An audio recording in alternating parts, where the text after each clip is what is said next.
Chapter 357, 6-Star Extermination Magic Array.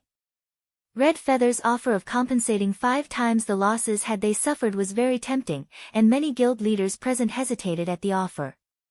Unlike the powerful guilds in White River City, as unrated guilds, they did not have much financial support as unrated guilds. Their sources for gold coins were also limited. If they signed an agreement with Red Feather, their subordinates' deaths would only profit them in the future.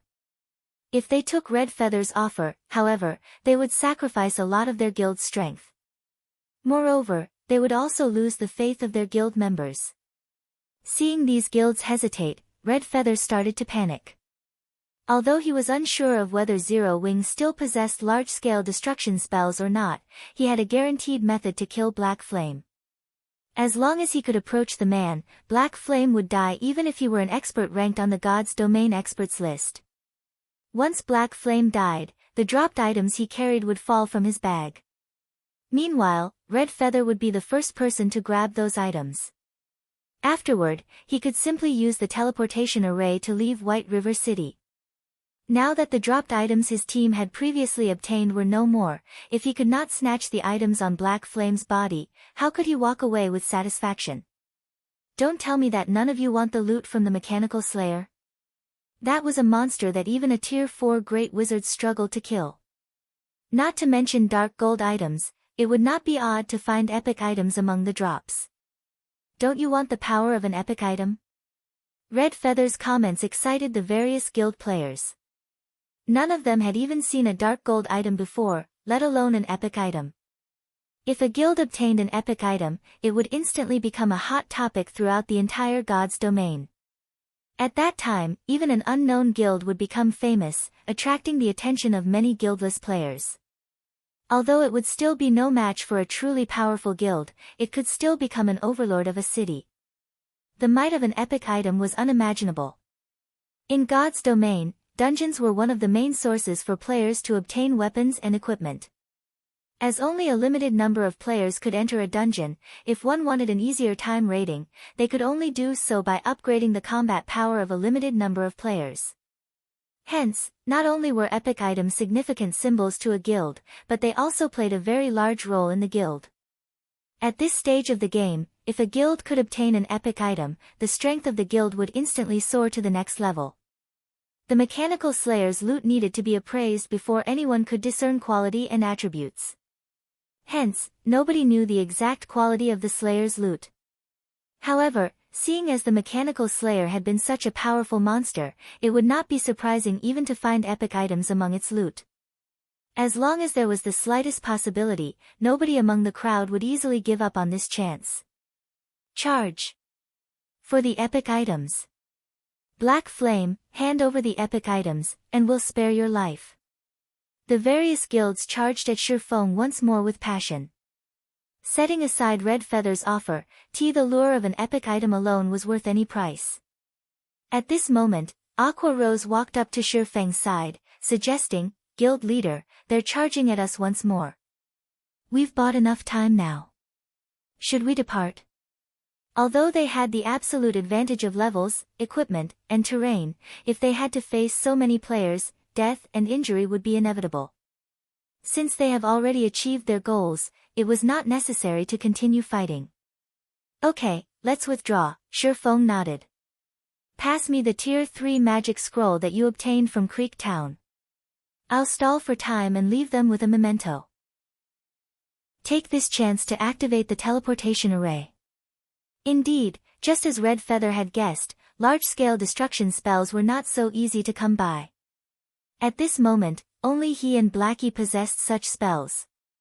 Although they had plenty of small-scale AoE attack spells, the might and range of these spells were not enough. They would not play a significant role in this battle. Are we really going to use that Tier 3 magic scroll? That's the only one we received from the Crusade.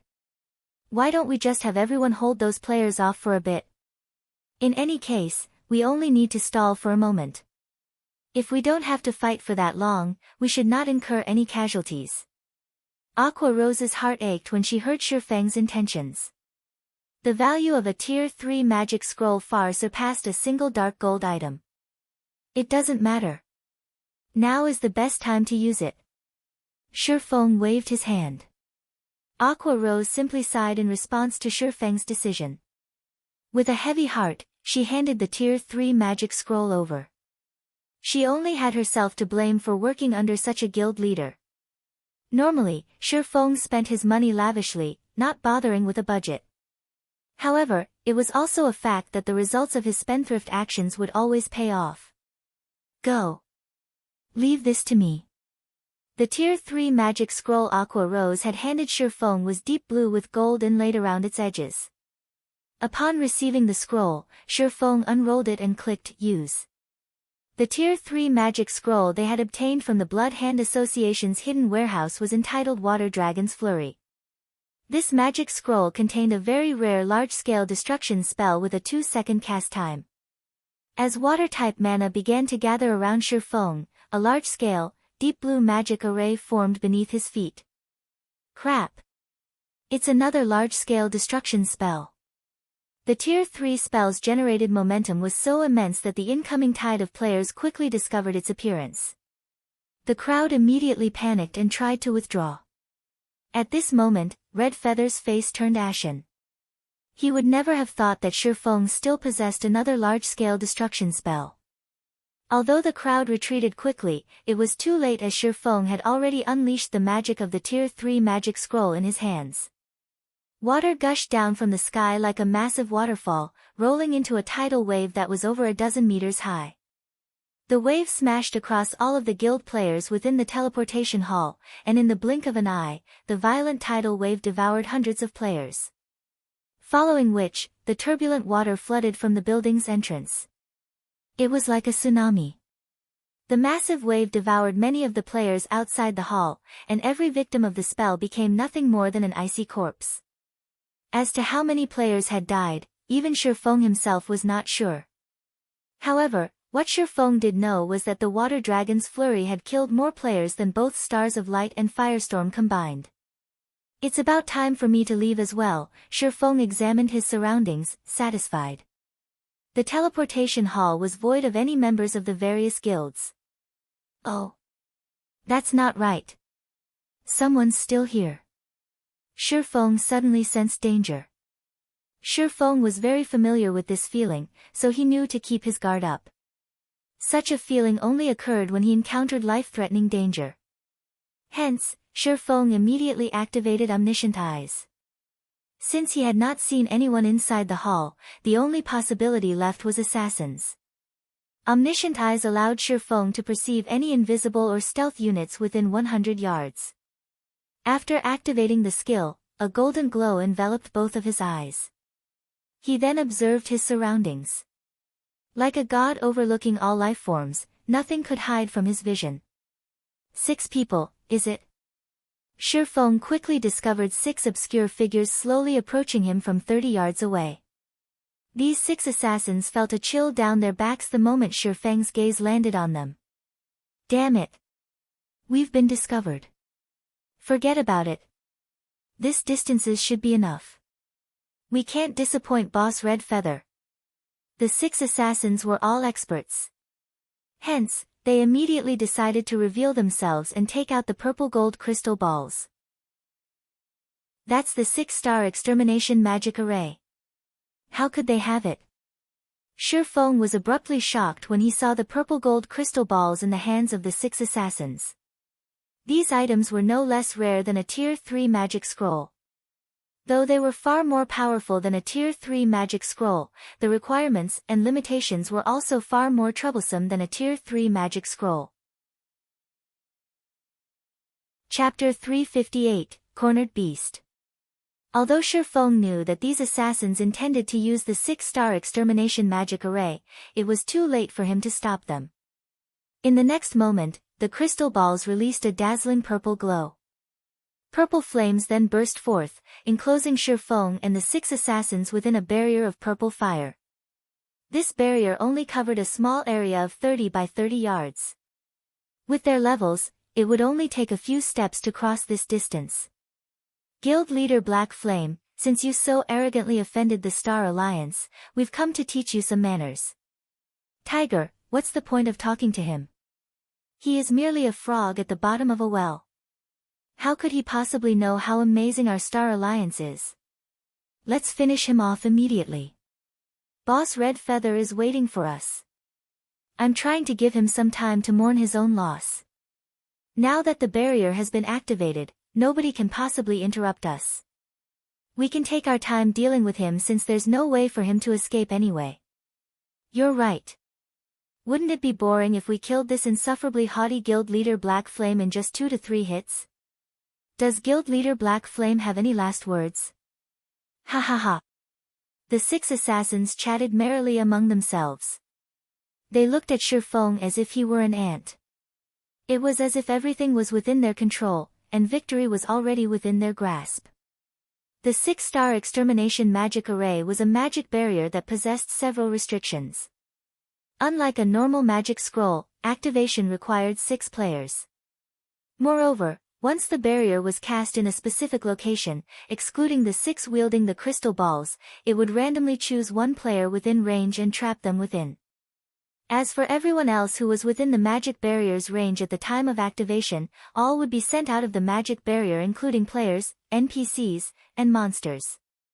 After erecting the magic barrier, not even an army of tens of thousands could penetrate it. The same went for those inside the magic barrier, they could not leave. The magic barrier would only dissolve itself when the targeted player died, or the 6 activators were annihilated. In addition, while the barrier did not impose restrictions on the 6 casters, the targeted player, on the other hand, was banned from using any skills. To any player in God's domain, losing one's skills was like a tiger losing its claws and fangs. It was similar to how Shifeng could one-sidedly massacre hundreds of players after activating Absolute Time, a regional silencing skill. Although part of the reason Shifeng could achieve such a feat was due to his frightening combat power, the regional silencing skill Absolute Time played a similarly large role. Currently, Shifeng had to face 6 level 20 assassins who were capable of using all their skills. He was also trapped in this barrier until he defeated these 6 elite players. One could just imagine how dire the situation was. What a pity, Shifeng sighed as he looked at the purple flame surrounding him before shifting his gaze towards the 6 assassins. Normally, the 6-star Extermination magic array was used to deal with high-tiered mage-type bosses. Compared to a high-tiered magic scroll, although barrier crystals possessed many restrictions, players could use it within a dungeon. On the other hand, Tier 3 magic scrolls like the Water Dragon's Flurry were useless inside a dungeon. At this moment, however, these 6 assassins had used such a precious barrier crystal to deal with a single swordsman like Shifeng. The word waste could not even begin to describe their actions. Guild leader Black Flame, so even you know the word pity? It would indeed be a pity if we were the only ones to witness your death. However, you can rest assured that we will upload a video of your death to the forums, showing everyone the end of your undying legend. When that time comes, Guild leader Black Flame, you should not blame us for your ruin. Instead, blame yourself for being too arrogant and greedy. You actually dared to oppose the Star Alliance. The 6 assassins laughed maniacally, having already foreseen how Shifeng would become the laughingstock of God's domain in the near future. As for the 6 of them, after killing Shifeng, they, too, would instantly become the focus of Star Moon Kingdom. Saying so, the 6 assassins immediately activated stealth and advanced on Shifeng. However, Shifeng was a step ahead. Without the slightest bit of panic or hesitation, Shifeng dashed towards the 6 assassins with frightening speed. The strength of assassins lay in death from the shadows. If exposed, however, they were only half as dangerous. Knowing this, Shifeng darted forward without hesitation and sliced up the 6 assassins. Dang! Dang! Dang! 6 clangs of metal clashing resounded inside the magic barrier, and the assassins who had just entered stealth were immediately exposed. Enraged, they glared at Shifeng. Black Flame, no matter how much you struggle, the result will be the same. Since you want to die in early, let me fulfill your wish. A tanned and short assassin named Grey Squirrel tightened his grip around one of his daggers and jabbed it at Shifeng's abdomen. With even greater speed than before, Gray Squirrel drew a strange arc with his other dagger, sliding it smoothly towards Shifeng's side. Under normal circumstances, players would instinctively try to defend against the first attack and neglect the dagger from the side. Even if they managed to discover the second dagger, their instincts would still focus on the first. This deliberate misdirection clearly displayed how skilled this assassin named Gray Squirrel was. He was not an ordinary player but an expert. As long as the assassin's blade found its mark, Shifeng would enter a fainted state. At that time, he would be at the assassin's mercy. They could simply incapacitate him indefinitely until he died. Moreover, while Gray Squirrel attacked Shifeng, the other two assassins beside him had also aimed their daggers at the swordsman. The three remaining assassins standing at a distance, however, had not taken action. On the contrary, they simply stood there, watching with ridiculing smiles. In their opinion, Shifeng was just a cornered beast struggling to stay alive. His initial charge was simply his last-ditch effort at survival. Just when the two daggers from Gray Squirrel were about to penetrate into Shifeng's body, Shifeng shifted his footsteps slightly and retreated half a step, effortlessly evading the two daggers. Immediately, he spun sideways, escaping the pincer attack of the two assassins behind him. The entire process was as smooth as flowing water without any excess movement. The assassins were inwardly startled. Shifeng had actually evaded their perfect joint attack with such simple motions. Shifeng's quick-witted response left the six assassins shivering slightly. However, he couldn't care less about his enemy's thoughts. Without a pause, Shifeng brandished the abyssal blade and the Purgatory's shadow, sending over a dozen afterimages slashing at the three assassins. Shifeng's swords moved with lightning speed, the three assassins emitting ear-piercing screeches as the blades found their vital points. The three attacking assassins were greatly shocked by this counterattack. In a panic, they hurriedly used their daggers to defend themselves, even going as far as using block. Although all three of them managed to defend against the afterimages sent at them, Shifeng's superhuman strength forced them into a retreat, the clash leaving their hands numb. Such speed and strength. At this moment, these three no longer dared to underestimate Shifeng. During their brief exchange, they could tell how powerful Shifeng was. Normally, when the three of them attacked together, even Red Feather would temporarily retreat rather than face them directly. However, Shifeng had done the exact opposite and fought them head-on. Surprisingly, he even forced them into a retreat. If they had not combined their strengths to block Shifeng's attacks just now, they might have joined the many souls who had died under Shifeng's swords. All six of the assassins instantly came to a conclusion. Although the Shifeng before them had lost his fangs and claws, he was no tiger. He was a monstrous beast clad in human skin. He could easily suppress them by only relying on his strength. Faced with Shifeng, only death awaited them. Suddenly, the assassins realized that they had made a massive mistake. They had actually chosen to lock themselves up with such a monstrous beast. As expected, it isn't possible to get rid of them quickly without the 100% speed boost from Purgatory power. Shifeng's onslaught had failed to achieve its intended purpose, though it did allow him to gain a general understanding of his attacker's strengths. In conclusion, these assassins were definitely experts. The three assassins had exposed many holes in their defenses after Shifeng shook them off. Hence, he brandished his blades once more, intending to strike the iron while it was hot and finish them off before they could reunite with their other companions. At this time, however, the other three assassins had already circled and arrived behind Shifeng. They immediately launched a flurry of attacks, giving Shifeng no choice but to stop his attacks and deal with the immediate threat first. Shifeng abruptly spun around, swinging his swords with all his might at the three new arrivals. Like before, his attack sent all three assassins flying.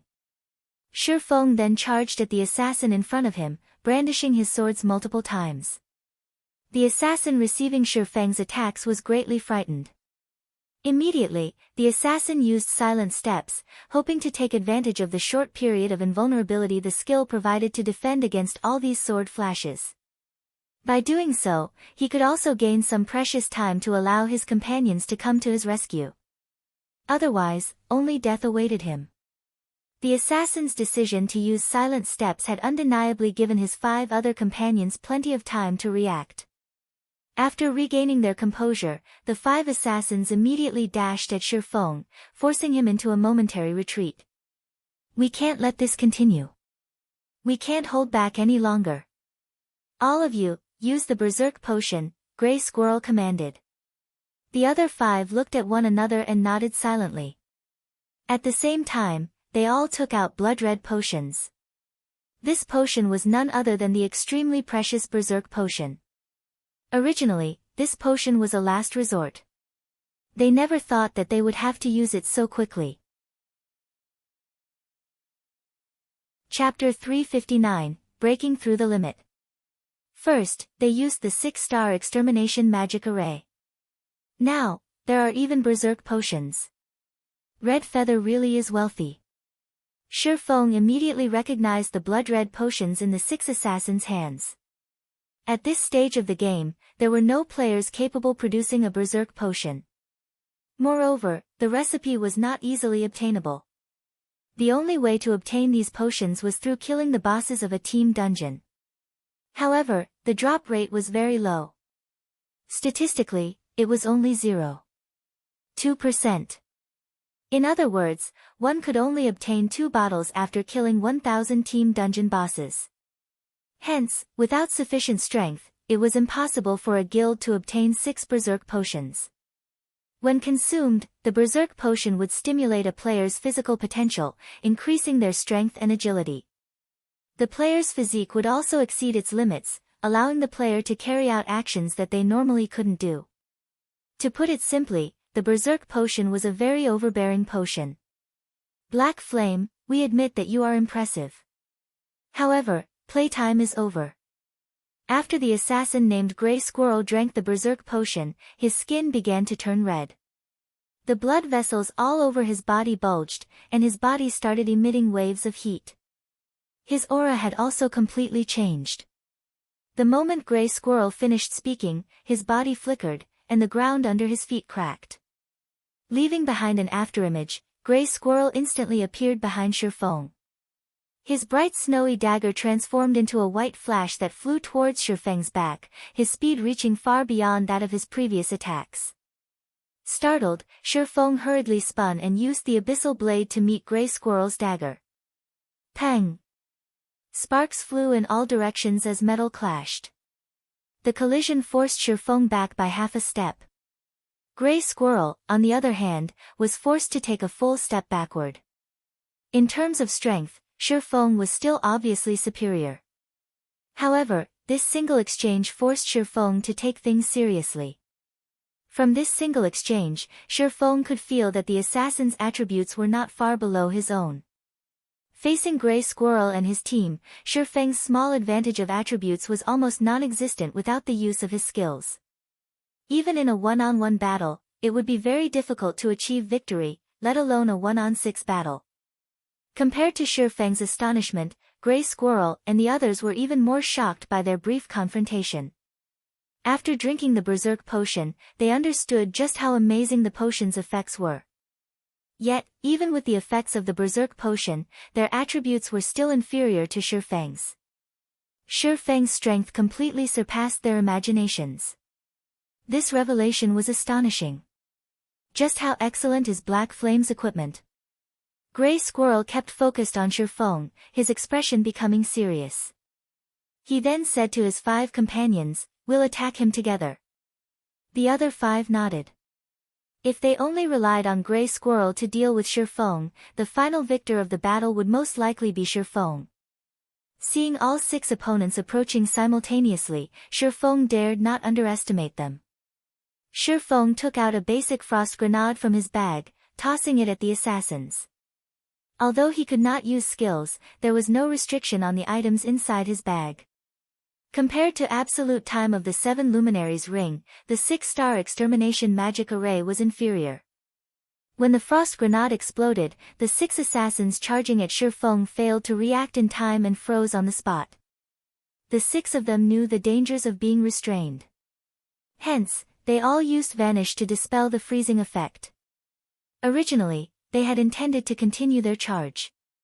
However, the 6 of them suddenly saw Shifeng remove an extremely familiar item from his bag. Berserk Potion. How do you have one as well? Gray Squirrel's eyes widened, intense fear appearing on his face. What? Your Star Alliance can obtain this item, but our Zero Wing can't. Don't forget that I am also the leader of a guild. There should be a limit to how much you look down on us. Shifeng revealed a faint smile as he held the blood-red berserk potion before emptying the contents of the bottle. In the next moment, Shifeng's skill turned blood-red. His entire body shone with a faint blue shimmer as well. Following which, his body emitted a violent heat wave, and even the 6 assassins, who were over 7 yards away, felt it. The effects displayed after Shifeng drank the berserk potion were far stronger than theirs. Clearly, the increase Shifeng received was much greater than theirs. The berserk potion would display strength corresponding to the potential of the consumer's existing physique. Shifeng was superior to the 6 assassins in every aspect. Hence, after drinking the berserk potion, the resulting upgrade was far more impressive. Let's start the second round, shall we? Shifeng cracked his knuckles. He could feel his entire body brimming with strength. Despite the fact that he stood still, cracks already began to form beneath his feet. His strength now far surpassed the strength he possessed after activating purgatory power. He then smiled at the 6 terrified assassins. The assassins stared at Shifeng as if he were the demon god, and they couldn't help but gulp. Taking a step forward, Shifeng suddenly disappeared. Before the 6 could react, Shifeng appeared before Gray Squirrel. The silvery gray abyssal blade descended. Gray Squirrel tried to raise his daggers to block the attack. However, he suddenly discovered that his speed could not keep up with Shifeng. As he had already used his life-saving skill, Vanish, Gray Squirrel could only stare helplessly as the abyssal blade cleaved down into his body. A damage of -2,641 points appeared above his head, decimating his HP that was barely over 2,000. Moreover, the strike had not been a critical hit. The other 5 broke down at this sight. The speed of that strike was far too fast. Today, they had finally witnessed what the words, "In the world of martial arts, there are no impregnable defenses, only swiftness is invincible," meant. Before Shifeng drank the berserk potion, they could cope with his speed and strength. After he drank the potion, however, they had no chance. If they had known, they would never have chosen to drink the berserk potions. However, it was already too late. Meanwhile, while Shifeng fought inside the 6-star Extermination magic array, the various guilds outside the teleportation hall also recomposed themselves. Once more, they charged into the building. The moment they entered the building, however, they noticed a giant magic barrier of purple flame blocking the corridor, preventing them from advancing. The various guilds grew anxious, having no idea what was happening. Red Feather, on the other hand, had an indifferent look on his face when he saw this purple flame barrier. The appearance of this barrier meant that Gray Squirrel and his group had succeeded. Shifeng, who was trapped within the barrier, would definitely die. As soon as the barrier lifted, the drops Shifeng had looted, as well as the equipment he wore, would belong to the Star Alliance. A moment later, the purple flame barrier began to vanish, holding everyone's attention. Good. The next thing we need to do is to get Gray Squirrel and the others out of here. Red Feather felt ecstatic in his heart. Although they had wasted the 6-star Extermination magic array, close to half of the Mechanical Slayer's loot belonged to them now. Compared to such a gain, the loss of a barrier crystal was insignificant. After the purple flames completely dissipated, a figure appeared before the crowd. Red Feather's ecstatic mood instantly fell into an abyss. Following which, his face turned pale as he glared hatefully at the lone figure that had appeared. Gnashing his teeth, Red Feather bellowed, "Black Flame." Red Feather could not believe that Shifeng had actually defeated 6 expert assassins. Moreover, Shifeng had done so without the use of his skills. As a precaution, Red Feather had even given each of the 6 assassins a berserk potion. Yet, the result was still a resounding defeat. Crap. Zero Wing has activated the teleportation array. Black Flame is going to escape, a player shouted, reacting quickly. However, by the time everyone heard this reminder, it was too late. Shifeng's body flickered, easily throwing off the crowd as he drilled his way to the teleportation array. Aqua Rose promptly clicked, teleport. In the next moment, the members of Zero Wing disappeared from the teleportation hall, leaving behind a crowd of stupefied guild players, as well as Red Feather, whose heart bled in pain. Not only had Red Feather lost the 6-star Extermination magic array and the Berserk potions, but he was also required to compensate the losses of the various guilds present. Meanwhile, he had gained absolutely nothing. As for pursuing Shifeng and the others from Zero Wing, that was impossible. Ignoring the fact that he had no idea where they had teleported to, even if he knew, it was impossible to kill them while inside the city's safe zone without overwhelming force. As of this moment, the war inside White River City had finally reached its end. In this war, aside from Zero Wing obtaining the most astonishing harvest, the Assassins' Alliance, Emperor's Light, and Ouroboros had also gained a small harvest. These three guilds had immediately fled the battlefield the moment they claimed some of the drops. They made no attempts to snatch the drops from Shifeng like how the other guilds had. As for the other guilds, every single one of them had suffered immense losses. As for the members of Zero Wing that had escaped, after the restriction on the dropped items lifted, Shifeng allowed everyone to get some well-deserved rest. After all, long battles were very taxing on one's spirit. Meanwhile, Shifeng also rented a room at a hotel and promptly logged off. During this war in White River City, many spectating players had recorded videos of the battles and uploaded them to the official forums. The videos caused a huge sensation throughout the entire Star Moon Kingdom. It was especially true when everyone watched Black Flame's battle. He only required 1 strike per person, 100 strikes to bring about annihilation. Moreover, with his strength alone, he had managed to shake an army of tens of thousands. Everyone watching the video trembled with excitement. Suddenly, every player throughout the Star Moon Kingdom knew the name Black Flame. Say, do you guys think that Black Flame will make it onto the Secret Pavilion's experts list this time? What are you talking about? Of course, he will. If he doesn't make it, then the Secret Pavilion is blind. I'm just wondering what rank Black Flame will get. Won't we know once the Secret Pavilion publishes the new experts list tomorrow? After the war in White River City ended, the Star Moon Kingdom official forums exploded with activity. Many people discussed Black Flame and the Secret Pavilion's experts list. Meanwhile, Shifeng simply chuckled as he read through these forum discussions. After drinking a bottle of nutrient fluids, he began his physical training. The Secret Pavilion was indeed a well-known existence in the virtual gaming world. Countless players dreamed of ranking on the Secret Pavilion's experts list. In the past, Shifeng had dreamed of the same thing. However, there were simply too many players in God's domain. Star Moon Kingdom was only one of the hundreds of countries within God's domain. If the positions on the experts list were averagely allocated, each kingdom and empire in God's domain would only receive several spots.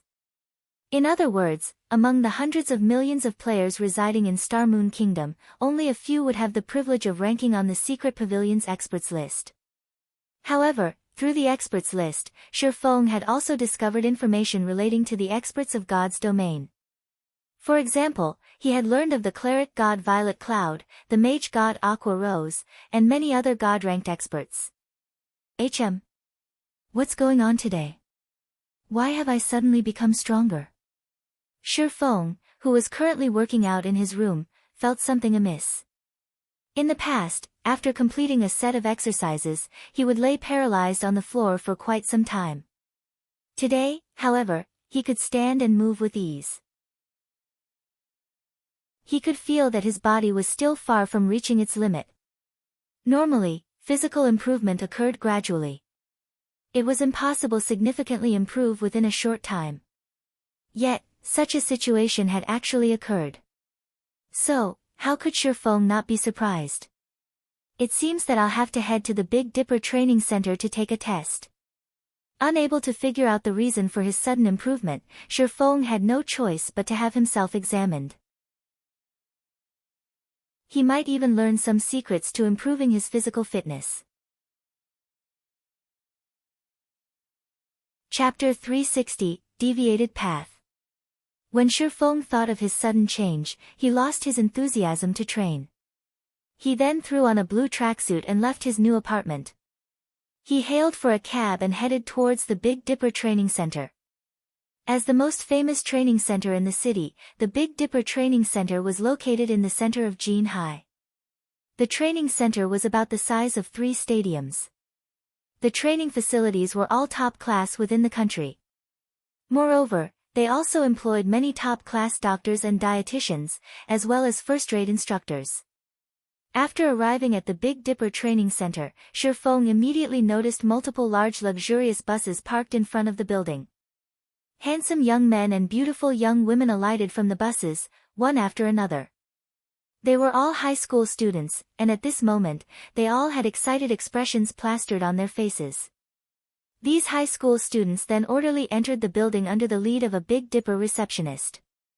Is Big Dipper holding a tour for students? Shifeng was slightly surprised. It was the first time he had seen such an occurrence. Even in the past, he had never heard of Big Dipper allowing students to tour its facilities. Ordinary people could not gain easy access to the Big Dipper Training Center. Only members were allowed entry into the building. If one were not a member, they were not even allowed through the entrance of the training center itself. Meanwhile, becoming a member of Big Dipper was no easy task. Without having a certain status in society or obtaining a referral from someone influential, it was impossible to become a member. If Zhou Yuhu had not entered the top 10 in Jinhai University's fighting competition, he would not have obtained a Big Dipper membership card. Now that hundreds of high school students suddenly entered the training center, no matter how one looked at it, something must have changed. However, this was no concern to Shifeng. He had only come here for a physical checkup. Fortunately, the Big Dipper Training Center possessed inspection equipment and other facilities that even the hospitals envied. Following which, Shifeng had also followed the crowd into the building. "Excuse me, sir, only members can enter," a robust security guard said as he blocked Shifeng's path. "Here is my membership card." Shifeng swiped his Big Dipper member card at the electronic lock. The red display on the machine promptly changed to green, signifying that Shifeng was allowed to pass. The tempered glass doors then parted. Seeing that there were no problems, the bodyguard promptly turned and left. The 15th floor of the Big Dipper Training Center contained equipment for testing punching power, grip strength, speed, reaction, and much more. At this moment, many people crowded around the equipment. Shortly after arriving on the 15th floor, Shifeng discovered a familiar figure currently testing her reaction time. Why is she here? Shifeng was very surprised. It was none other than his female class monitor, Zhao Ruoshi.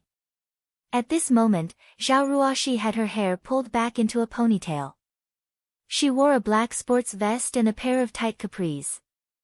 Zhao Ruoshi's perfect figure, which she normally hid, was vividly displayed at this moment, and she looked completely different from when she was at school. The reaction machine would fire varying amounts of special rubber bullets at the examinee. One could test their reaction time by dodging these special rubber bullets. Faced with the flying bullets, Zhao Ruoshi danced like an elegant butterfly and effortlessly dodged the rubber bullets, one after another. Many of the men present were mesmerized by her fluid movements, and they only wished they could approach and strike up a conversation with her. However, this wasn't unusual. Zhao Ruoshi was already an alluring beauty. In addition to her elegant and noble demeanor, ordinary girls were simply no match for her. When the test ended, and Zhao Ruoshi exited the reaction testing room, many were startled. The result displayed on the testing machine was actually intermediate perfection. Who is this beauty? She can't possibly be a professional fighter, right? Many people inside the hall started a discussion among themselves. At this moment, even the handsome men who had intended to talk to Zhao Ruoshi hesitated. As frequent customers of the Big Dipper Training Center, they had an acute understanding of that result's significance. The reaction test was categorized into 4 ranks: basic, intermediate, advanced, and special. Meanwhile, every rank had the subcategories of unqualified, qualified, excellent, and perfection. In the city, even professional fighters could only obtain intermediate qualified on the reaction test, while only well-known fighters could achieve intermediate perfection. Huh? Shifeng, why are you here? Zhao Ruoxi immediately discovered Shifeng a short distance away and walked over to him quickly. I just came here to test myself. What about you? Why are you here? If the others in the class to find out about this, they will be shocked to think that the normally gentle and elegant class monitor actually has such a side to her, Shifeng said, a grin plastered across his face. When Zhao Ruoxi realized that Shifeng has watched as she tested, not knowing why, her cheeks burned slightly and a small shred of happiness filled her heart. Immediately after, she waved her little fist at Shifeng, softly saying, "You are not allowed to tell anybody about this. If you do, I'll get very angry, and you'll have to suffer dire consequences." Class monitor, since you have ordered it, I will naturally keep my lips sealed, Shifeng laughed, failing to detect the minor changes to Zhao Ruoxi's expression. He only felt that Zhao Ruoxi was far more approachable than he previously thought. That's more like it. At least you have some conscience left in you, Zhao Ruoxi nodded with satisfaction. The testing machines here are somewhat complicated to operate. Seeing as this is your first time coming to this place, as your reward for helping me keep my secret, I'll introduce to you how the machines work. Originally, Shifeng had intended to tell her that he already knew how to operate these machines. After all, he had frequently visited the Big Dipper Training Center after becoming the guild leader of Shadow in his previous life. However, to avoid suspicion, Shifeng had no choice but to nod in agreement. Following which, Zhao Ruoxi led Shifeng, touring the facility and introducing to him the various testing machines. Many of the men in the hall looked at each other in confusion, their hearts filled with envy and hatred for Shifeng. They could not understand why a frail and ordinary-looking person like Shifeng deserved such treatment from a great beauty like Zhao Ruoxi. At this moment, they wanted to pull Zhao Ruoxi over, telling her to ditch Shifeng and let them escort her instead.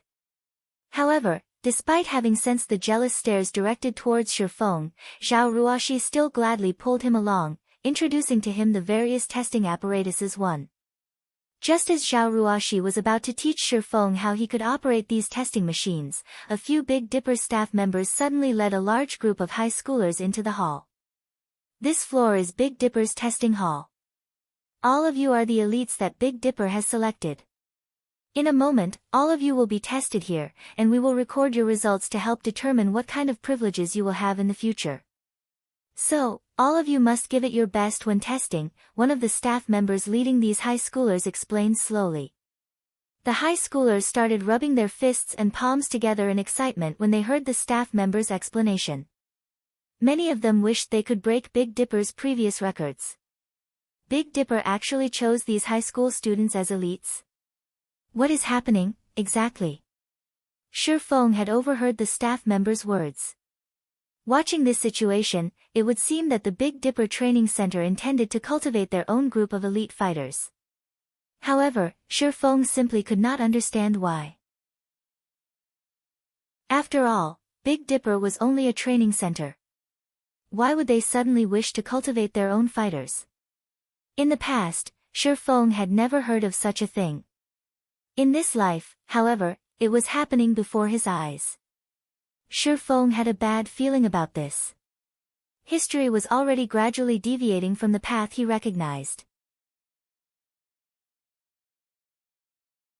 Chapter 361, Test.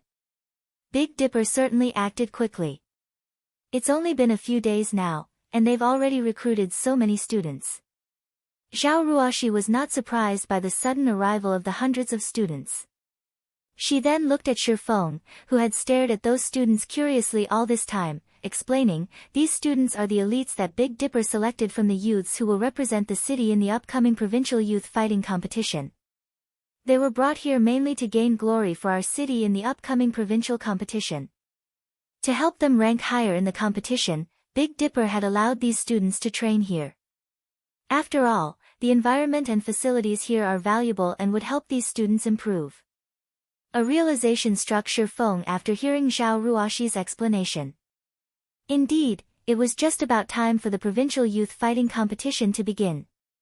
Only, he had never expected Big Dipper to be so generous. In reality, Big Dipper doesn't really have a choice in this. The sudden appearance of God's domain has made a tremendous impact on various industries and professions. It is especially true for the fighting industry. Many people who have focused on fighting competitions have shifted their sights towards God's domain, causing a downturn in the fighting industry. The number of people willing to exercise at Big Dipper has decreased. In order to recover from this decline, Big Dipper has no choice but to do something like this in the hopes of recovering the fighting competition's popularity, Zhao Ruoxi explained. There are fewer people working out. Shifeng suddenly thought of a good method to increase the strength of the Zero Wing members.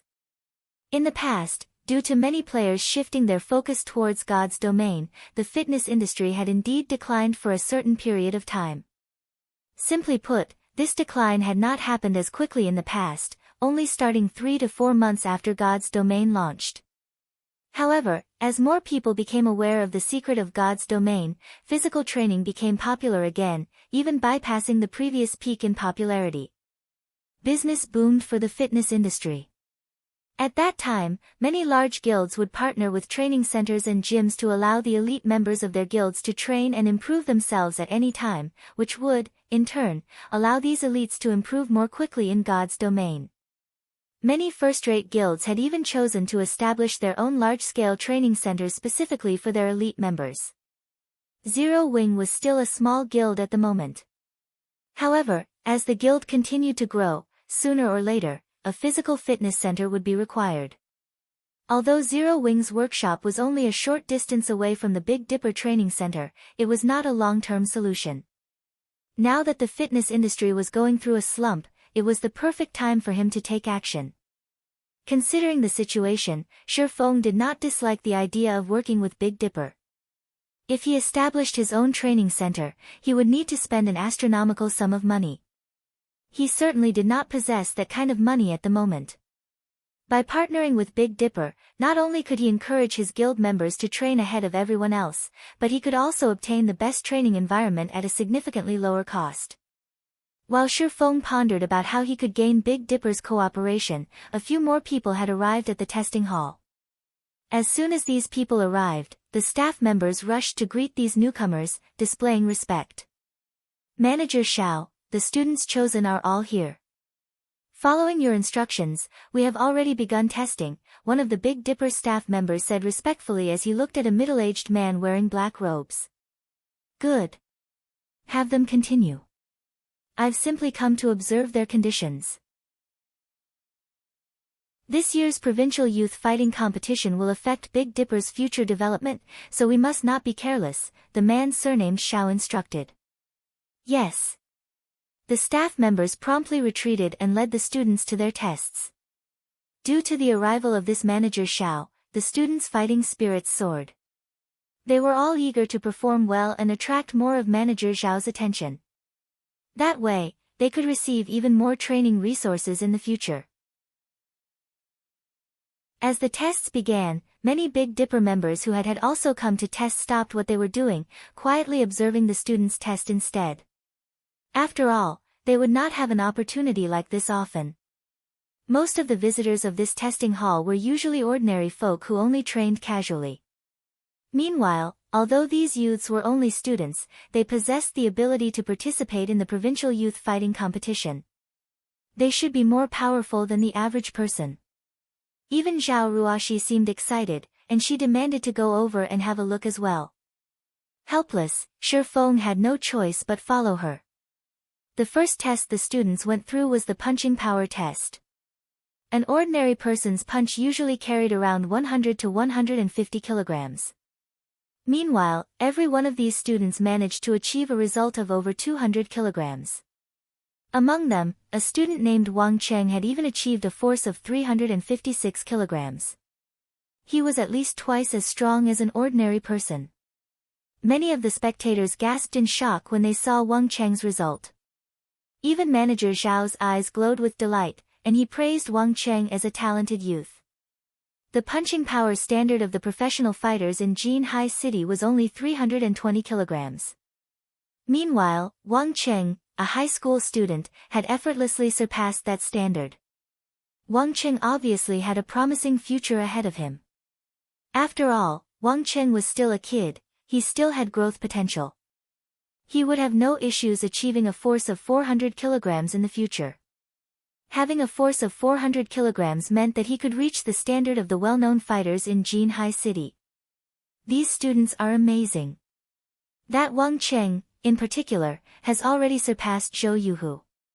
Shi Feng, as our class's great hidden expert, do you think Wang Cheng can enter the top 10 of the provincial youth fighting competition this year? Zhao Ruoxi asked as she shifted her gaze towards Shi Feng curiously.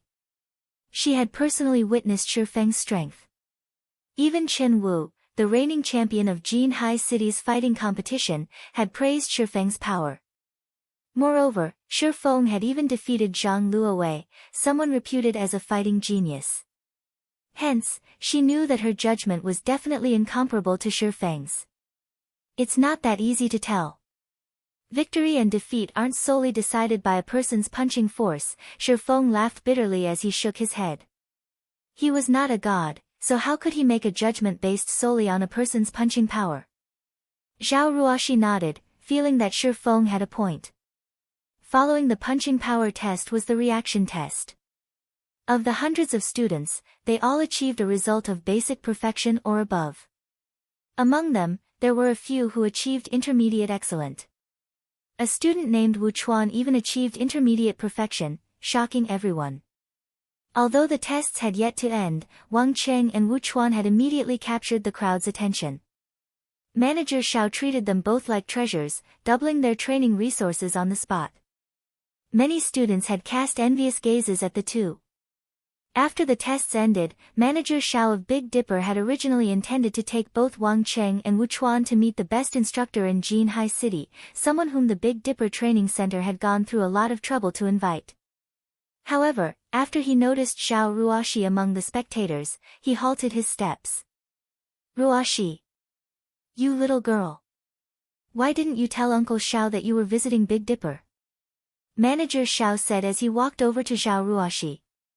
I was afraid that Uncle Xiao would be busy, Zhao Ruoxi giggled sweetly. Meanwhile, Wang Cheng and Wu Chuan who stood behind Manager Xiao were immediately stupefied when their eyes fell upon Zhao Ruoxi's sweet and beautiful smile. If not for Manager Zhao's presence, they might have dashed forward and promptly introduced themselves to this great beauty. At this moment, Manager Xiao discovered Shi Feng, who currently prepared to take his own test, standing beside Zhao Ruoxi, and he could not help but ask, Ruoxi, this person beside you is? This is my classmate, Shi Feng, Zhao Ruoxi introduced. He has come here today to test himself and check on his own physical condition. Uncle Xiao, haven't you wanted to nurture those students to participate in the provincial youth fighting competition? I have a great way to help them obtain a good rank. Zhao Ruoxi said, giggling. Really? Manager Zhao's eyes suddenly glowed. The provincial competition was incredibly important to the Big Dipper Training Center.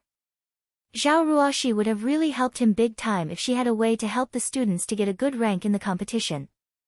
Of course, Zhao Ruoxi said with confidence. What kind of method is it? Manager Xiao asked concernedly. Seeing Zhao Ruoxi's serious expression, Manager Xiao did not think she was lying. Zhao Ruoxi then pointed towards Shi Feng. With a slightly prideful tone, it's him. Him. Manager Xiao shifted his gaze to Shi Feng's body, unable to discover anything special about him. Zhao Ruoxi nodded, explaining, he is our class's great expert. With him teaching those students, they will definitely succeed. Hearing this, before Manager Xiao could speak, Wang Cheng and Wu Chuan started laughing. They were the elite seedlings chosen by the Big Dipper Training Center after undergoing a rigorous selection process. Let alone an ordinary university student, even some professional fighters had no right to instruct them. How powerful could the great expert of a class of university students possibly be? They could probably knock Shifeng out with a single punch. Chapter 362, Rank. Although Wang Cheng and Wu Chuan had not voiced their opinions, their expressions exposed the disdain they felt. If Manager Xiao had not been present, they might have even taught Shifeng a lesson, teaching him what it meant to be wet behind the ears. As to why the two would not dare take action in front of Manager Xiao, it was not because of Manager Xiao's position in the Big Dipper training center. Rather, they feared Manager Xiao's personal strength. Because Manager Xiao's strength frightened Wang Cheng and Wu Chuan, they would not make any casual remarks in front of him. Why else would geniuses like them remain silent at such a ridiculous statement? Manager Xiao's full name was Xiao Yan, and he was well known in Jinhai City. He had also been a professional fighter during his youth. However, after winning a championship, he retired as a professional fighter. He then joined the Big Dipper training center and developed himself there. Even though Xiao Yan was over 40 now, he would frequently spar with some of the top fighters in the city, thoroughly defeating them. Uncle Xiao, why do you look so surprised? Zhao Ruoxi's lips curled up slightly when she saw Manager Yan's face. Since you don't believe me, why don't we place a bet? Zhao Ruoxi's mesmerizing smile left Manager Yan greatly confused. He could not figure out what the little girl before him was trying to accomplish. However, since Zhao Ruoxi wished to play, he certainly wouldn't mind humoring her for a while. When all was said and done, her father was a good brother of his, and he had pampered her like a little princess since she was a child. It seems that you have a lot of confidence in your classmate, Shifeng, Ruoxi. In any case, since you've already made the offer, I'm guessing that you won't let your uncle say no. What do you wish to bet, then? However, I'll tell you this in advance. Your Uncle Xiao cannot get you the secret pavilion's information viewing rights, Manager Xiao laughed, having already prepared to lose. Hearing the words, secret pavilion, both Wang Cheng and Wu Chuan behind Manager Xiao were shocked. What was the secret pavilion? Anyone who played virtual reality games definitely knew about the secret pavilion. The secret pavilion was the creator of the experts list that recorded all the excellent individuals throughout the world. The secret pavilion's information gathering was unmatched throughout virtual gaming world. It had also been titled as omniscient. In the virtual gaming world, it was an exalted existence. Other than the experts list, one could also search for various information relating to the virtual gaming world through the secret pavilion's official website. However, depending on the type of information, the price varied. If one had a strong relationship with the secret pavilion, they could obtain different levels of information viewing rights. To those who played virtual reality games, that kind of access was a dream. Even Shifeng who taken aback by Manager Zhao's words. He had not thought that the Big Dipper training center would have a relationship with the secret pavilion. I know. I never said I wanted to bet the viewing rights anyway. Although Zhao Ruoxi made that claim, inwardly, she was somewhat disappointed. She then smiled and said, let's bet 3 bottles of S-rank nutrient fluids. I know that you have recently received some. Manager Xiao laughed bitterly when he heard her offer. Little girl, you are always thinking about taking what little family fortune I have left. I've only managed to obtain these few bottles of S-rank nutrient fluids after much difficulty, and I had planned to reward them to the most excellent students. When Wang Cheng and Wu Chuan heard these words, their hearts began to pound with excitement. They had even thought that they had heard wrong for a second there. Even C-rank nutrient fluids were considered a luxury, let alone S-rank nutrient fluids. S-rank nutrient fluids could not be purchased even if one had the money for it. When consumed, S-rank nutrient fluids provided notable physical recovery and enhancements. It even played a role in delaying the body's aging process and was known as the water of life. Moreover, even if one found the opportunity to purchase these S-rank nutrient fluids, each bottle cost 1 million credits. Ordinary people could not afford it even if they bankrupted themselves. Only a wealthy organization like Big Dipper could willingly award such an item. If Wang Cheng and Wu Chuan could each obtain a bottle of S-rank nutrient fluids before the provincial youth fighting competition, they would have more confidence in succeeding in the competition. Uncle Xiao, you aren't going back on your word, right? If so, I'm going to tell Big Sis Bingyu that you're bullying me, Xiao Ruoxi giggled. Ha! You're the one who bullies your Uncle Xiao. Since I've already agreed to your bet, I won't go back on my word. Say it, then. What are the terms? Manager Xiao agreed without hesitation upon hearing the name, Bingyu, his actions stupefying both Wang Cheng and Wu Chuan. After giving it some thought, Xiao Ruoxi shifted her gaze towards Wang Cheng and Wu Chuan. She then smiled faintly as she pointed towards the two, saying, the two of them, then. What do you want the two of them to do? Don't tell me you want them to fight your classmate. Ruoxi, you should consider this carefully. Although Wang Cheng and Wu Chuan are not professional fighters, an ordinary university student is no match for them, Manager Xiao kindly explained. Wang Cheng and Wu Chuan both proudly raised their heads upon hearing Manager Xiao's words, expressing their agreement. After all, they were the most excellent candidates selected by Big Dipper. Of course not. It would be too unfair to them if we let them fight Shifeng, Xiao Ruoxi said righteously. For a second there, even Manager Xiao almost believed her. So, let's compete using the punching power test and reaction test results. That way, they can't complain when they lose. Xiao Ruoxi's words left both high schoolers utterly speechless.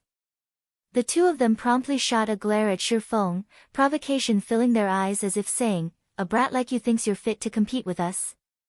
You'll pay for this. Ha! Little girl, what goes through your mind all day long?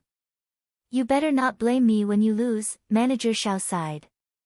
He then looked at Wang Cheng and Wu Chuan, asking, what do you think? If you two lose, your S-rank nutrient fluid rewards will be gone. If you win, I will double the rewards. We don't have any problems. However, we wish to retake the test and use the new results. Will that be fine? Wang Cheng and Wu Chuan had long since discussed the bet among themselves. Hence, they quickly put forward their request. This surprised many of the silently spectating crowd. They could not understand why the two students would request for a retest. After all, their previous test results were the best out of 3 tries. If they retook the test, they might not get better numbers. Only Manager Xiao understood the two students' intentions. Nodding his head, he said with a smile, okay. I knew you two little brats were holding back just now. The realization struck the spectators upon hearing Manager Xiao's words.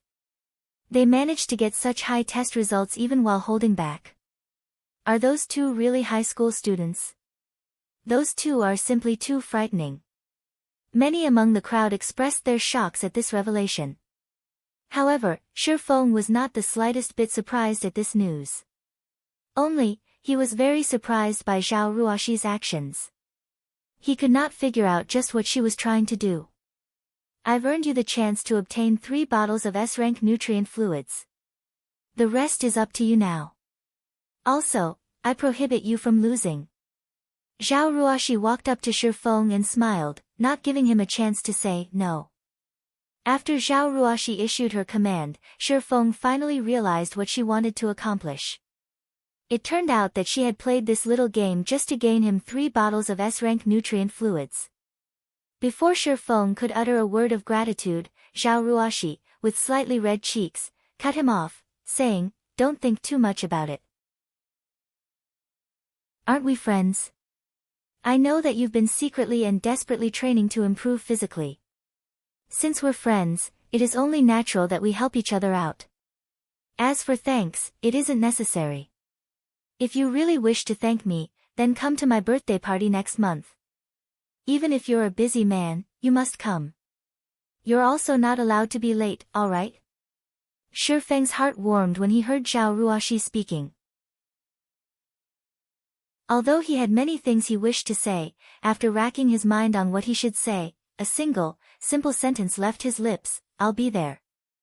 However, when Manager Xiao heard Xiao Ruoxi's demand, his originally friendly smile suddenly froze. He then shifted a stiff gaze towards Shifeng, looking at the youth with disbelieving eyes. Underscore just what sort of demonic power does this brat have? Manager Shao could not help but pay more attention to Shifeng. There must be a reason why the little swindling girl had such an optimistic opinion of him. Following which, Shifeng, Wang Cheng, and Wu Chuan walked towards the punching power testing apparatus to begin their examination. Chapter 363, Breaking the Record. Is this really happening? They're going to compete with each other? Both Wang Cheng and Wu Chuan are the most excellent among these students. Their results were so impressive despite their age. Calling them geniuses wouldn't be an exaggeration. That guy called Shifeng is only going to humiliate himself. You don't know. Shifeng didn't request this competition himself. Instead, it is the great beauty standing beside him who claimed that Shifeng could defeat Wang Cheng and Wu Chuan in a fight easily. For fairness' sake, they chose to compete using the test results. That beauty is blinded by love. Does she really believe whatever that Shifeng says? What do you even know about it? This is called having skill. However, that Shifeng is going to suffer for his bragging. Soon, the tests will reveal his true colors. The testing hall had originally been very lively. Now, because of the competition between Shifeng and the two students, everyone immediately crowded around the trio. The spectators present had already witnessed Wang Cheng's and Wu Chuan's strengths, though none of them had ever seen Shifeng before. However, nobody among the crowd felt optimistic about Shifeng's chances. Shifeng possessed neither a strong and sturdy frame, nor a giant muscular body. Shifeng's appearance was simply too ordinary. Shifeng was overestimating himself by challenging Wang Cheng and Wu Chuan's punching force and reaction time. Let's start with the punching test first. Each one of you will have 3 tries. Wu Chuan, you'll go first, Manager Shao said from beside the testing apparatus. Although Wu Chuan's test results before had not been as eye-catching as Wang Cheng's, his strength was still over 320 kilograms. He was already at the standard of a professional fighter. Wu Chuan nodded before stepping up to the testing apparatus. Holding up and clenching his fists, his arms abruptly burst with strength as he sent 3 accurate strikes towards the leather target. Pang! Pang! Pang!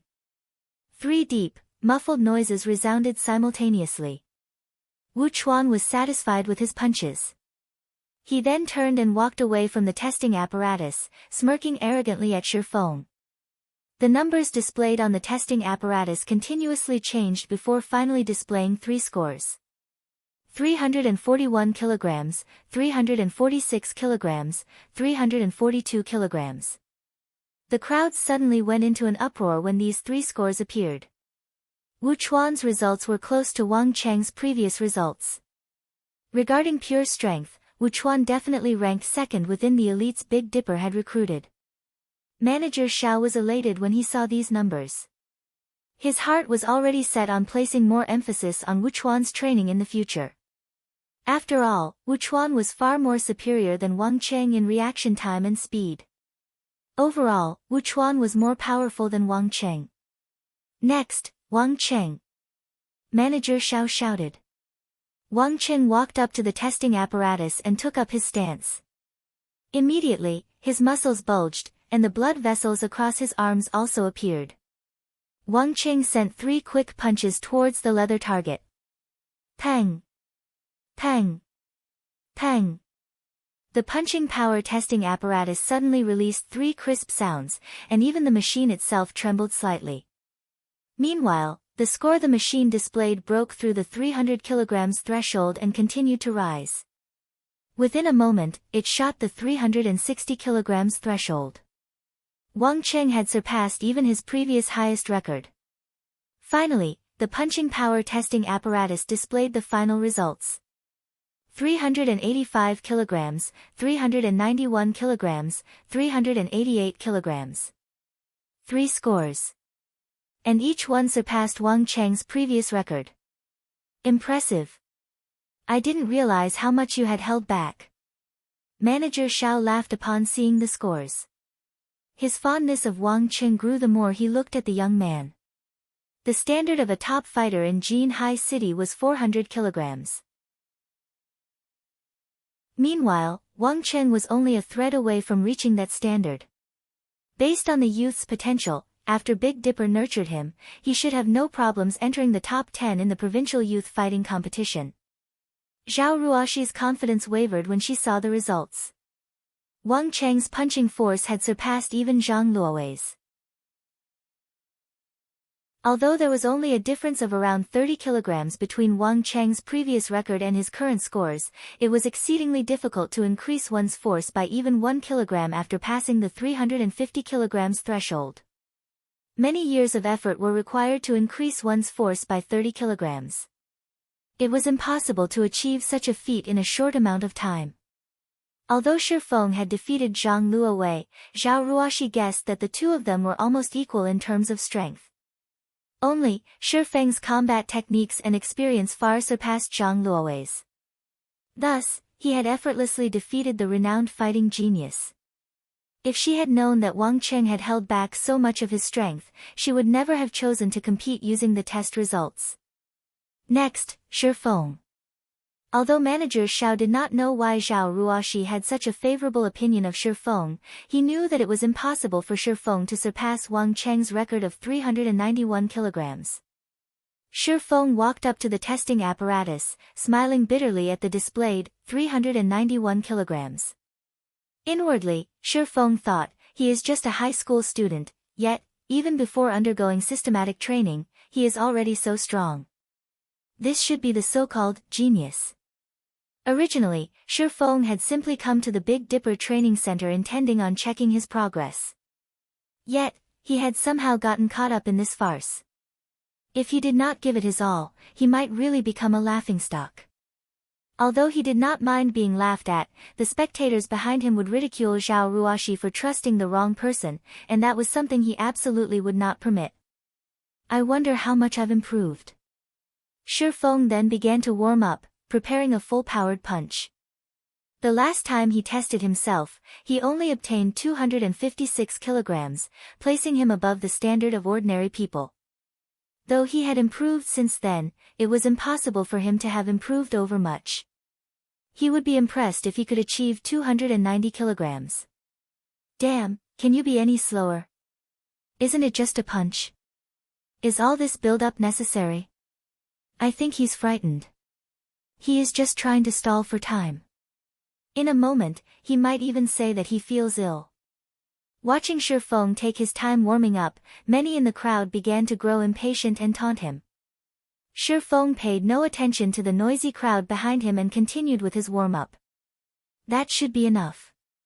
After feeling his entire body loosen up, he clenched his fist and sent a quick punch at the target. Pang! The testing apparatus displayed a score of 302 kilograms. The heck? Here I thought he would be amazing, but he only managed to hit 302 kilograms. Many among the crowd laughed when they saw Shi Feng's first result. In the next moment, however, Shi Feng abruptly took half a step forward, firing a punch once more. This time, the crowd could faintly hear the joints all over Shi Feng's body crack. Pa! Pa! Pa! A series of 8 pops resounded. In addition to the sounds, some of the spectators with sharp eyesight noticed that, while Shi Feng launched his second punch, the hairs all over his body had stood on end. Following which, Shi Feng's punch landed on the target. Boom! This time, instead of a normal punch, Shi Feng had used the 1-inch punch. This move concentrated the power of his entire body into a single burst. It was an advanced technique that required a certain degree of control over their own body. The testing apparatus trembled slightly from Shi Feng's strike, and the score promptly changed to 437 kilograms. However, he was not done. In the next moment, Shi Feng whirled his body around and threw out a punch, his fist striking the target. Suddenly, the testing target bent inwards, and the entire apparatus rocked back slightly. Meanwhile, as if struck by a sledgehammer, web-like cracks appeared on the marble floor where Shi Feng's foot landed. At the same time, the testing apparatus complained loudly, the machine's display revealing a frightening score of 576 kilograms. Shi Feng's punch had broken the punching power test record of the Big Dipper Training Center. What the? Wang Cheng's eyes nearly popped out of their sockets after seeing this score. What the hell? Wu Chuan was greatly shocked as well. Shi Feng's final results stupefied every witness in the testing hall, every one of them falling silent. Chapter 364, Internal Force Expert. Not only did Shi Feng knock the punching power testing apparatus back with a single punch, but he also cracked the marble floor with a single stomp. However, there was one point that confused everyone watching. Shi Feng's punch and stomp both looked very light, and no matter how one looked at the two actions, it was impossible for them to exert such immense power. Yet, the impossible had actually happened. Moreover, the burst of power was simply terrifying. Shi Feng's punch and stomp struck the testing apparatus and the marble floor, respectively. If they landed on someone's body, wouldn't the hits be fatal? Both Wang Cheng and Wu Chuan inadvertently gulped when they saw the cracked marble floor. They no longer looked at Shi Feng with contempt. Instead, they gazed at him in awe. Only now did they understand why Zhao Ruoxi's claim. If they fought Shi Feng, the result would not be pleasant. What a hateful bastard. Despite being so powerful, he is constantly trying to hide it. For a second there, I was afraid he might lose. Zhao Ruoxi finally sighed in relief after watching Shi Feng's stunning performance. Standing beside the testing apparatus, Manager Xiao gaped at Shi Feng's flushed and sweating face with disbelieving eyes. He suddenly thought of a possibility for Shi Feng's shocking results, and he couldn't help but ask softly, "Is this internal force?" Manager Xiao was well versed in physical techniques and combat. He knew only grandmaster martial artists could utilize an advanced technique like internal force. It is, Shi Feng nodded, not expecting Manager Xiao to recognize the technique. Internal force was an advanced combat technique. It was not a myth or a legend, and it was not a superpower. In the past, in order to learn this technique, Shi Feng had spent many years consulting several martial arts masters, constantly training and refining his skills in God's domain. Only after he finally achieved a certain level of control over his own body could he perform this technique. Although internal force granted vast destructive power, it was also extremely taxing on the body. A single strike fatigued him. Right now, he began to show signs of collapsing. If he launched another strike using internal force, he would most likely fall flat to the floor. Mr. Shi, I represent Big Dipper to thank you for breaking our all-time punching power record. According to Big Dipper's rules, we will award you 300,000 credits for this achievement. However, at my disposal, in addition to paying you 300,000 credits, Mr. Shi, in the future, you will be a platinum member of Big Dipper. You can enjoy a 60% discount on all expenses at Big Dipper. You will also receive a specially reserved platinum suite at the Big Dipper Training Center for your pleasure, Mr. Shi. After receiving Shi Feng's nod of recognition, Manager Xiao was nearly speechless from excitement. He no longer looked down at Shi Feng as a member of the younger generation. Instead, he treated Shi Feng as his predecessor, even changing the way he addressed Shi Feng. Since his youth, Manager Xiao had been infatuated with martial arts. He had never stopped training his body. Even now, his dream was to achieve a higher level in martial arts and successfully practice internal force. However, despite his many years of effort, he had never been successful. So, now that an internal force expert stood before him, how could he contain his excitement? Martial arts did not judge by age. Only one's achievements were important. Although he was young, Shi Feng's capabilities with internal force signified him as Manager Zhao's predecessor in the man's eyes. Naturally, he would have to treat Shi Feng with respect. Uncle Xiao, since when were you so generous? For a second, Zhao Ruoxi even thought she had heard wrong. At this moment, her uncle Xiao not only gazed at Shi Feng with respect and reverence, but he also addressed her classmate as Mr. He even upgraded Shifeng from a normal membership to being a platinum member. There were less than 100 platinum members in all of Jinhai City. It was a symbol of status. Even she was only a gold member. Zhao Ruoxi could not understand what her uncle was thinking. Little girl, Mr. Shi is a true martial arts expert. Why would you be surprised by this upgrade? On the other hand, why didn't you tell me that Mr. Shi was a martial arts expert, little girl? You've really caught me by surprise this time, Manager Xiao said sharply, shooting a glance at Zhao Ruoxi. Didn't you say that you wanted Mr. Shi to teach these students? This isn't the proper place for such a discussion. Why don't we go to a meeting room and have a proper chat? Uncle Xiao, what about the results of the competition? Zhao Ruoxi pointed at the score on the testing apparatus. Of course, Mr. Shi won this bet. There's no need to employ the reaction test anymore. I'll have the 3 bottles of S-rank nutrient fluids delivered to you later, Manager Xiao said.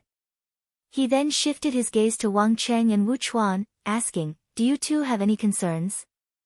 Both Wang Cheng and Wu Chuan hurriedly shook their heads. Even a person as skilled as Manager Xiao treated Shifeng with great respect. Shifeng's strength and skill were obvious. If they continued to compete with him, they would only humiliate themselves. Mr. Shi, now that this competition is over, let's go to a meeting room upstairs and talk. I have many things I would like to ask you, Manager Xiao said. Zhao Ruoxi's heart fluttered with joy when she saw her uncle Zhao's respectful attitude towards Shifeng. She also felt a little prideful as if Shifeng's success were her own. After the crowd in the testing hall dispersed, Manager Xiao led Shifeng and Zhao Ruoxi to a meeting room on the 21st floor. Mr. Shi, would you be interested in becoming the head instructor of Big Dipper? Manager Xiao asked seriously. As long as Mr. Shi is interested, you can state any conditions you want. It was extremely rare to meet an internal force expert. After all, every one of these experts was a master of the martial arts world. Their statuses and positions were all extremely impressive. Manager Xiao could not meet such a master even if he wanted to. Employing such a master to Big Dipper was an even more impossible task. The Big Dipper Training Center was famous in Jinhai City and possessed a certain amount of influence. Outside of Jinhai City, however, it was unknown and insignificant. Big Dipper had no way to compete with the training or fitness centers commanded by martial arts masters. If Big Dipper had an internal force expert like Shifeng in command, their longtime goal of becoming famous beyond Jinhai City might soon become a reality. Uncle Xiao, are you joking? Zhao Ruoxi was stunned. The position of Big Dipper's head instructor was no laughing matter. At that time, the rights Shifeng would possess would surpass even Manager Zhao's. In her opinion, Shifeng was only a university student slightly skilled in martial arts. In the beginning, she had pestered her uncle Xiao with the intention to help Shifeng get a good part-time job, as well as train the current batch of students. Now that the situation had evolved, even she was slightly caught off guard. Since when has your uncle Xiao joked around before? I am very serious. I am only afraid that Mr. Shifeng is unwilling to accept my offer. Manager Xiao did not know what to say to Zhao Ruoxi. Despite clearly having an internal force expert by her side, she had not realized the true value of an internal force expert. Manager Zhao's anxiety was overbearing. He was deeply afraid that Shifeng would just stand up and leave, taking Big Dipper's dream of growing out of Jinhai City with him. Big Dipper's head instructor. Shifeng thought for a moment before saying, "It isn't impossible, but I have 2 conditions." Mr. Shi, please speak your mind, Manager Xiao hurriedly said. I want to become a member of Big Dipper's board of directors and establish a specialized training area. Meanwhile, I want full responsibility over this training area, Shifeng demanded earnestly. Chapter 365, Ranked. Shifeng's conditions were quite harsh. Manager Zhao's brows pinched upon hearing them. His expression turned somewhat grim, and he was at a loss on what to do. If Shifeng had only wanted some of Big Dipper's shares, Manager Xiao could easily approve by himself. the chairman of Big Dipper would also happily agree with Manager Zhao's decision. However, it was a different story if Shi Feng wanted to become a member of the board of directors. Manager Zhao did not have the authority to make that decision. The board of directors controlled every aspect of Big Dipper. In other words, the board of directors held absolute authority. Why would they allow an outsider to have access to such power? Moreover, Shi Feng had also demanded permission to establish a training area that would be solely under his supervision. This request was equivalent to cutting off a portion of Big Dipper and giving it to Shi Feng. It was more incredulous than his first request. If Shi Feng were a famous martial arts master, the directors might even agree to his requests. However, no one knew of Shi Feng. There was practically no chance that the company would accede to his demands. Sitting by the side, Zhao Ruoxi was similarly stunned by Shi Feng's conditions, and she began to look at Shi Feng in a different light. Is this really our classmate Shi Feng? This question resounded in Zhao Ruoxi's heart. Shi Feng's exorbitant demands surpassed even her greed. Head instructor was only a title. In reality, it was a very relaxing position, and normally, Shi Feng would not have much to do. However, the head instructor of Big Dipper's status was extremely high, and countless people coveted the position.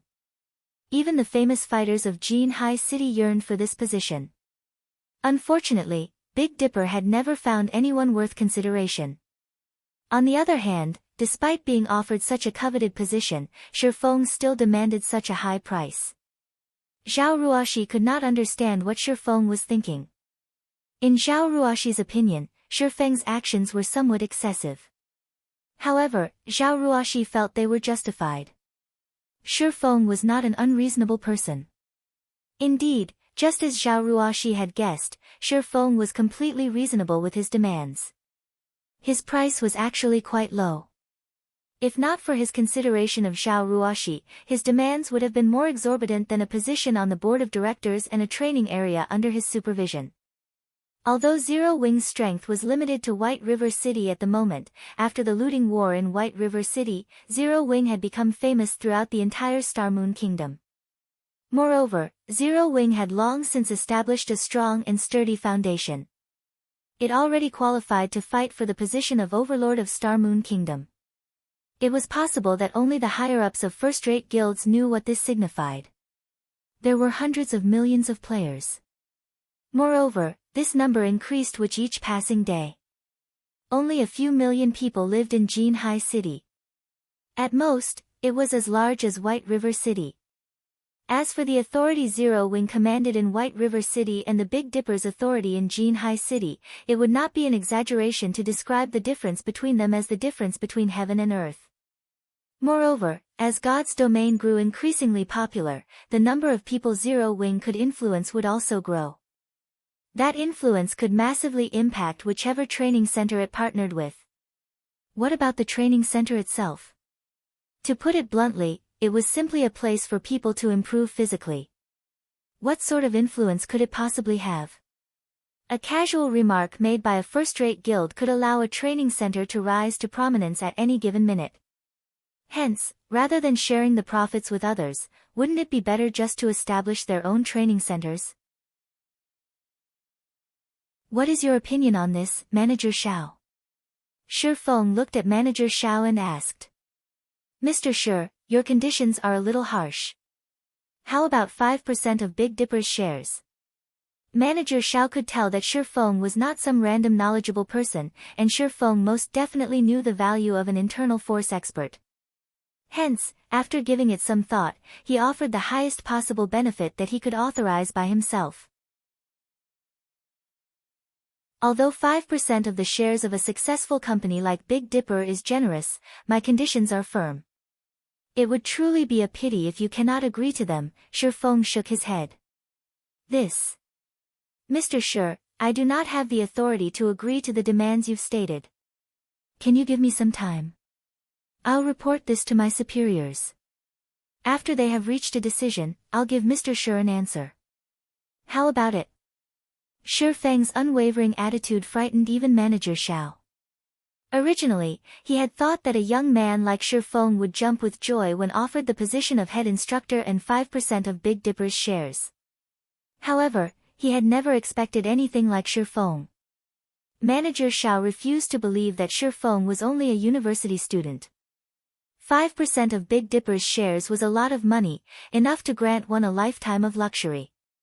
However, Shifeng had insisted on his original demands. If Shifeng were not insane, then he was absolutely confident. Certainly. I'm not in a hurry for this matter. I'll wait for your reply, Shifeng smiled. He had not expected to deal with Zero Wing's training issues in a short amount of time. He still had many things he needed to do in God's domain. Zero Wing's workshop had also just opened, and he needed time to allow all these changes to settle in.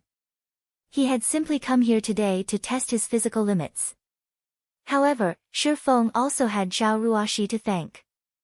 If not for her, establishing a dialogue with Big Dipper's upper management would have been a struggle and taken some time. His current progress had already surpassed his expectations.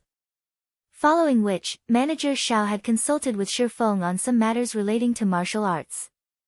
Although Zhao Ruoxi was indifferent to such topics, when she saw how her uncle Xiao looked up to Shifeng, she could not help but find the scene funny. If she related this matter to her father would definitely be shocked. After roughly 3 hours of lengthy conversation, Manager Zhao's admiration towards Shifeng had grown by leaps and bounds. If not for the lack of time, Manager Xiao would have continued the conversation for 3 days and 3 nights. After Shifeng left the Big Dipper training center, Zhao Ruoxi drove him back to his rented apartment. Meanwhile, Manager Xiao immediately contacted Big Dipper's chairman, his elder brother, Xiao Yu. Manager Xiao was prepared to discuss Shifeng's demands in detail. As the sun set, a bright red luxury sports car stopped in front of Shifeng's apartment complex. Shifeng, you must store these 3 bottles of S-rank nutrient fluids properly. Unlike other nutrient fluids, S-ranks need to be kept below freezing. Otherwise, their effects will gradually weaken, and after 2 or 3 days, they will lose their effects completely. Also, you can only consume them once every 5 days.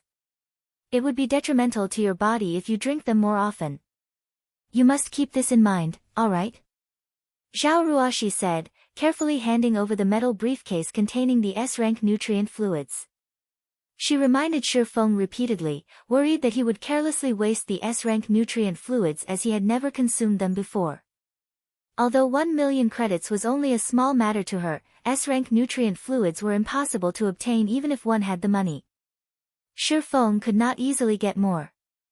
Big Dipper was only lucky enough to procure a few bottles after much difficulty because of some of its connections.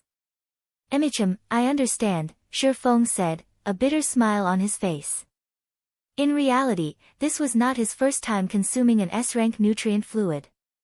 However, Zhao Ruoxi did not know about that. I'll take off, then. Don't forget about my birthday party next month. I know where you live now, so if you're not there, I won't let you off lightly. Zhao Ruoxi brandished her little fist through the car's window. She then sped away in her hovering red sports car. At this moment, Shifeng finally reacted. It turned out that Zhao Ruoxi had actually sent him home with such intentions.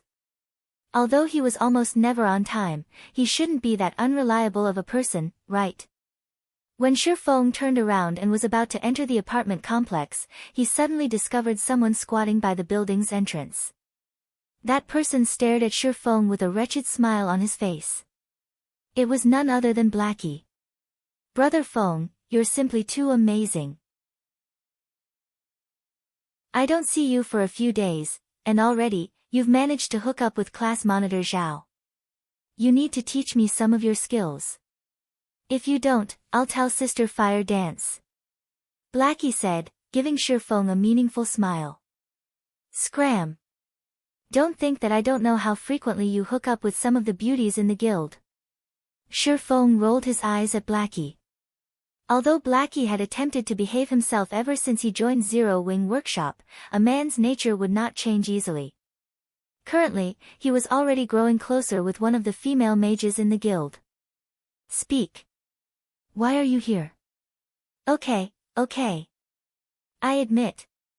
I have important news that I needed to relay to you personally. After you hear it, don't get too excited, Blackie said excitedly.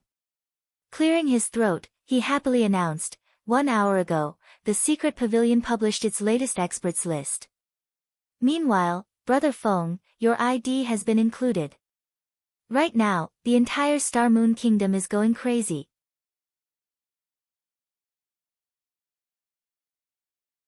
Chapter 366, Virtual Gaming Cabin. Listening to Blackie's excited report, Shi Feng was speechless. Even if Blackie hadn't told him the news, he would have discovered it after he entered God's domain. There was not necessary for Blackie to hunt him down. Did you run all the way here just to tell me this? Shi Feng asked. Of course not. Sister Aqua said that using the advanced virtual gaming helmet constantly would affect your strength and growth in game. After all, the helmet only has a synchronization rate of 90%. The cabin, however, has a synchronization rate of 97%. So, some time ago, she tried to buy a few virtual gaming cabins, Blackie said. However, there aren't many of them. Even with Sister Aqua's influence, she could only purchase 5 cabins for us. I came to deliver your unit. The workers have already installed the cabin in your apartment, you can use it immediately. Virtual gaming cabin? Where did you guys get so much money?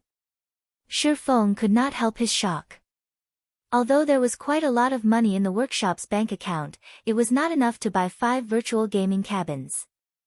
A single unit cost 3 million credits. Moreover, virtual gaming cabins were always scarce as they were extremely difficult to manufacture. Unlike the virtual gaming helmet, the materials the virtual gaming cabin required were very rare, so they only produced and sold a limited number each day. Wealthy tycoons usually snatched up the cabins the moment they came out of production. Many people usually wondered why these virtual gaming cabins were so popular. Despite the cabin being so expensive and only having a 7% sync rate increase over the helmets, it was still immensely popular. In the past, Shi Feng had thought similarly. Wasn't it just 7%? How much would a player's strength in game possibly increase after using the cabin? Why bother wasting so much money for such a measly improvement? However, after Shi Feng obtained his own cabin and subsequently tested it, it instantly changed his mind. That 7% made a world of difference. In the past, an expert had been involved in an experiment using the 2 machines to test combat power. In the end, the expert exhibited 71% of his combat power while using the virtual gaming helmet. However, when using the virtual gaming cabin, the expert managed 75%. Furthermore, not only could the gaming cabins allow a player to raise their combat power, but they could also allow a player to improve their techniques at a quicker rate. The cabins could also develop the potential of a player's brain, as well as restore and enhance their physical fitness. In the past, if Shi Feng had purchased a virtual gaming cabin earlier on, he would not have stagnated at the peak of Tier 3. He had poured his heart and soul into God's domain to build his own legacy. In the process of doing so, he had neglected his physical fitness, which deteriorated with each passing year. By the time he realized the problem, it was already too late. Sister Aqua paid for them with her own money. She said that, as the #1 workshop in Jinhai City and the sensational guild of White River City, if others discovered that the guild leader of Zero Wing still used a virtual gaming helmet, Zero Wing would become a laughingstock. Hence, we needed to buy the cabins no matter what, and you, Brother Feng, must use one. This concerns Zero Wing's reputation, Blackie said eloquently, leaving Shi Feng with no room to refute. Alright, then. I'll accept the cabin. However, we must pay Aqua back for all of the money she spent. There's still around 2 million left over from the White River City guidebook sales, send that to Aqua for now. I'll think of a way to gather the rest. Shi Feng agreed that he needed a virtual gaming cabin. However, he couldn't have purchased one before because he lacked the proper channels. Since Aqua Rose had already bought one for him, he would gladly accept this favor, but there was no room for negotiation regarding money. However, he did not possess a lot of credits right now. Although he had previously earned quite a bit and received the 50 million compensation from Twilight Echo, he had already spent most of it purchasing the real estate and all of the necessary equipment for the workshop. He now had very little credits on hand. Coins, on the other hand, he had a lot of. If he converted the coins into credits, he would have more than enough to repay Aqua Rose. However, unless he had no other choice, he would never trade his coins for credits. There was not much time left to complete the epic quest, Gospel Project. After his few recent large purchases, the gold coins he had on hand had grown further and further from his target of 30,000 gold. He could no longer afford to trade coins for credits. He could only search for other avenues to earn credits. Ha ha ha. Brother Feng, Sister Aqua truly understands you. She knew you would say such a thing. So, she told me to tell you that since she was paid 5% of Zero Wing's shares for doing nothing, you can consider this as her investment in Zero Wing. Also, if you really wish to repay her, make Zero Wing a guild that surpasses Twilight Echo. To her, this would be the greatest form of repayment, Blackie said. He laughed when he heard Shifeng reply exactly how Aqua Rose said he would. The cabin has already been installed in your home. Since I've finished my report, I'll return to the workshop now. You have no idea how busy the guild is right now. Finished speaking, Blackie quickly departed from the apartment complex. Surpass Twilight Echo, huh? Shifeng muttered as he watched Blackie leave. His goal was not just to surpass Twilight Echo. However, there were still too many things he needed to deal with in White River City right now. It was especially true for Underworld. They had been too quiet during the looting war. This was out of character for them. After a short moment of silent contemplation, Shifeng turned and walked into the apartment complex, returning to his apartment. Inside his home, as expected, Shifeng discovered a white virtual gaming cabin that was 2.5 meters long, 1.8 meters wide, and 1.5 meters tall quietly laying inside his bedroom. He would no longer have to rely on the virtual gaming helmet to play God's Domain. There were nutrient fluids as well as various health monitoring devices implemented in the cabin. Players would not have to worry about hunger or physical discomfort for extended periods of time while inside. On the contrary, they would get plenty of rest and recovery. Moreover, with the 97% sync rate, players would find their 5 senses reaching new heights in the game. With the cabin, Shifeng could finally display his true strength in God's Domain.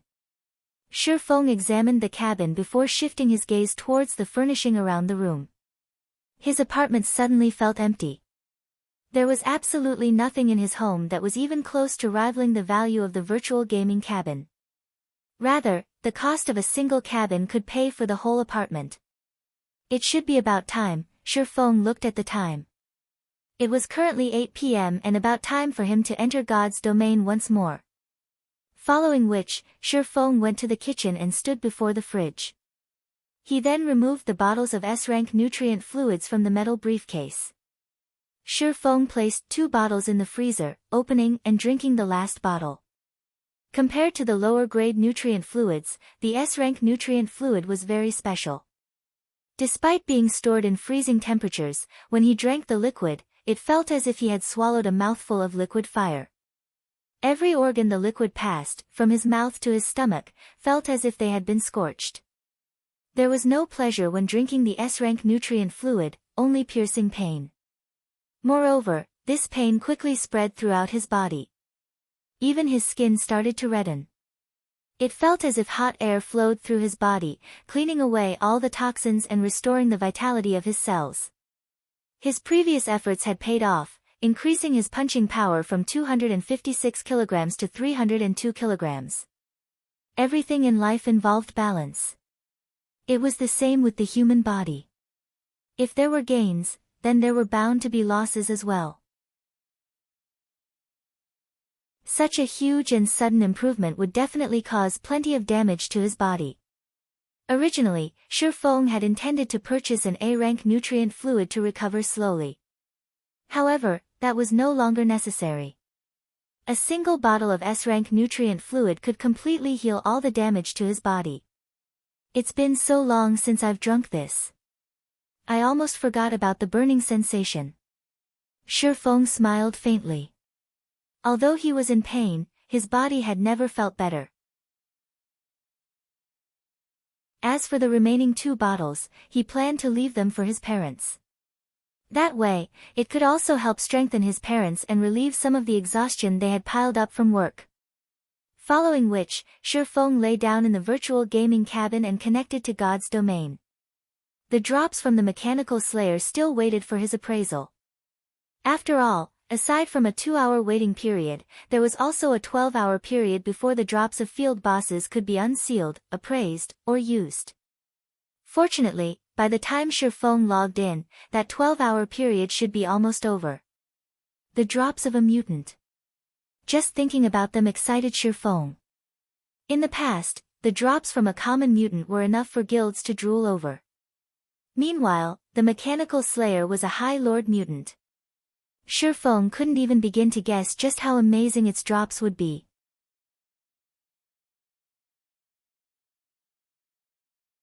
Chapter 367, Asura. A series of notifications flooded Shi Feng the moment he logged into the game. There sure are a lot of people trying to contact me. Shi Feng slowly browsed through the notification list, discovering that a vast majority were friend requests or private messages. Among them, there were plenty of messages from high-ranking members of first-rate guilds.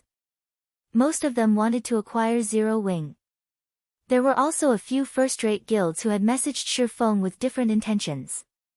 These first-rate guilds stated that, as long as Shi Feng willing joined their guilds, they promised to promote him into an elder position in their guild immediately and offered him a significant percentage of the guild's shares. Shi Feng couldn't understand these offers. Since when had he become so valuable? Even Feng Xianyang sent me a message. Interesting, Shi Feng read Feng Xuanyang's message, feeling slightly surprised. Although he had yet to discard all pretenses with Feng Xianyang, they were already mortal enemies, neither would rest until one side was annihilated. Based on Feng Xuanyang's arrogance, it would be a miracle if he stopped trying to dispose of Shi Feng. So, why would Feng Xianyang contact him? This wasn't his style at all. When Shi Feng opened and read Feng Xuanyang's message, he could not but laugh. Feng Xianyang sure is quick to change his attitude. It's no wonder he was promoted to Underworld's management. In the message, Feng Xianyang had expressed his agreement to the conditions Shi Feng had previously stated. He was willing to invest 1 billion credits in Zero Wing in return for 10% of Zero Wing's shares. As for the finer details, they could discuss that further once Shi Feng contacted him. What the hell happened while I was away? Everything had happened too suddenly, and Shi Feng was at a loss. The looting war in White River City should not have warranted such a change in Feng Xianyang. There must be some other reason. Although Zero Wing had become a major force, in the end, it was limited to White River City. There are over 100 cities in the kingdom. To first-rate guilds, the gain or loss of a single city was insignificant. As for Underworld, they surpassed even first-rate guilds. Moreover, among some of the messages Shi Feng had received, a few of the major guilds from the other countries in God's domain had invited Shi Feng to their guilds. They even offered very enticing salaries. No matter how Shi Feng looked at it, there was definitely something wrong with this situation. However, even after a long moment of contemplation, he still couldn't figure it out. Hence, he logged on to the official forums to get a better understanding of the situation. The moment he logged in, however, he was stunned. Under the Star Moon Kingdom's forum section, posts about Black Flame and the God's Domain experts list flooded the page. Star Moon Kingdom's top player, Black Flame. Appearance of the experts list top 500 in Star Moon Kingdom. God amongst men. 1 against 10,000. Killing thousands and escaping alive. Experts analyze of the various guilds in Star Moon Kingdom. Zero Wing overall strength ranked first. However, among the numerous posts, the most popular was titled, One Hit Asura, with a view count of over 10 million. God's Domain Experts List Rank 481, Black Flame. Class, Swordsman. Title, Asura. Black Flame had undergone numerous great battles in White River City. He once successfully killed Lone Tyrant, the guild leader of Dark Star, while surrounded by over 1,000 Dark Star members. Afterward, he fought several hundred elite players in White River City, killing every player with a single hit. Nobody could stop his mighty sword as he effortlessly annihilated over 100 players. Shortly after, tens of thousands of players from multiple guilds hunted him down. Not only did he paralyze those players with shock, but he also killed thousands of players by himself before safely departing the battlefield. Secret Pavilion's evaluation, 1 hit per person, possessing strength like a demon. The Secret Pavilion hereby gives Black Flame the title of Asura. Below the introduction, the post contained video highlights of Black Flame's battles. Black Flame is simply too amazing. He is the role model of us swordsmen. I must take him as my teacher. I heard that the Secret Pavilion doesn't give out titles casually. It's a pity that Black Flame has been in so few battles. Otherwise, he would definitely get a higher ranking on the experts list. You don't say. 1 hit per person.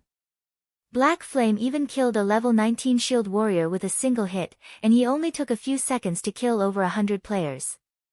With such godlike strength and techniques, no matter how you look at it, he should not rank at just 481. In my opinion, first place should be just about right.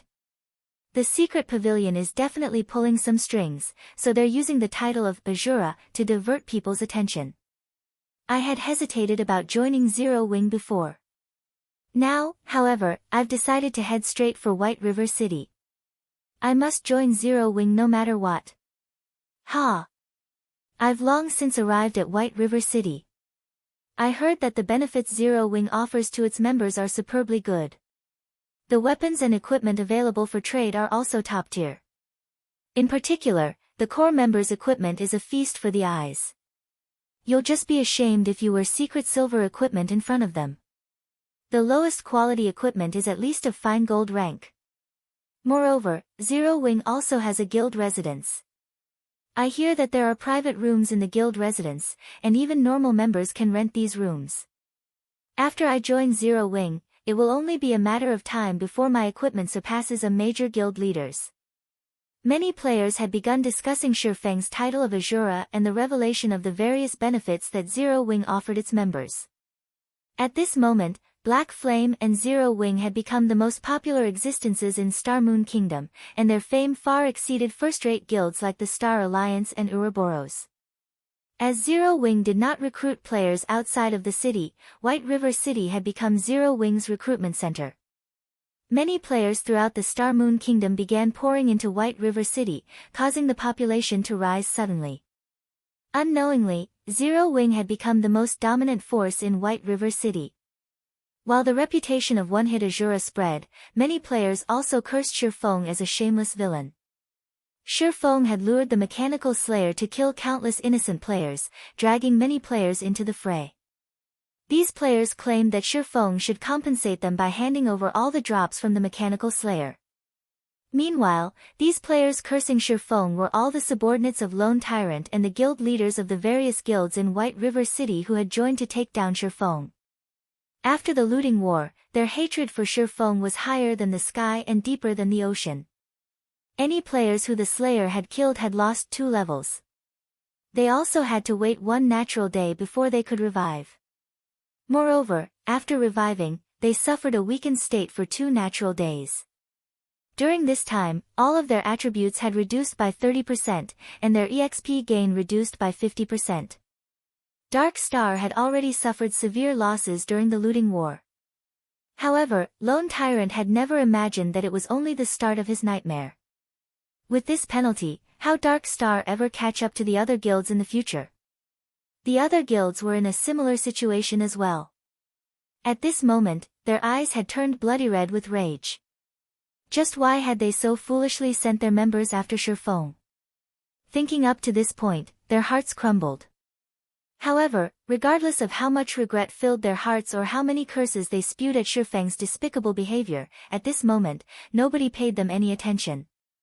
Rather, they had set themselves up to become the joke that served to uplift Zero Wing's fame even further. So that's why. Rank 481 and a title. It's no wonder why even first-rate guilds from other kingdoms and empires have made such grand offers. Even Feng Xianyang has swallowed his pride and agreed to invest in Zero Wing. Reading up to this point, Shifeng finally understood the reason behind all those messages. There were countless experts in God's domain. However, there could only be 1,008 players on the experts list at a single time. These players were at the apex in God's domain. Players capable of placing on the experts list were also symbols of strength and status for guilds.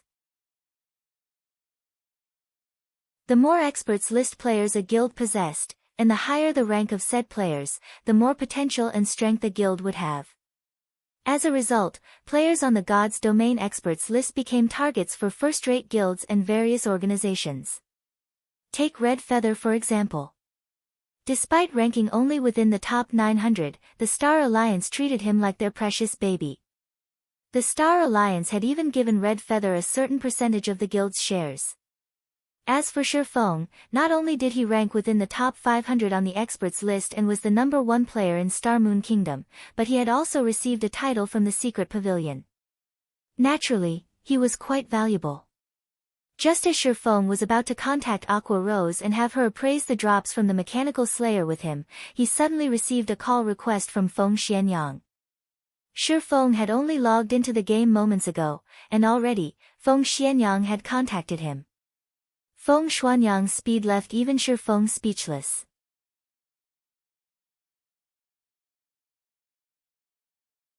Chapter 368, Lunatic against Lunatic. Maple City was one of the major cities in Star Moon Kingdom's eastern region. Although its population was no match for White River City, it was not too far off. At this moment, over half of Maple City had fallen under Underworld's control, and it was only a matter of time before the organization controlled the city entirely. Young Master Feng, do you really plan to contact Black Flame? South Wolf asked curiously, watching Feng Xianyang as he sat on the sofa enjoying delicacies. Currently, Black Flame had become one of the great experts ranked on the God's Domain experts list and had even received the title of Asura from the Secret Pavilion. He had now become an expert recruiting. However, Black Flame had once rejected their kind offer in the past, going as far as to toy with Feng Xianyang. He had even ruined Underworld's plans. Based on Feng Xianyang's personality, he would continue to plan Black Flame's destruction. Now, however, Feng Xianyang had actually taken the initiative to contact the Black Flame he hated so fiercely. There are some things you will never understand. Based on our previous investigations, that Mechanical Slayer was a very special monster, Feng Xianyang said as he examined the compiled data in his hands, a playful smile appearing on his handsome face. A special monster? South Wolf was confused. That's right. According to the information I have here, any player killed by the Mechanical Slayer had to wait 1 natural day before reviving. Even healers' resurrection skills were ineffective on these players. Moreover, the penalty for death doubled. After these players revived, they also entered a weakened state for 2 natural days. During this period, all their attributes have decreased by 30%, and the EXP they can receive has decreased by 50%, Feng Xianyang reported pleasantly as he lightly shook his head. Do you understand what this means? South Wolf shook his head, growing more confused at Feng Xianyang's words. Have you ever seen a monster with such strength? With God's Domain's basic settings, the stronger a monster is, the greater its loot will be. The Mechanical Slayer's loot must be stunning. There might even be many epic items among its drops. Meanwhile, Zero Wing is the largest beneficiary from the looting war. They claimed more drops than any other guild in White River City. Obtaining these drops could skyrocket Underworld's future development. However, it is simply too difficult for us to obtain them. Moreover, we don't have any concrete information about the loot. Trying to steal it from Zero Wing would not be easy. Hence, I've decided to invest in Zero Wing. Although we would have to spend a large sum of money, when I become one of Zero Wing's stockholders, I can easily obtain any information I want. Afterward, I can just set up a trap to steal those items and, slowly but surely, destroy Zero Wing from the inside. Isn't it just money? I have plenty of that. Feng Xianyang was determined to join Zero Wing. Nobody could resist the enticement of 1 billion credits. As long as he could get a hold of a small percentage of Zero Wing's shares, he could obtain all information relevant to Zero Wing fair and square. Previously, not only had Shi Feng acted so arrogantly before him, but Shi Feng had also caused his plans to support Dark Star to fall short. So, why would he ever let Shi Feng escape his punishment? South Wolf trembled upon hearing Feng Xuanyang's plans. Suddenly, South Wolf realized that he was still naive. His understanding of Feng Xianyang was still too shallow. Feng Xuanyang's plans were simply insane and terrifying. In South Wolf's opinion, Feng Xuanyang's plans weren't related to the Mechanical Slayer's loot at all. Feng Xianyang just wanted his revenge on Shi Feng. The drops were an excuse to take action. To think that Feng Xianyang was actually willing to spend 1 billion credits just to destroy Zero Wing and get his revenge. He was a lunatic.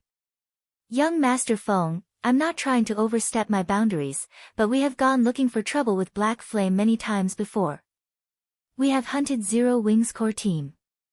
Now that we are trying to become the guild's shareholders, won't he just reject us outright? South Wolf said softly.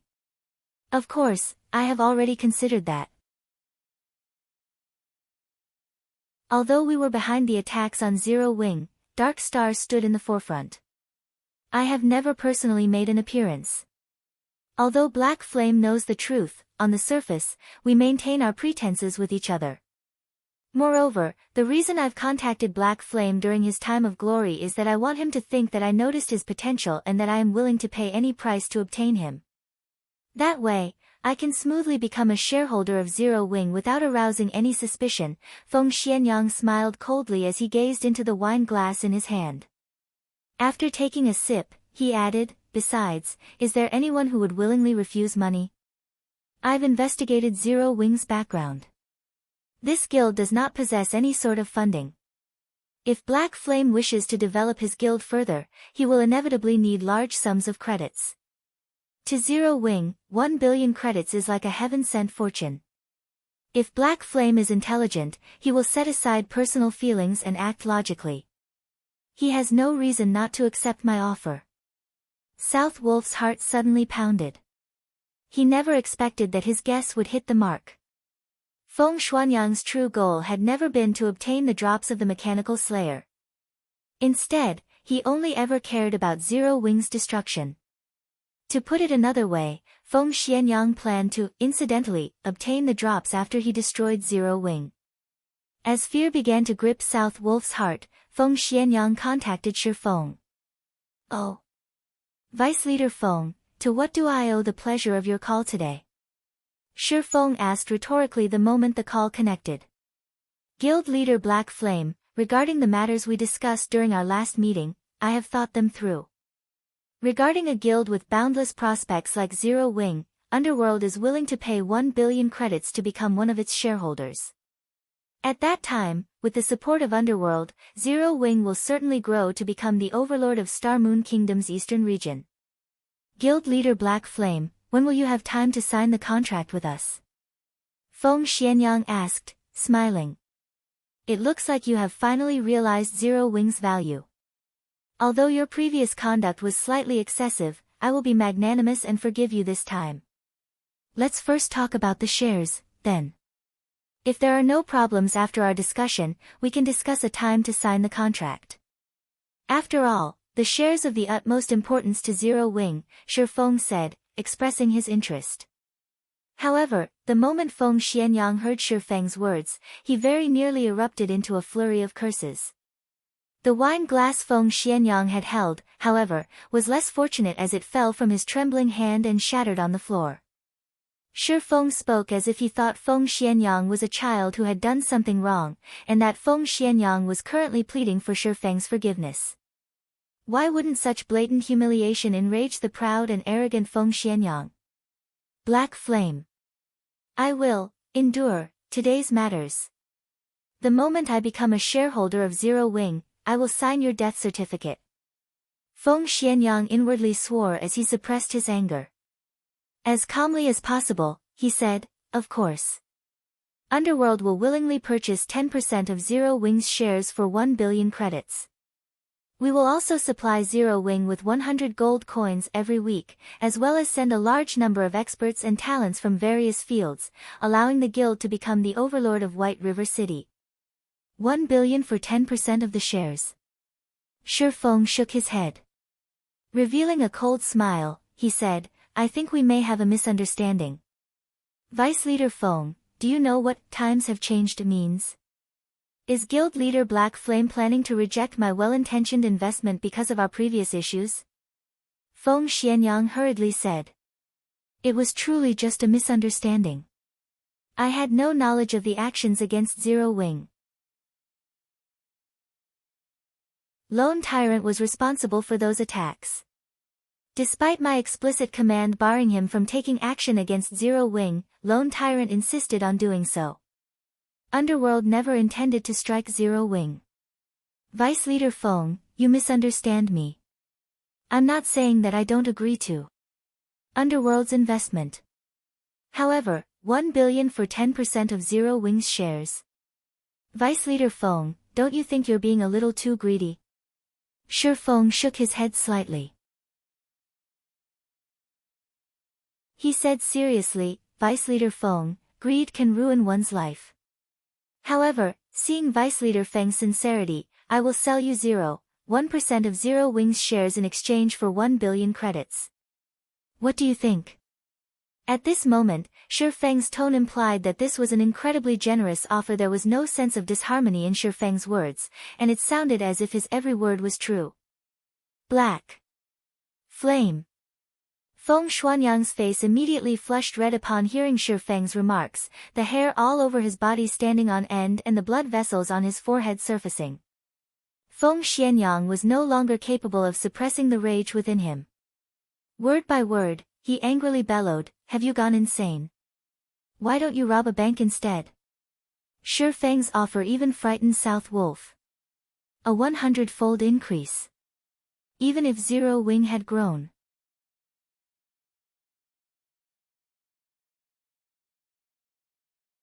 Chapter 369, King's Return.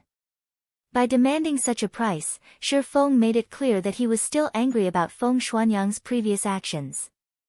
Misunderstanding was just another form of deceit. Everybody knew this. After all, if anything could be chalked up to a misunderstanding, why would anyone need the police? Vice Leader Feng, I'm really losing a lot with this transaction. If you aren't interested, there are many others who will jump at the offer. Shi Feng chuckled. In fact, Shi Feng wasn't lying. Many guilds and organizations outside of Star Moon Kingdom had expressed interest in collaborating with Zero Wing. In addition, there were also major corporations who had offered high prices to purchase the guild. At this moment, Feng Xuanyang's complexion darkened, and his eyes flashed with a fierce chill. Even South Wolf, who stood by Feng Xuanyang's side, silently lowered his head, his legs trembling. He was deeply afraid that Feng Xianyang would erupt with rage and take it out on him. Whenever Feng Xianyang was this angry, he would secure a painful ending for any who incurred his wrath. Meanwhile, Shi Feng had toyed with Feng Xianyang many times now. No one knew what Feng Xianyang would do next. After a long moment. Guild Leader Black Flame, I am very sincere here. How about this? In exchange for 1 billion credits, I will ask for 5% of Zero Wing's shares. Feng Xianyang suppressed his anger and expressed an extraordinary serenity. No negotiations. I will only do 0.1%. This is the very limit that I can offer. If Vice Leader Feng is not interested, then forget it. I won't demand your acceptance. Shi Feng had only probed since he doubted Feng Xuanyang's intentions. He had not expected that Feng Xianyang could actually endure his games so well. Feng Xianyang had always possessed a dominant approach. He would immediately take action against anyone who disagreed with him. Now, however, he actually controlled his anger to negotiate with Shi Feng. Why wouldn't Shi Feng be suspicious? There must be a reason for Feng Xuanyang's attitude change. Feng Xianyang gnashed his teeth to the point of almost cracking them when he heard Shi Feng's reply. 1 billion was not a small number. If he had to give away so much money, even his heart would ache. If it was in exchange for 10% of Zero Wing's shares, he could barely accept it. However, he could never accept 0.1%. Black Flame. You dare treat me like a fool. Sooner or later, I will make you pay this debt 100-fold. Feng Xianyang inwardly bellowed. As long as he became one of Zero Wing's shareholders, he could investigate Zero Wing fair and square and insert his own men into Zero Wing's core. When that time came, he could crush everyone in Zero Wing. Hence, suppressing his anger right now, he said in a low tone, I understand. I hope that guild leader Black Flame will not disappoint me. Let's sign the contract as soon as possible, then. Feng Xuanyang's agreement surprised and concerned Shi Feng. Originally, he thought he could anger Feng Xianyang and send the young master flying into a rage. He had expected Feng Xianyang to break off their relationship completely, spouting a few curses and making some vengeful statements such as, not resting until one of them was annihilated, and the like. However, Shi Feng had never expected this ending. Feng Xianyang had actually endured such an insult to his reputation. Feng Xianyang was actually willing to exchange 1 billion credits for 0.1% of Zero Wing's shares. Unless Feng Xianyang had truly lost his mind, he was definitely plotting something. Considering the events up to this point, Shi Feng revealed a faint smile and said, Vice Leader Feng, why are you in such a hurry? I still haven't finished. Aside from the 1 billion credits, I also want 50% of Underworld's shares. If you can promise that, I won't hesitate to sign. Black Flame. You're courting death. Feng Xianyang exploded. He was now fully aware that Shi Feng was not deliberately raising the price out of anger. Instead, Shi Feng was wholeheartedly toying with him right now. Not only did Shi Feng want to sell 0.1% of Zero Wing's shares for 1 billion credits, but he also wanted 50% of Underworld's shares. What was Underworld? It was a force that far surpassed a first-rate guild. Not to mention 50%, Feng Xianyang did not even possess 1% of the organization's shares. Yet, Shi Feng wanted 50%. Vice Leader Feng, you're not going to keep up the act anymore.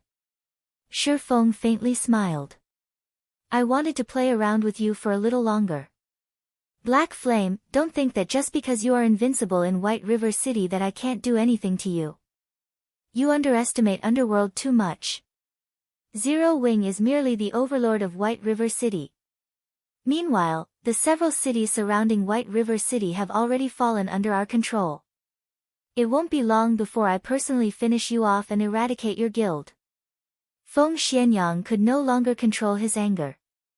Like a berserk beast, he let out a lung-piercing roar, causing everyone who heard it to shiver with fear.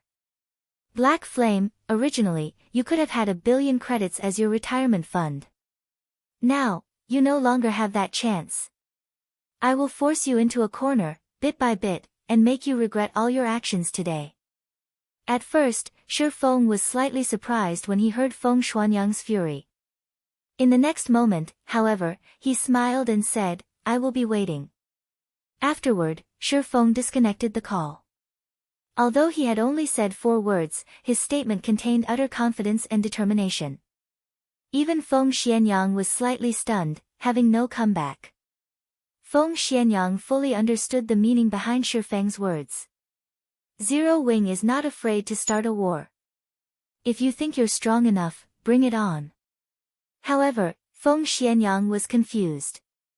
Just how had Shi Feng remained so calm even when facing 1,000,000,000 credits? It seems that I need to speed up my plans, Shi Feng thought after he disconnected the call. His surprise during the call had not been due to fear.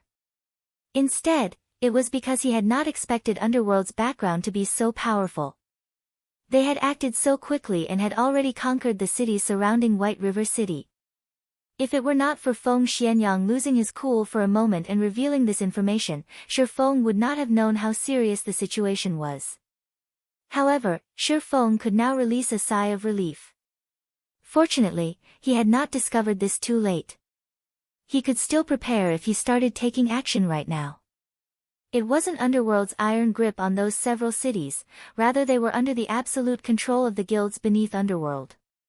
Otherwise, Feng Xianyang would not have tried to spend 1,000,000,000 credits to bury Zero Wing. Currently, the average player's level was still low, so interaction between cities was limited. However, when players reached higher levels, they would have to head to higher-leveled areas. Meanwhile, these high-level areas were close to the common borders between cities. At that time, Underworld could trap Zero Wing. With enemies on all sides, Zero Wing's members would not be able to level up safely as they would face the risk of an enemy ambush at any time. In the end, Zero Wing would slowly but surely be pushed into a corner.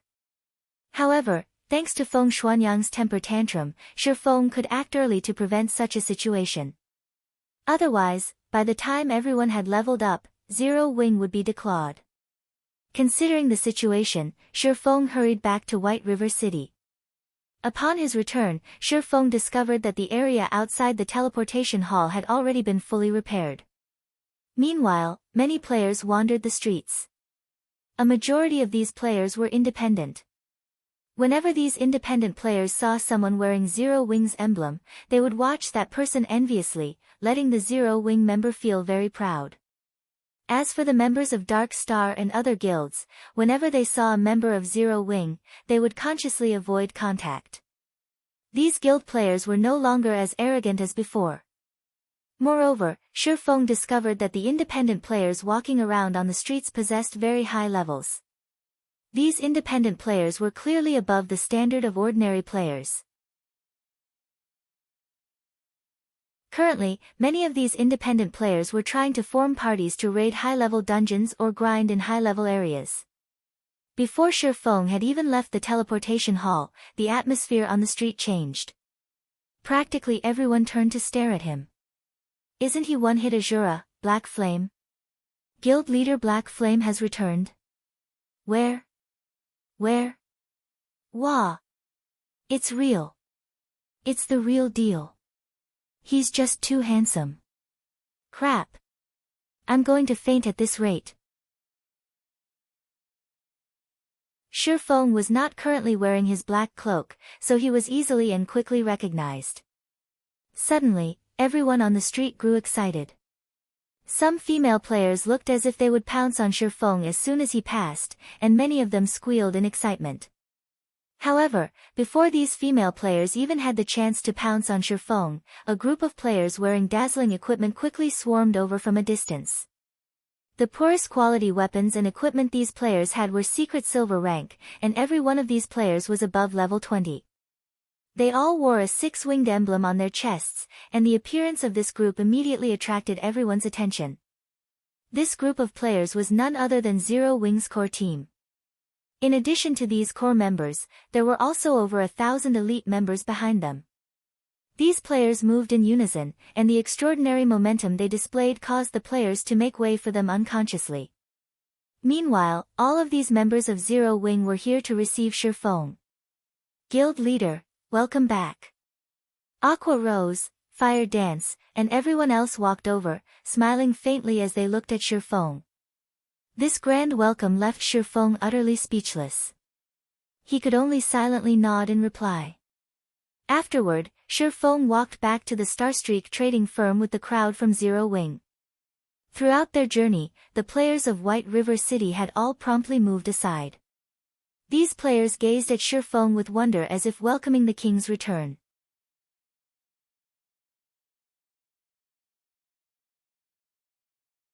Chapter 370, Legacy Stone Sword. Starstreak Trading Firm, 3rd floor meeting room.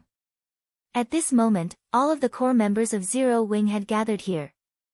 Compared to other guilds, Zero Wing was more fortunate as it had a meeting place exclusively for its own members. Normally, other guilds would have to use the temporary rooms available at the Adventurers Association.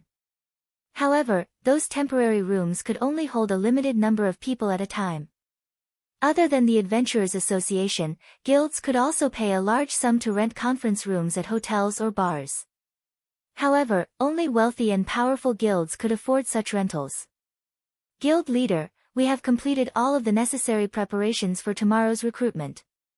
We can start as soon as the guild residence's construction has completed. In addition, here is the detailed list of tomorrow's tasks. Everyone can take a look at what they need to do tomorrow. Aqua Rose presented a list of tasks on the meeting table system screen and explained them one by one. Aqua Rose had long since prepared for Zero Wing's recruitment.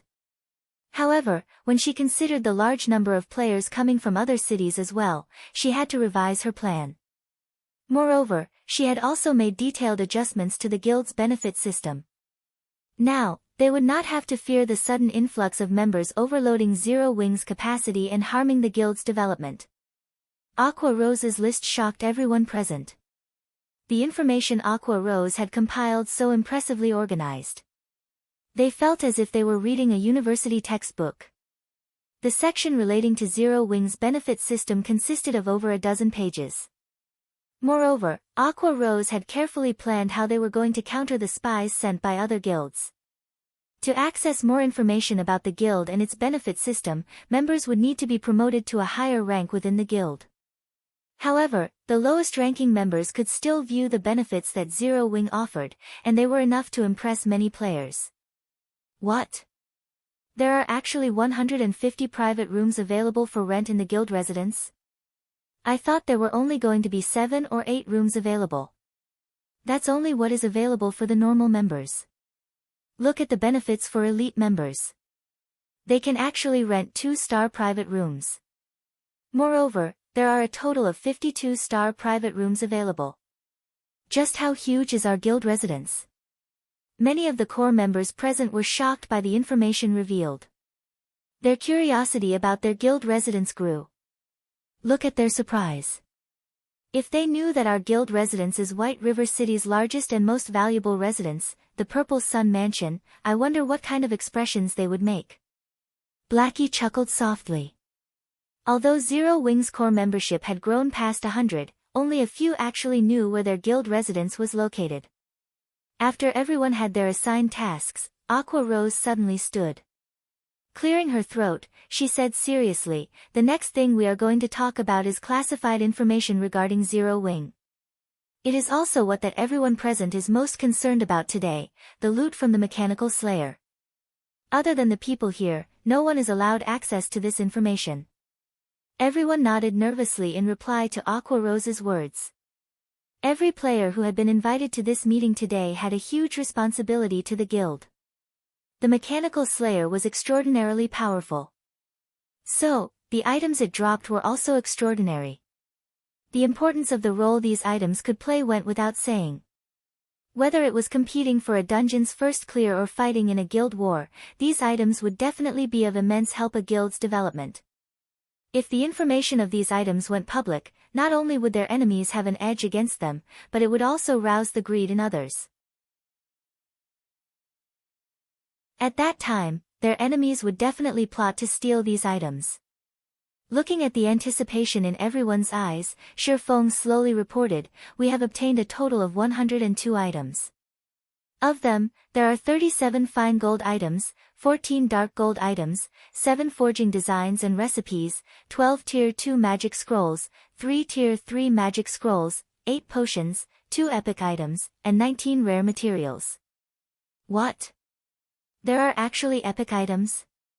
Awesome! With epic items, our guild will flourish in dungeons. We can claim all of the first clears easily. Everyone grew incomparably excited after listening to Shifeng's report. The large number of fine gold and dark gold items alone had greatly shocked the team. They could fully arm a 20-man team with so many items. Just the thought of having a 20-man team fully geared in fine gold and dark gold ranked weapons and equipment was enough to give them the shivers. Not even first-rate guilds could produce such a powerful team. Fully arming a team with secret silver equipment was already impressive. As for a 20-man team in fine gold equipment, that was simply impossible. Meanwhile, if Zero Wing could establish such a powerful team, they would be invincible in 20-man team dungeons. The dungeon bosses would become pushovers. At that time, they could continuously supply the guild with loads of precious equipment. Most importantly, there were even 2 epic items among the loot. Previously, epic items only existed in their thoughts and dreams. After all, since the launch of God's domain, there had yet to be any mention of anyone obtaining an epic item. Now, their guild actually had 2 epic items. Everyone's breath began to grow heavy at this revelation. Don't get too excited. Although we obtained quite a few weapons and equipment, the lowest level requirement is 30. The same goes for the 2 epic items. Shifeng smiled in response to their enthusiasm. He could understand how his team felt at the moment. Epic items. In God's domain, they were symbols of extraordinary strength. In Shifeng's previous life, he, too, had been elated when he first saw an epic item. After all, it was an item every player dreamed of having. I know that all of you are eager to see how powerful the epic items are, so today, I'll let all of you have a look at them. While we're at it, I'll let all of you know that I do not plan to allocate these 2 epic items to anyone in particular. Instead, I'll place both of them in the guild warehouse. However, only core members can see them. Once you have accumulated sufficient contribution points, you can trade your points for any of these 2 epic items at any time, Shifeng explained. He then presented the information of the 2 items on the screen of the meeting table. Song of Beatrice, Staff, Epic Rank. Level 30, Level 90. Equipment requirement, Intelligence 200. Attributes will be adjusted according to user's level. Magic damage increased by 25%. Cooldown of all spells reduced by 20%. Casting speed increased by 20%. Spell critical rate increased by 15%. Cast range +3. All magic type skills +2 levels. Ignore levels +15. Durability 200/200. Additional passive skill, Song of Elements. All successful attacks have a chance to trigger this skill, increasing players' magic damage by 20% for 15 seconds. Does not stack. Cooldown, 1 minute. Additional skill 1, Forest Sprites. Summons 3 forest sprites to battle for you. Forest sprites can also be sacrificed to recover players' mana. Each forest sprite sacrificed will recover 15% of players' maximum mana. Cooldown, 20 seconds. Additional skill 2, Elemental Domain. All allies within a radius of 50 yards will have their magic damage increased by 15%, cast speed increased by 15%, and mana consumption decreased by 20% for 1 minute. Cooldown, 30 minutes. Additional skill 3, Song of Sprites. Increases the effect of a specified spell by 300%. Cooldown, 5 minutes. Shadowcraft, Leather Armor, Epic Rank. Level 30, Level 90. Equipment requirement, Agility 200, Strength 150. Attributes will be adjusted according to user's level. Agility increased by 25%. Strength increased by 10%. Evasion +20. All magic resistance +20. Defend +4 levels. Ignore levels +10. Additional passive skill 1, Dark Shadow. Movement speed increased by 20%. In dark places, movement speed increased by 30% and agility increased by 10%. Additional passive skill 2, Rapid Movement. Agility increased after receiving damage. Agility increases by 5% with every 10% decrease in HP. Additional skill, Shadowless. Player can consecutively appear behind targets within a distance of 40 yards. Each use consumes 1 charge. Replenishes 1 charge per minute up to a maximum of 3 charges. Of the 2 epic items, the Song of Beatrice required 600,000 guild points, whereas Shadowcraft required 400,000 guild points. 1 guild point was the current equivalent to around 30 copper coins. Even Aqua Rose and Fire Dance would require a relatively long time before they could accumulate so many points. When everyone saw the attributes on the 2 epic items, they were all stupefied. The equipment they wore was simply too inferior compared to these 2 items. Meanwhile, when everyone thought about how they could trade guild points for these items, a passionate flame lit up in all of their eyes. The absurdly high demand of guild points didn't deter their passion at all. At this moment, they wanted to rush out of the room and start earning guild points immediately. You've seen the attributes on these items for yourselves. As to whether or not you can trade for them, that will depend on the effort you put in. In addition, I also have some good news to tell all of you. I will reward guild points to the first 100 members in the guild to get promoted into a Tier 1 class. First place will receive a reward of 50,000 points, so all of you, work hard. Seeing the high morale of the crowd, Shifeng added more fuel to the fire. Currently, not a single player had become a Tier 1 class in the entire Star Moon Kingdom. The various guilds around the kingdom were all focused on raiding the 50-man team dungeons in their respective cities. None of them knew the importance of Tier 1 players. Presently, only Shifeng knew that Tier 1 players were the key requirement to raid a level 20, 100-man team dungeon. In addition, Tier 1 players also played an important role in the competition between guilds. The sooner a guild possessed Tier 1 players, the more beneficial it would be to the guild's future development. This was the reason why Shifeng had ordered his guild members to level up quickly rather than waste time competing over the first clear for the level 10, 50-man team dungeons. Everyone's fighting spirit soared once more when they heard Shifeng's announcement. At this moment, they all viewed their decision to join Zero Wing as the best decision they had ever made. No other guild would offer fine gold and dark gold items to its members, much less epic items. On the other hand, not only had Shifeng made the items available for trade, but he also spent a large sum of money to encourage everyone to raise their strengths. Players would never find these opportunities in any other guild. If they could earn the reward of 50,000 guild points, even if they didn't want the epic items, they could still gain several fine gold or dark gold items, greatly increasing their prowess. After the meeting ended, the core members headed towards the class association to receive their class change quest, afraid that the others would beat them to the top prize. It should be about time for me to upgrade my class as well. Shifeng smiled faintly. Shifeng had wanted to take on his class change quest for a while now. However, he celebrated the fact that he had not already done so. He would have regretted that decision. Before the meeting started, Shifeng had already appraised the drops from the Mechanical Slayer.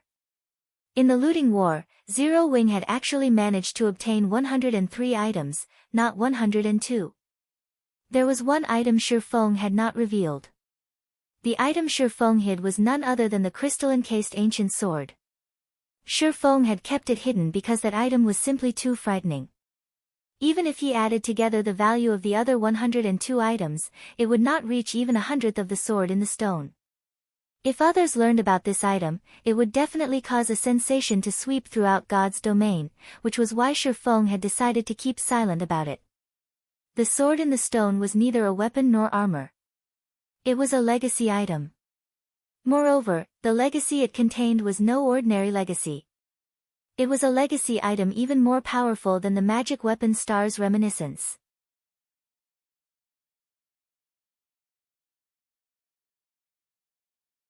Chapter 371, Peak Legacy. A legacy hinted at a hidden class. This was also one of the reasons why legacy items were extremely rare in God's domain. Previously, the fact that they had obtained the Astromancer's legacy from the Blood Hand Association's stronghold had already blown Shifeng's mind. Now, however, he had an even more powerful legacy. Moreover, only berserkers and swordsmen could use this legacy. Shi Feng knew that the legacy contained within the sword in the stone was more powerful than the Astromancer's legacy was because of its unsealing conditions. Violet Cloud's legacy item, the magic weapon Star's Reminiscence, required a Tier 3 Great Mage to help unseal it. Based on these stringent requirements, the Astromancer's legacy should be superior among the many legacies that existed in God's domain. However, Shi Feng's sword in the stone was far more amazing than the Star's Reminiscence. Sword in the stone. The sword inside the crystal faintly emits a power from the ancient era. It occurs naturally with no signs of being crafted. However, a frightening power had damaged this ancient sword severely in the past.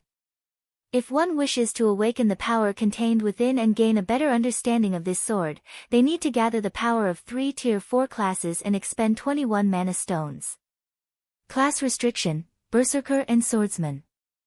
Not to mention the 3 Tier 4 NPCs, just the number of mana stones required was a huge headache for Shi Feng. Mana stones were extremely precious in God's domain. Although they weren't as valuable as 7 luminaries crystals, they were not far from them either. Mana stones were rare materials required to craft epic ranked weapons and equipment. However, the most dreadful aspect of mana stones was that nobody sold them in God's domain. Only bosses in 100-man hard mode team dungeons dropped mana stones. Moreover, the drop rate was a minuscule 2%. Currently, throughout all of God's domain, Shi Feng had yet even to hear news about anyone obtaining the first clear of a level 10, 50-man team dungeon, not to mention a level 20 100-man team dungeon. Even Zero Wing, his own guild, was only in the preparation stage of raiding a level 20, 100-man team dungeon. Only players who had gathered 100 Tier 1 players had a chance of success in the hard mode versions of those dungeons. In other words, it was simply impossible for Shi Feng to get his hands on a mana stone right now, let alone 21 of them. The difficulty of unsealing the sword in the stone far surpassed the magic weapon Star's Reminiscence. Hence, Shi Feng was certain that the legacy contained within the sword in the stone was far superior to the Star's Reminiscence. At the very least, it should be one of the peak legacies of God's domain. I can only give it a try. Shi Feng smiled bitterly as he gazed at the sword in the stone inside his bag.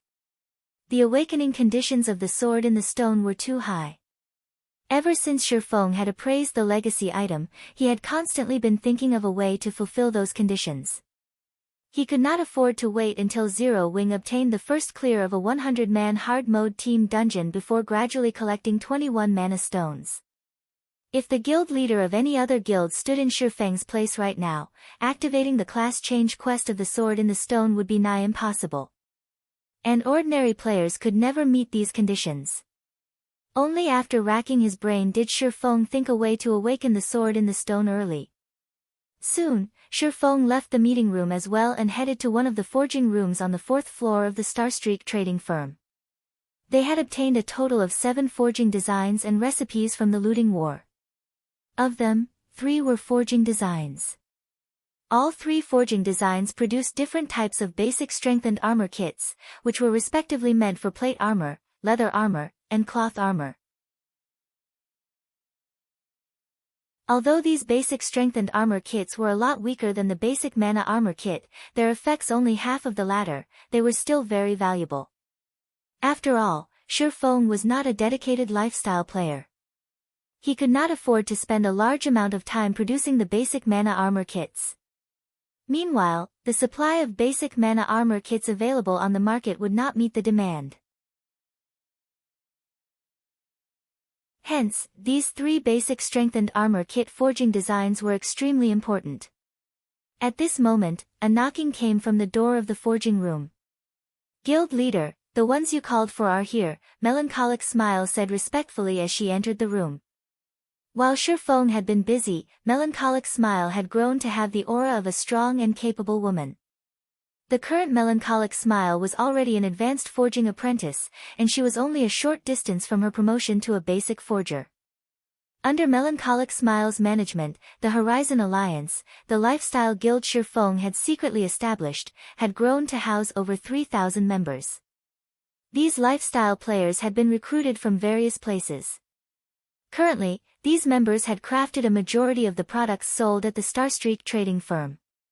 Not even Aqua Rose and Blackie knew about the Horizon Alliance. In the eyes of the public, the members of the Horizon Alliance were simply players that the Starstreak trading firm had hired. "Ah, come on in, then," Shifeng nodded. Following which, a man and a woman entered the forging room. The woman who followed Melancholic Smile was none other than the forging genius Cream Coco.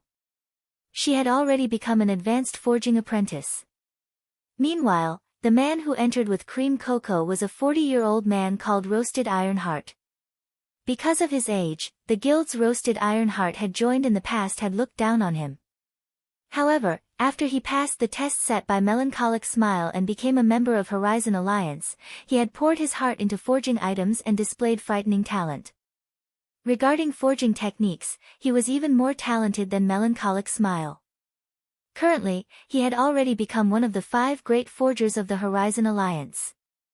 After the two entered, upon seeing Shifeng, Roasted Ironheart immediately grew cautious. Normally, Melancholic Smile was responsible for dealing with all matters within the Horizon Alliance. So, no one had ever met the true owner of the guild. The members of the Horizon Alliance only knew that their guild leader was extremely mysterious, and he had actually managed to form a relationship with the Starstreak trading firm. Not only did this great personage possess frightening wealth, but he also had great talents such as Melancholic Smile and Cream Coco working under him. The members of the Horizon Alliance all felt reverence and curiosity towards this mysterious boss of theirs. Today, as Roasted Ironheart finally met the mysterious boss behind the Horizon Alliance, his heart was filled with incomparable shock. Originally, Roasted Ironheart had believed that the force behind the Horizon Alliance was a wealthy tycoon. However, he would never have imagined that proprietor of this lifestyle guild was actually White River City's, no, the entire Star Moon Kingdom's #1 expert, the one-hit Asura, Black Flame. How could this revelation not shock him? Moreover, Black Flame was also Star Moon Kingdom's publicly acknowledged #1 forger. At this moment, Roasted Ironheart's mind was a complete mess. There is no need to panic. I don't eat people. Shifeng could not help but console Roasted Ironheart when he noticed the man's trembling legs. Hearing Shifeng's words, Roasted Ironheart nearly slumped to the ground. The #1 expert of Star Moon Kingdom. The guild leader of Zero Wing. The great character that dominated White River City. There was simply no chance that a small fry like Roasted Ironheart could meet such a great character like Shifeng. Yet, not only had such a situation occurred, but Roasted Ironheart was also speaking directly with such a great character. How could Roasted Ironheart not panic? Uncle Ironheart, relax. Our guild leader is a very kind and friendly guy. Cream Coco said, smiling. Roasted Ironheart silently nodded. After taking a long moment to calm down, he said, "Hello, boss." Melancholic Smile and Cream Coco giggled at this sight. Shifeng had grown speechless at Roasted Ironheart's actions as well. He was not a monster. Why was he so intimidated? Alright, I have some important matters to discuss with you. I've called the 3 of you here today because of these. Saying so, Shifeng took out the 3 basic strengthened armor kit forging designs. Each of you will take one. Your task for this is to produce these items, the more, the better. As forgers, Melancholic Smile's group was stunned when they saw the forging designs. They understood the value of the basic strengthened armor kits. By producing these items, not only could they increase their promotion speed to basic forgers, but they could also use these items to dominate the forging market and create names for themselves. When the trio thought about how Shifeng was actually willing to let them learn such precious forging designs, their hearts were moved. I'll leave these forging designs to you, so research them properly.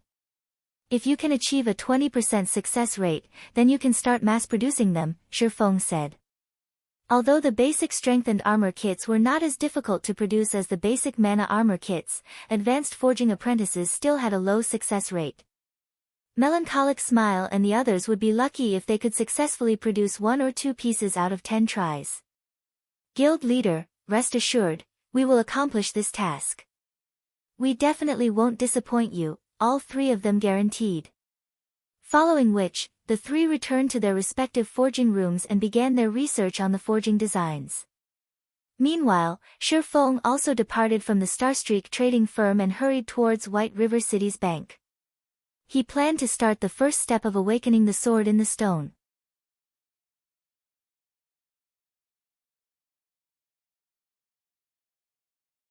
Chapter 372, 5 Big Cities. Walking in the middle of the street in White River City, Shifeng had used the demon mask to change his appearance back to Yifeng. The color of his ID reverted to white as well. All this while, Shifeng had used his artificial ID of Black Flame. It had been a long time since he used his actual ID. In a rapidly changing game like God's Domain, not only were there tons of new players flooding into the game every day, but there were also many experts rising and falling with every passing moment.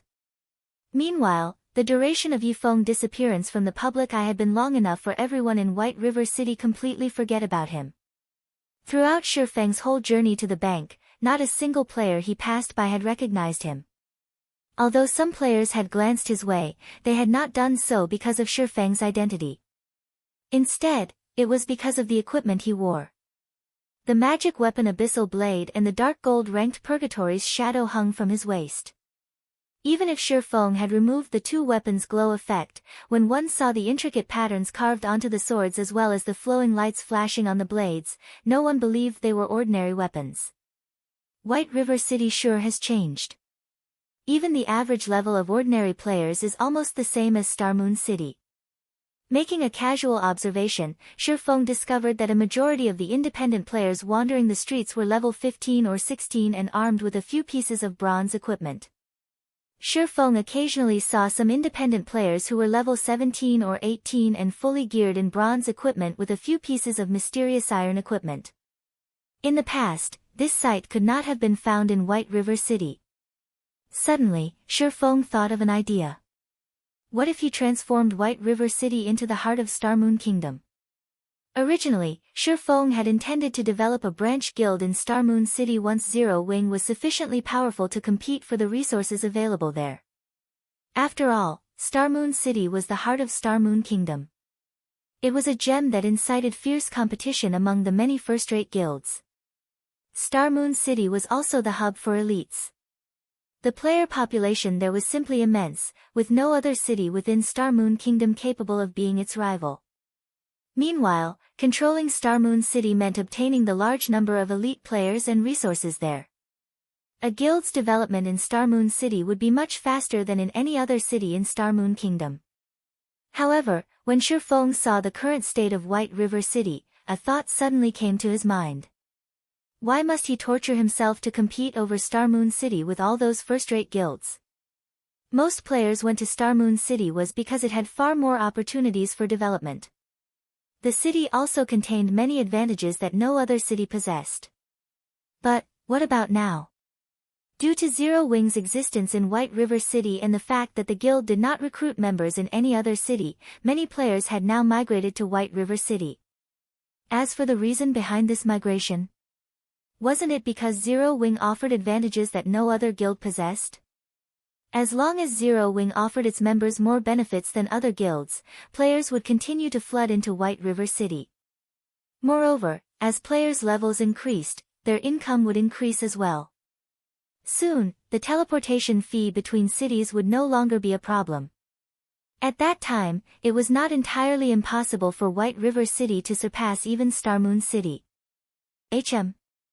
Is it about Underworld's inside information? Shifeng suddenly heard the arrival of a message. Absolute Heaven had contacted him. Meanwhile, the assassin's message was perfectly timed. Underworld had already become the dominant force in the several cities surrounding White River City. As for how much control they possessed over those cities and exactly which cities they controlled, Shifeng had no clue. Without that information, he could not take appropriate measures against Underworld. Feng did not want to waste too much time searching for Underworld and subsequently ruining the organization's plans. If he could find access to detailed information about Underworld, he would have a much easier time preparing for the future. There sure is a lot of information here. Feng was inwardly surprised when he opened up the file attached to Absolute Heaven's message. The file was dozens of pages long, and its level of detail was above and beyond what Feng had expected. An outer member like Absolute Heaven should not have had access to the kind of information contained in the file.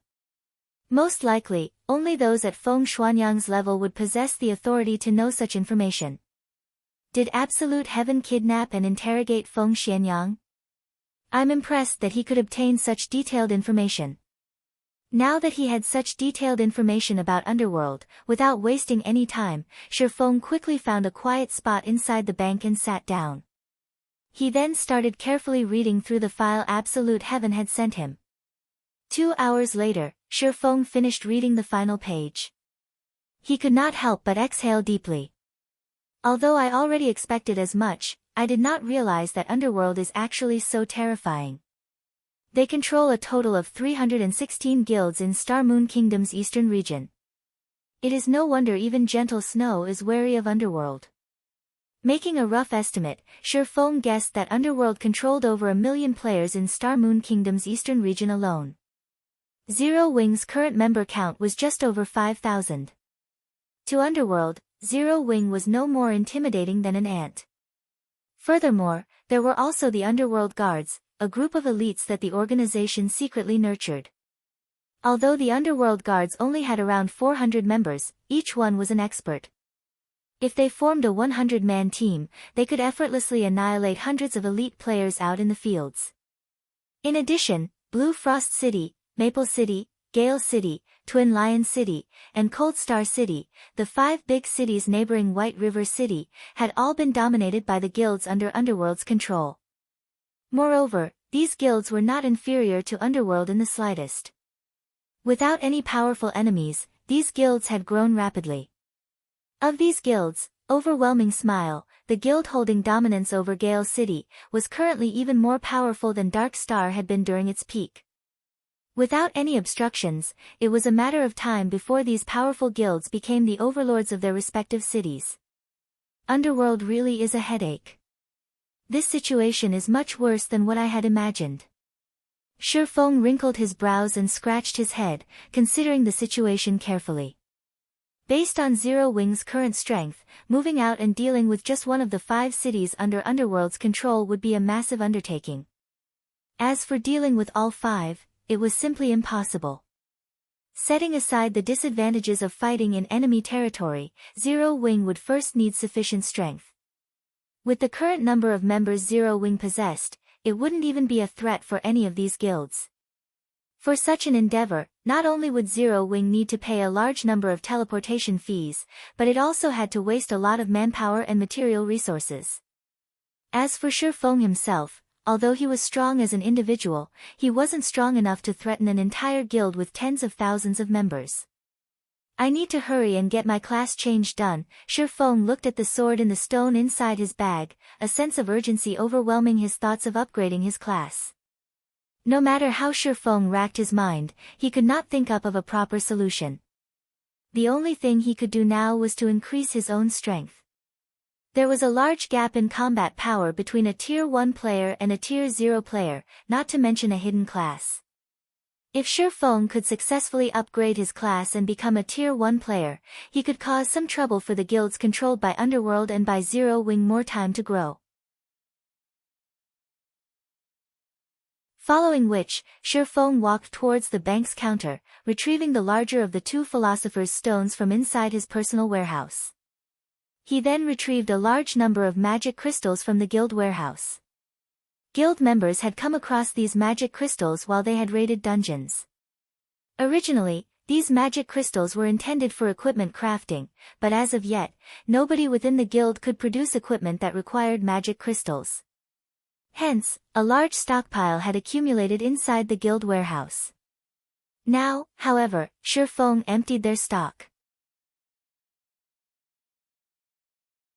Following which, Shifeng returned to his forging room inside the Starstreak trading firm. He then took out the Philosopher's Stone and all of the magic crystals. Mana stones were originally born from the minerals inside magic crystals. If magic crystals were refined, there was a chance to obtain a mana stone. Hence, Shifeng intended to utilize the Philosopher's Stone to refine mana crystals into mana stones. However, mana stones were extremely rare and precious.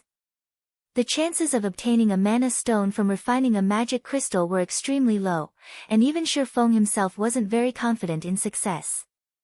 Hopefully, this works. Shifeng then grabbed a transparent magic crystal with one hand and the Philosopher's Stone in the other. Praying silently, he refined the magic crystal.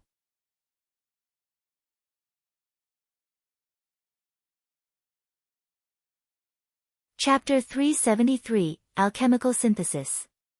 With his right hand, Shifeng lightly tapped the Philosopher's Stone on the magic crystal in his left hand. In the next moment, the Philosopher's Stone released a faint blood-red glow.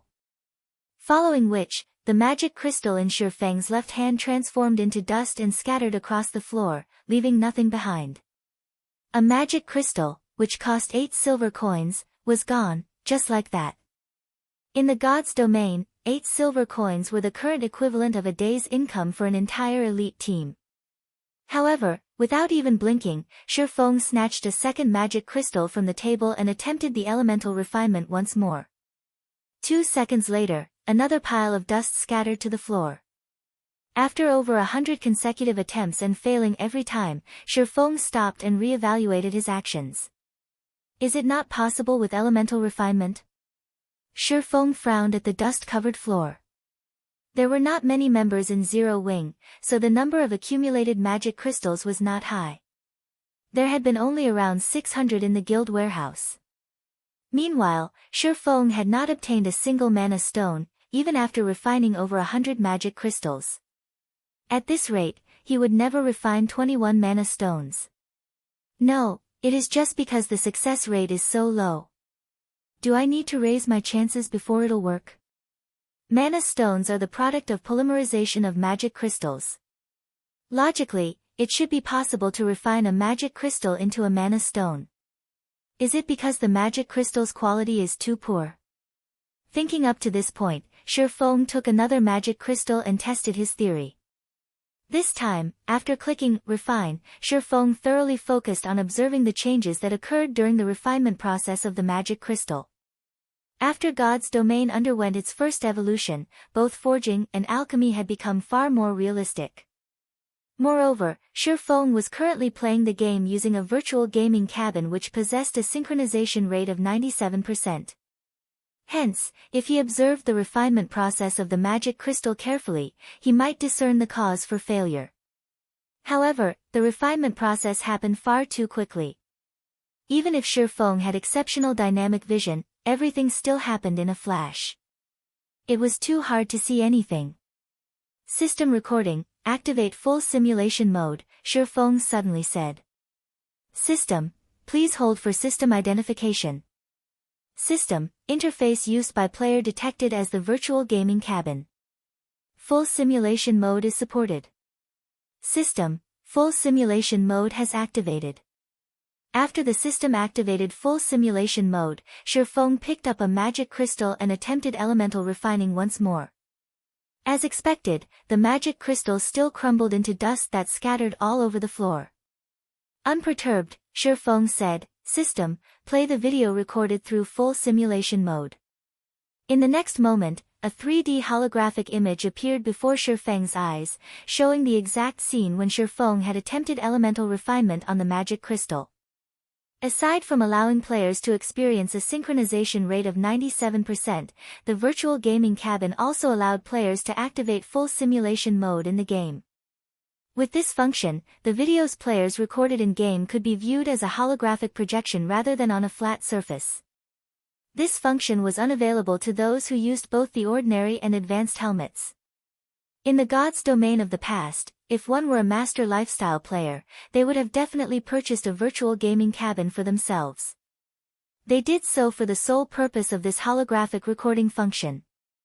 Through this function, players could realistically reproduce the videos they recorded. Players could experience what they normally couldn't through a flat-screen video, and this included the refinement process of the magic crystal.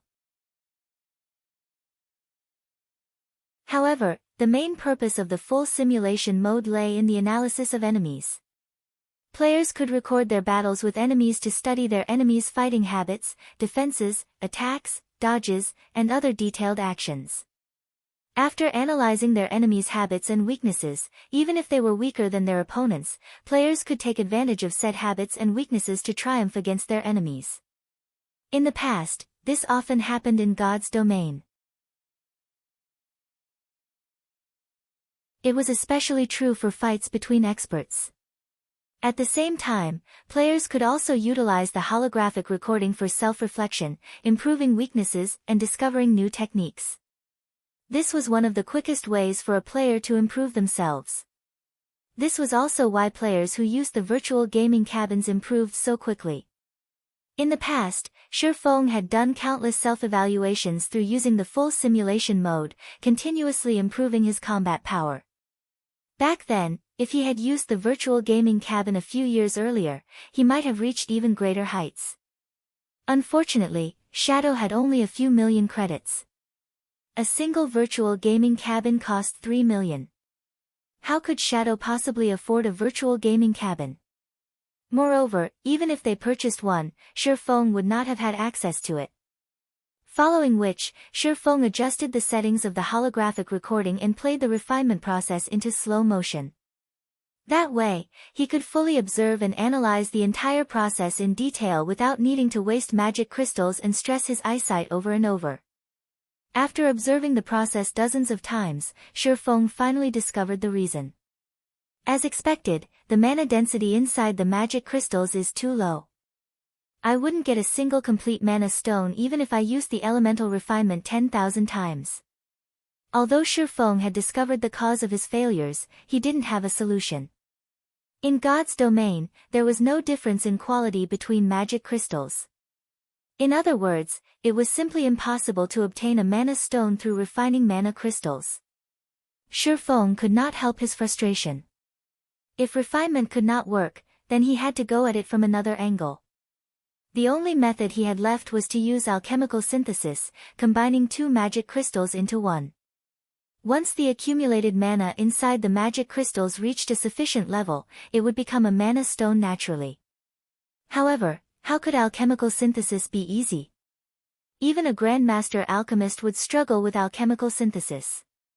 The price they had to pay would also exceed the value of the final product. Normally, nobody would willingly take on such a risk. Meanwhile, Shifeng was merely a forging apprentice. He was not even an alchemist, to begin with. His chances of successful alchemical synthesis were abysmal. On the other hand, the Philosopher's Stone, an alchemy treasure, had such an ability. However, the Philosopher's Stone Shifeng had right now was a defective product. He could only use alchemical conversion and elemental refinement, not alchemical synthesis. That's right. If one Philosopher's Stone won't do, what about two? Shifeng suddenly recalled the fragmented piece of Philosopher's Stone that he had obtained from the god's grave. The Philosopher's Stone had been broken into 5 fragments, so its abilities had greatly weakened. However, the Philosopher's Stone was inherently of one body. As long as Shifeng could gather all 5 fragments, he could restore the Philosopher's Stone. Although Shifeng did not possess all 5 fragments at the moment, if he fused the 2 fragments he had, it should become much stronger than 1 fragment alone. I can only give it a try. Shifeng had no other options. The Philosopher's Stone was his only hope. The Philosopher's Stone had broken into 5 fragments of different sizes, and the abilities each fragment possessed were different. The Philosopher's Stone Shifeng had obtained from the god's grave was slightly smaller than the first one he had found. As it only possessed alchemical conversion, Shifeng had not intended to use it. Thinking up to this point, Shifeng rushed back to the bank and retrieved the other Philosopher's Stone from his warehouse before hurrying back to his forging room. Inside the forging room, Shifeng carefully combined the 2 Philosopher's Stones. System, do you wish to fuse the two Philosopher's Stones? Shifeng immediately clicked the Fuse button. Suddenly, the two Philosopher's Stones transformed into a pool of blood-red liquid and fused. The liquid then solidified into a fist-sized blood-red pearl. It was no longer an uneven block of stone. After the fusion completed, Shifeng picked up the newly formed Philosopher's Stone and checked its information. He wanted to know how powerful the Philosopher's Stone had become.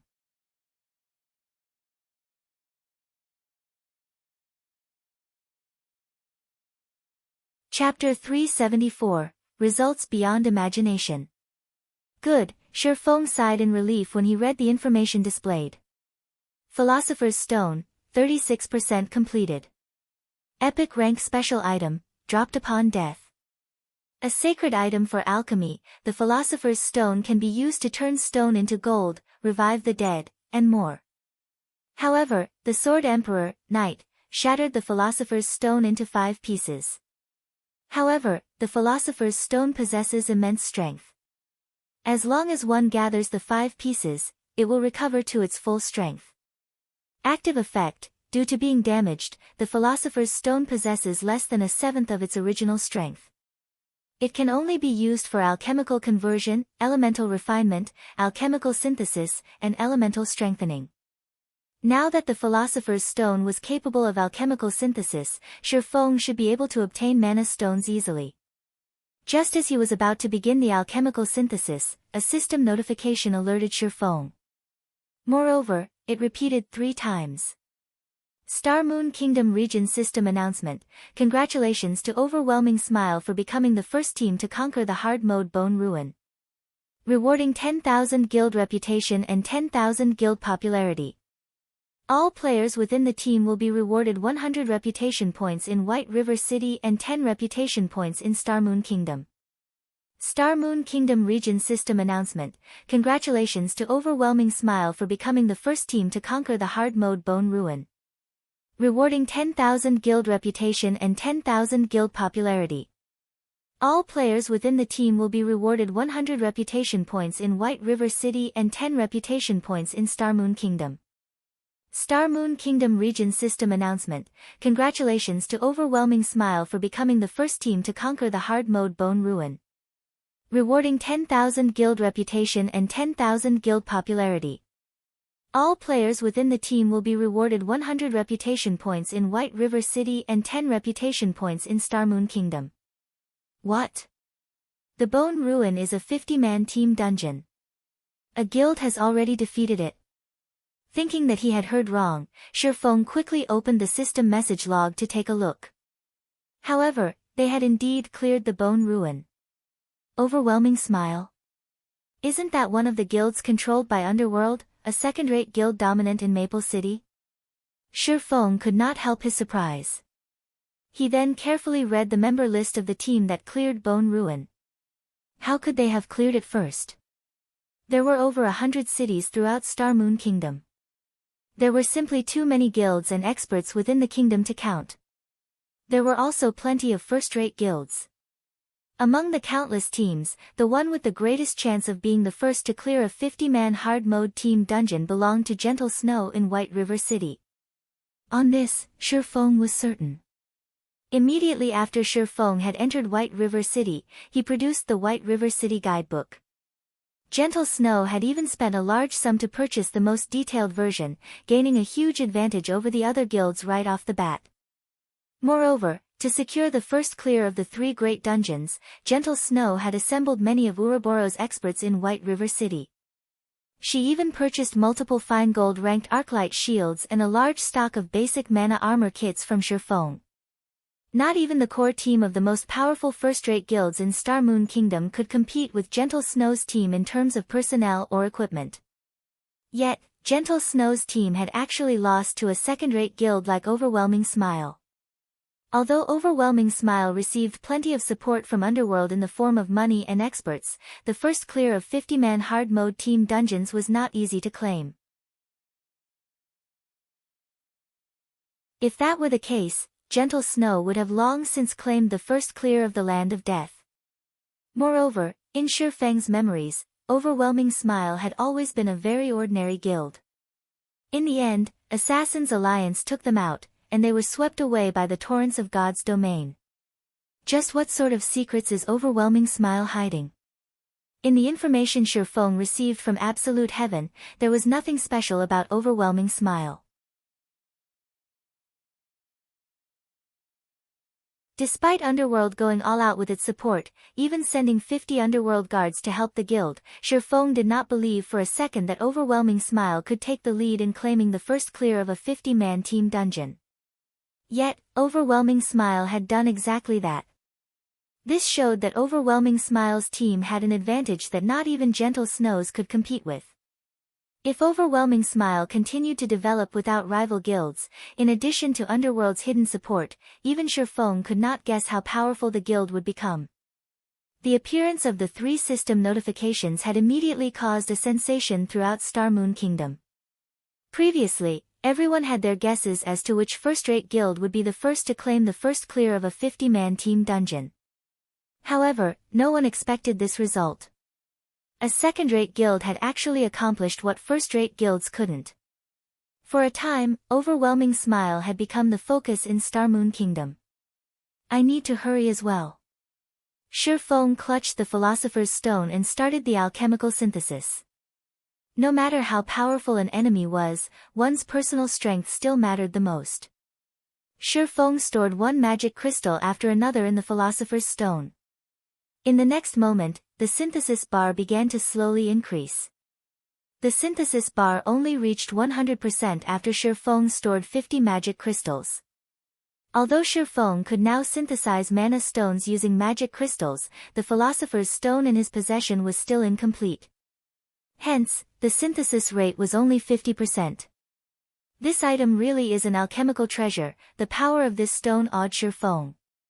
If Grandmaster alchemists could see this synthesis rate and the number of required base materials, it would leave them speechless with shock.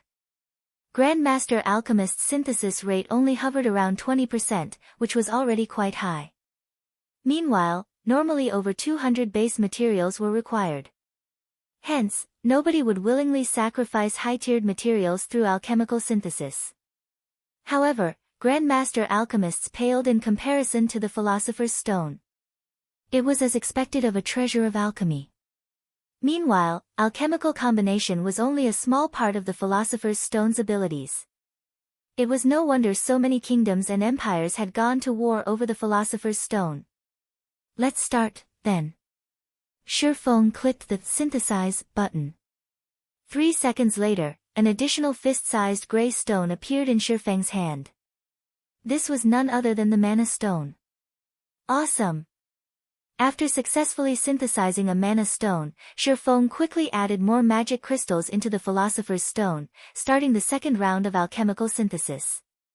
At the same time, Shifeng had also contacted Melancholic Smile and instructed her to purchase a large stock of magic crystals immediately. With the stockpile Zero Wing possessed, he wouldn't have enough to synthesize 21 mana stones. Even if the synthesis rate was 100%, he would need 1050 magic crystals for 21 mana stones. With only a 50% rate, he would need at least 2100 magic crystals. Shifeng had previously used quite a lot of magic crystals, and he only had 508 remaining. By Shifeng's estimation, he would need at least 2000 more magic crystals. Guild leader, please tell me you're joking. You want to purchase 2000 magic crystals. The current market value for them is 8 silver coins each, 160 gold for 2000 pieces. Moreover, this is the best and lowest cost.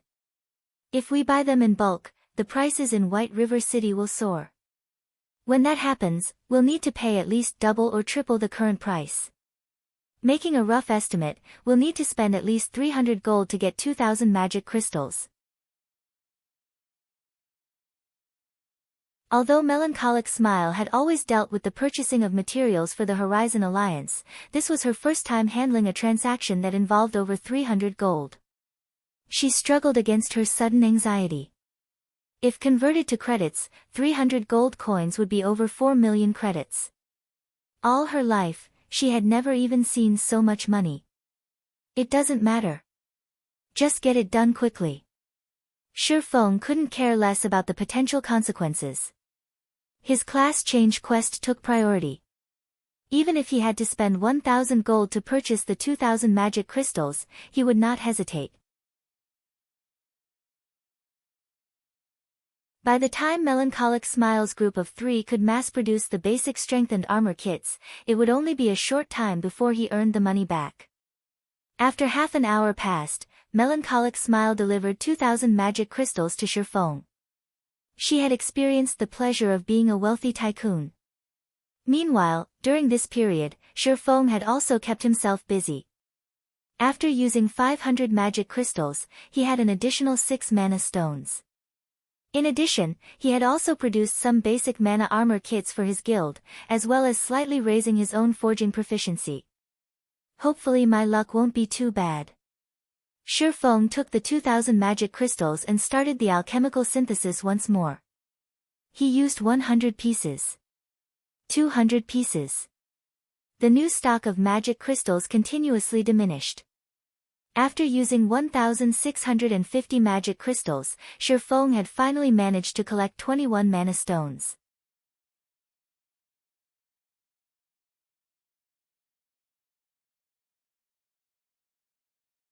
Chapter 375, I'd like to borrow someone. Now that I've got 21 mana stones, I only need the 3 tier 4 NPCs. Shifeng thought about where he could find these NPCs as he collected the 21 mana stones and Philosopher's Stone from the table. There were only 3 tier 4 powerhouses currently residing in White River City. If Shifeng wanted to gather all 3 of them. Even if Shifeng were 10 times stronger than he was now and became a Count of White River City, he would not possess the authority to gather all 3 of these NPCs to help him. I guess I can only try my luck in the capital city. Starmoon City possessed the most high-tiered NPCs in Starmoon Kingdom, and it was where Shifeng would most likely get the help of 3 tier 4 NPCs. Following which, Shifeng left the Starstreak trading firm and ran towards the bank. His personal warehouse in the bank was the safest location to store the Philosopher's Stone.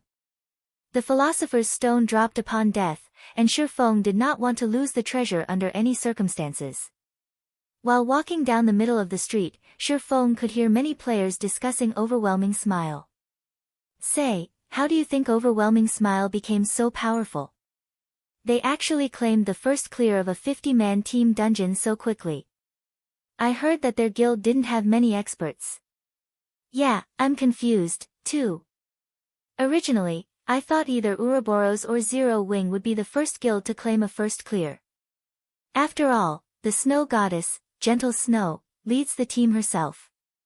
Although Gentle Snow had neither accomplished any amazing feats nor is she a great expert ranked on the God's Domain experts list, everyone knows about her frightening battle records. She's probably no weaker than Black Flame. Now, however, both of these amazing guilds lost to a second-rate guild like Overwhelming Smile. I heard that the equipment dropped in a 50-man hard mode team dungeon is amazing. The attributes on the equipment are far superior than the equipment found in other dungeons. Now that Overwhelming Smile has equipment from Bone Ruin, they will have a much easier time raiding level 20 large-scale team dungeons. I heard that Overwhelming Smile has already become the overlord of Maple City. Moreover, they are currently mass recruiting players, and the benefits they offer are insanely good. There is also proof posted online showing that someone recently invested 1 billion credits for the guild's development. Just thinking about that much money makes me drool. I have never heard of any guild receiving such a large investment. I'm somewhat tempted to head over to Maple City to join them. Players on both sides of the street were talking about Overwhelming Smile. Overwhelming Smile had destroyed the previous momentum Zero Wing had garnered. Shifeng could only smile bitterly at this sudden shift. He had to admit that Overwhelming Smile's timing of obtaining the first clear of a large-scale team dungeon was perfect. Not only had Overwhelming Smile managed to spread their name throughout Starmoon Kingdom, but it had also suppressed Zero Wing's fame. However, this was only natural. Compared to individual strength, players were more concerned about dungeons. After all, dungeons were the main source of equipment in God's domain.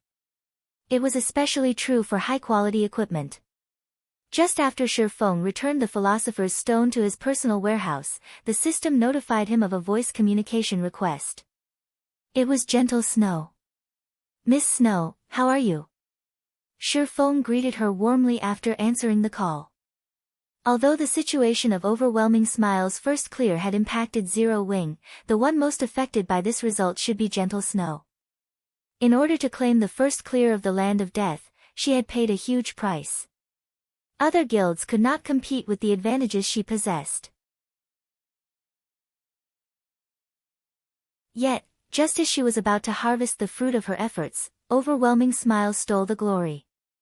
"Guild leader Black Flame, I wish to discuss something with you." Gentle Snow's tone was indifferent, only she understood her current state of mind.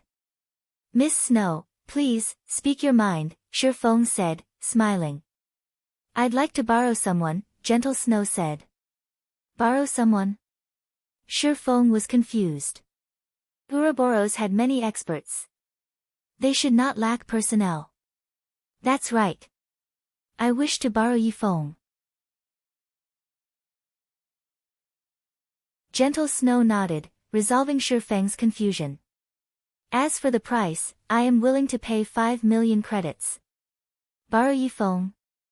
Shi Feng nearly stumbled. Just what was going through Gentle Snow's mind? Borrow Yi Feng? Didn't that mean she was trying to borrow him? Since when did he have such great charm to attract the attention of the Snow Goddess? Moreover, Gentle Snow even offered an astronomical price of 5 million to borrow him.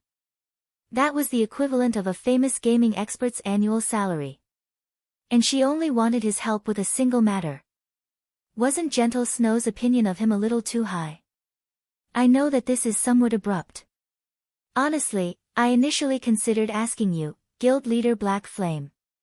However, not only are you the guild leader of Zero Wing, but you are also very famous in Star Moon Kingdom. The implications for obtaining your help are too grave to ignore. Hence, my only option is to ask for Yi Feng's help, as he is only a member of Zero Wing. However, I doubt he will help me without your explicit permission," Gentle Snow explained. If she had any other choice, she wouldn't be asking. However, now that Overwhelming Smile had claimed the first clear of a large-scale team dungeon, this was her only option. Listening to Gentle Snow's request, Shi Feng could guess that Gentle Snow needed experts. However, these experts could not be too famous, and the more hidden they were from the public eye, the better. Thus, she thought of the now-forgotten Yi Feng. "Although I wish I could agree to your request, Yi Feng is currently busy in extremely important task. I'm afraid he can't help you right now, Miss Snow." "How about the other experts in Zero Wing?" Although Shi Feng wished to help Gentle Snow, his class change quest took priority. "Other experts?" Gentle Snow fell silent for a moment, considering the idea. She then said, "It is possible if they are as skilled as Yi Feng." "I'm afraid they have yet to reach that level," Shi Feng said definitely. Setting aside techniques, if speaking purely in terms of weapons, equipment, and skills, nobody within the guild could even come close to being a match to him. In terms of techniques, though, Fire Dance, Aqua Rose, Violet Cloud, and Cola might catch up to him in the future. It was especially true for Violet Cloud, who had improved leaps and bounds with each passing day.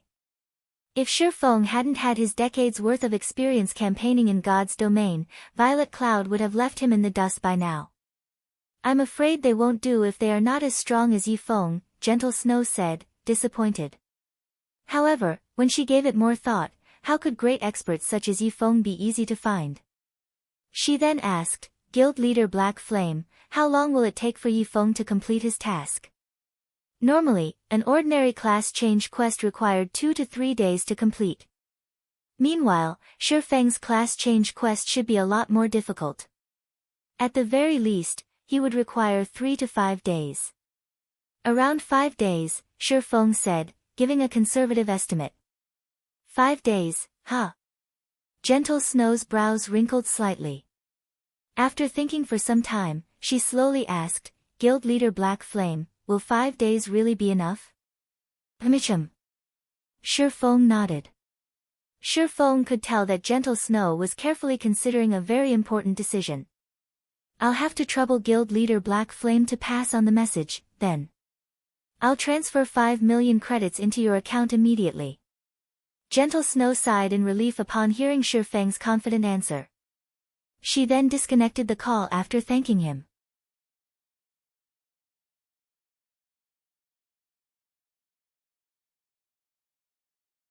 Chapter 376, Great Divine Official. Based on Gentle Snow's tone, Feng did not think that things were as simple as he had first imagined. After experiencing a decade of battles and socializing between various guilds in God's domain, Feng was no longer the young and immature student that he had been in the past. This was merely the first clear of a large-scale team dungeon. At most, Ouroboros would lose the chance to earn some fame. Such a loss would not greatly affect the strength of the guild itself. In other words, Gentle Snow must have made some sort of personal bet regarding Overwhelming Smile being the first guild to claim the first clear of a large-scale team dungeon. However, she had obviously lost. 5 days, huh? It seems that I can't slack off. Now that Feng had agreed to help, he would not go back on his word. Unfortunately, even Feng was not completely confident that he could gain the help of 3 Tier 4 NPCs in Star Moon Kingdom. He needed to waste a lot of time to earn their assistance. It was not easy to ask NPCs for help. It was especially true for high-tiered NPCs. Following which, Feng took out the pass to Blackwing City, teleporting immediately. Being a neutral zone as well as a famous city in God's domain, Blackwing City was many times stronger than Star Moon Kingdom. Naturally, a lot of high-tiered NPCs would reside there. If luck would have it, he might even meet a Tier 5 powerhouse. One could not meet such an NPC even in the capital city of Star Moon Kingdom. It had been quite some time since the launch of God's domain. The population of the game had increased rapidly. The number of players who had obtained Blackwing City passes had also increased. As Feng walked down the wide streets of Blackwing City, he discovered far more players than before. Among these players, a majority were the upper echelons of guilds. Like Feng before, these upper echelons were here to trade with each other. They mainly traded hard stones, taking advantage of the price difference to make a huge profit. However, as more players began visiting Blackwing City, the potential profits would start to dwindle. This was also why Feng had stopped Aqua Rose from sending her subordinates to cooperate with other guilds. He planned to save the Blackwing City passes, only using them to attend the Blackwing City auction or purchase special tools such as the frost grenades. In reality, aside from being a trade hub, Blackwing City had one other fascinating feature: the city's beautiful scenery. In the past, when God's domain was in its middle stages, many upper echelons of guilds would frequently visit Blackwing City for leisure. Nothing could beat the stargazing tower of Blackwing City. The stargazing tower's interior was like a dream world. It looked absolutely stunning. In the past, many players even longed to spend the rest of their lives living inside the stargazing tower. It's been a long time since I entered the stargazing tower, Feng muttered as he gazed at the distant tower that pierced the sky. The stargazing tower was one of the architectural symbols of Blackwing City. Meanwhile, the reason Feng had come to Blackwing City this time was none other than to visit the stargazing tower. Based on Feng's understanding of God's domain's history, the stargazing tower of Blackwing City was older than the city itself. Blackwing City was established here because of the stargazing tower. The stargazing tower was a monument that had existed in God's domain before the Great Destruction. As for exactly when it had been built, not even Feng knew that. If there were anywhere in Blackwing City where one could find 3 Tier 4 NPCs at the same time, aside from the City Lord's Mansion and Magic Tower, the Stargazing Tower would be it. The City Lord's Mansion was self-explanatory. As for the Magic Tower, it was the residence of many mage NPCs of God's domain who single-mindedly pursued the limits of magic. Meanwhile, high-tiered NPCs had guarded the Stargazing Tower since ancient times. Hence, all 3 of these locations housed many high-tiered NPCs. However, players could not easily gain access to the City Lord's mansion and the Magic Tower. Only a sightseeing spot like the Stargazing Tower permitted players to enter and leave as they wished. The moment Shifeng set foot inside the Stargazing Tower, he was met with cute little elemental sprites hovering and dancing around in the air. The center of the main floor contained a spiraling staircase leading to the top floor of the tower. Despite the absence of sunlight inside the Stargazing Tower, a faint blue glow illuminated the interior.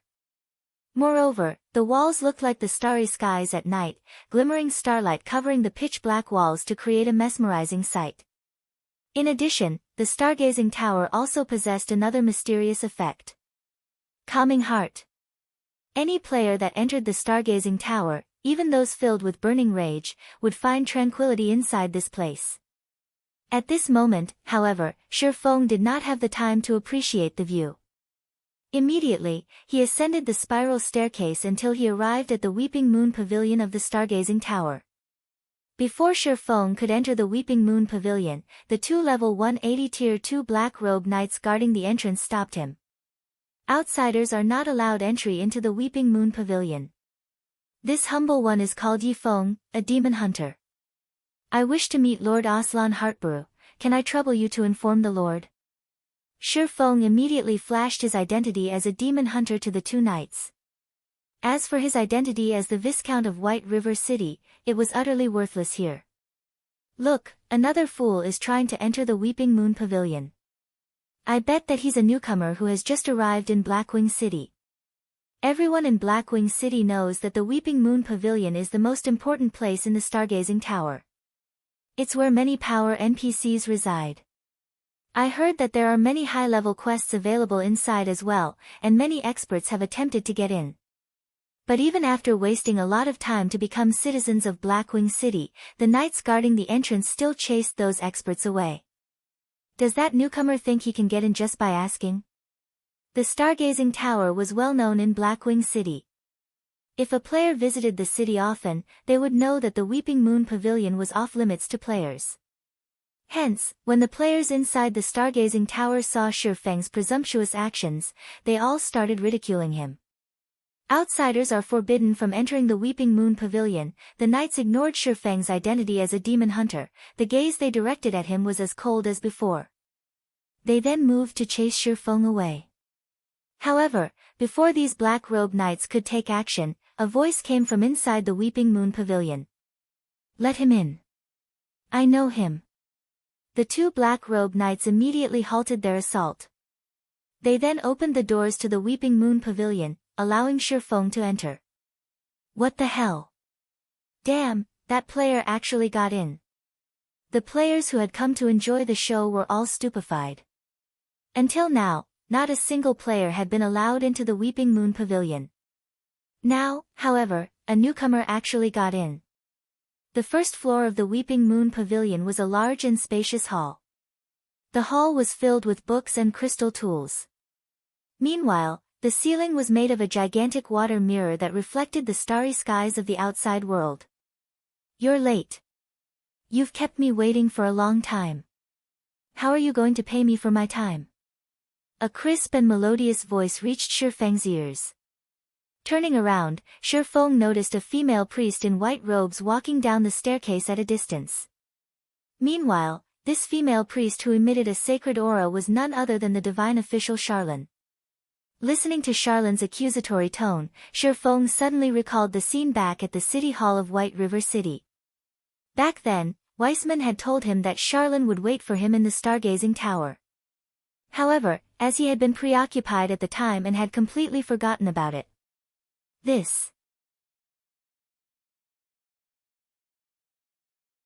Watching Charlene's slowly approaching figure with a saintly smile plastered on her face, a sense of foreboding bloomed in Shifeng's chest. Moreover, Charlene was no longer the Tier 3 divine official that Shifeng had known. Now, she was a Tier 4 great divine official.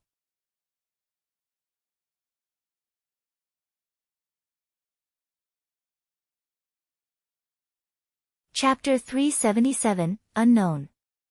Shifeng stared at Charlene's information, dumbfounded by what he saw. From a level 8 NPC in Red Leaf Town, Charlene had first jumped to become a level 20 Tier 3 Divine Official. Then she grew from a level 20 Tier 3 Divine Official to a level 180 Tier 3 Divine Official. Now, she had grown even further, becoming a level 200 Tier 4 Great Divine Official. She was now on the same level as the Tier 4 Wizard, Weissman. Lady Charlene, I heard that you have been looking for me. May I know how I may be of service to you? Shi Feng reluctantly asked after calming down. Whenever Shi Feng encountered Charlene, he feared for his wallet. It was especially true when Charlene revealed that saintly smile of hers. Shi Feng suddenly felt that he had come to the wrong place. If he had known that he would meet Charlene here, he would have definitely gone to Star Moon City instead. I do have something I need you to help me with, but this matter can only be addressed inside the Weeping Moon Pavilion. Unfortunately, the Weeping Moon Pavilion does not permit entry to outsiders. You should know that I am taking a big risk by allowing you in. Seeing as we are acquaintances, I can help you pay half of the 1,000 gold security deposit, but you will have to pay the remaining 500 gold yourself. Otherwise, these black-robed knights will escort you out. Even I am helpless about this rule, Charlene sighed and shrugged, a helpless look on her face. Shi Feng immediately cast a scornful glare at Charlene. Again. She was trying to take his money again. This was the first time he had heard about a security deposit for entering the Weeping Moon Pavilion. He had only brought around 700 gold with him this time. Yet, in just a moment, Charlene had relieved him of 500 gold. However, even though Shi Feng's heart ached, he had no choice but to pay. Before Charlene, Shi Feng was like a helpless little boy. Charlene's senses were simply too sharp, and she would sniff out his weaknesses every time they met.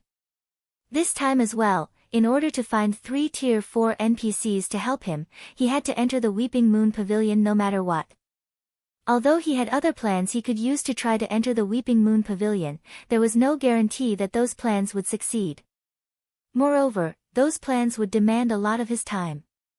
Reluctantly, Shi Feng took 500 gold coins from his bag and handed them over to Charlene. Why are you looking at me like that? This is only a security deposit. It's not like you won't get it back, Charlene said. At this moment, her eyes were completely glued to the glittering gold coins in Shi Feng's hands. With a slight wave of her delicate finger, the gold coins flew into her pocket. Inwardly, Shi Feng flipped her off. Since this is a security deposit, why are you pocketing the money instead of the administrator of the Stargazing Tower? As if having read Shi Feng's thoughts, Charlene smiled faintly as she took out a Silvermoon emblem and pinned it to her chest. The words carved onto this Silvermoon emblem were, Stargazing Tower Administrator. Damn!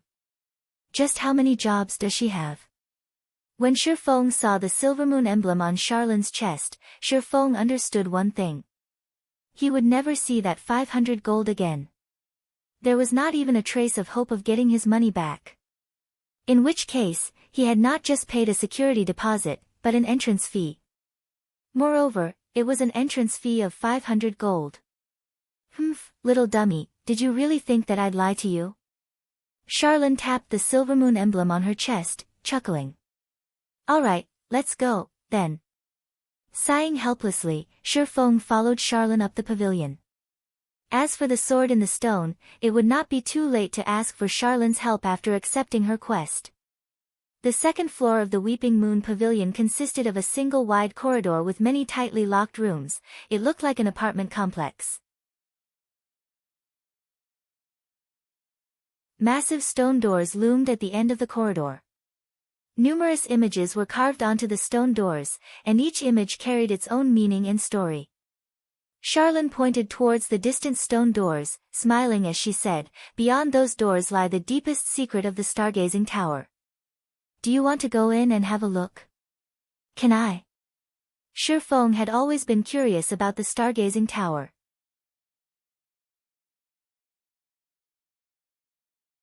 In God's domain, any monument that survived the ancient era was a massive treasure, not to mention a monument that had survived the Great Destruction. If a player could explore the secrets hidden beyond those stone doors, their path towards godhood would definitely become much easier. Unfortunately, Shi Feng had not been strong enough in the past, and he simply had not qualified to explore the secrets beyond those doors. Of course not. I should remind you that, without sufficient strength, you are better off not knowing certain things. Just like how you opened the entrance to the endless abyss. Now, not only do you carry a stigmata on your body, but you also plan to gather the 7 treasures. You are looking to get yourself killed. Do you know how many years the War God's Temple has spent trying to gather those treasures? Meanwhile, you haven't even obtained your Tier 1 class. Do you think it is even possible for you to accomplish something the War God's Temple cannot? They are only trying to. Forget it. There are some things you are better off not knowing. Charlene sighed as she looked at Shi Feng, emotions such as pity and anger filling her eyes. Suddenly, Shi Feng realized that Charlene was a unique NPC. It was no longer a matter just high intelligence. Charlene was almost human. Following which, Charlene led Shi Feng to her own room. Charlene's room was very simple. Other than a place to rest, bookshelves covered the remainder of her room. Rare, ancient books crowded the shelves, all of which would normally be impossible to find anywhere else. Sit. Charlene made a wave with her finger. In the next moment, a wooden chair appeared behind Shi Feng. I've called you here because I have something I need you to do for me. People such as myself cannot complete this particular task, only heaven-blessed individuals like you can accomplish it. However, this task is extremely dangerous. Will you accept it? Of course, if you do, I can give you a chance to obtain an advanced legacy. This would help your growth immensely in the future. If you can complete this task, I can even make you the lord of a city. You will possess your very own fiefdom. Charlene's words stunned Shi Feng into a silence. He could obtain an advanced legacy just by accepting the quest. Moreover, if he could complete the quest, he could even become the lord of a city. Just what rank was this quest? System, do you wish to accept Charlene's unknown quest? It seems that I won't know anything about the quest if I don't accept it. Shi Feng felt uncertain when he saw Charlene's grave expression and the unknown quest. Shi Feng was very clear about the iron law of God's domain. Equivalent exchange. The greater the risk, the greater the reward would be. The advanced legacy alone was no trivial matter, let alone the reward of becoming the lord of a city. Although he could afford to ignore the advanced legacy, the reward was something he could not ignore. Opportunity seldom knocks twice. It was now or never. The term, becoming the lord of a city, did not mean that players would be allowed to take control of a city controlled by NPCs such as White River City. To begin with, these NPC cities would never accept the rule of players. When Charlene spoke of becoming the lord of a city, it meant that she would reward Shi Feng with his own fiefdom, qualifying him to establish his own city. Normally, when a guild wished to establish their own city, it would first need to capture a town not governed by any kingdom or empire. The second option was starting it from scratch and establishing a town from nothing. However, that was much more difficult, and the resources needed would also be several times higher than if the guild just captured a town. On the bright side, the guild could determine the location and geographic advantages of the town. Meanwhile, once they obtained a town, a guild would have to develop the town over a long period before it could become a city. Moreover, the conditions for a town's promotion to become a city were numerous and very demanding. However, Charlene's reward would allow Shi Feng to establish a city directly, eliminating many of the challenges one would normally face.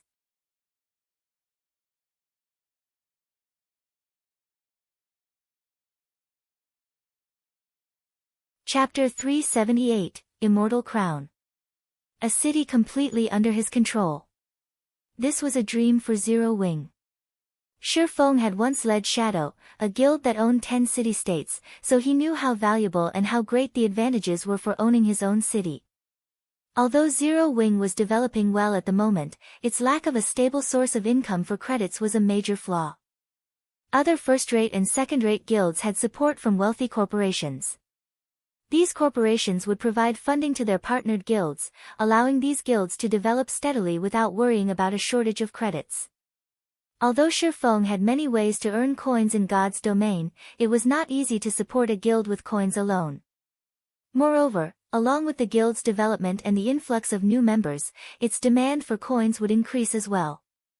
Converting large sums of coins into credits was not a suitable long-term plan to develop a guild. However, it would be a different story if Shifeng possessed a city of his own. Why were large corporations willing to invest so many credits into a guild? Wasn't it to earn money? However, how were they going to earn money? The answer was a player-established autonomous city. If a guild possessed an autonomous city, it could start seeking investors to rent out shops and such in its city. Through these investors, the guild could then earn a large amount of credits and coins, thereby solving the problems of the guild's future development. Thus, Shifeng was determined to obtain the rights to establish his own city. Even if he had to pay a huge price in the process, he would. After a moment of silence, Shifeng answered, "Lady Charlene, I accept your conditions." "Good. I really did not choose the wrong person.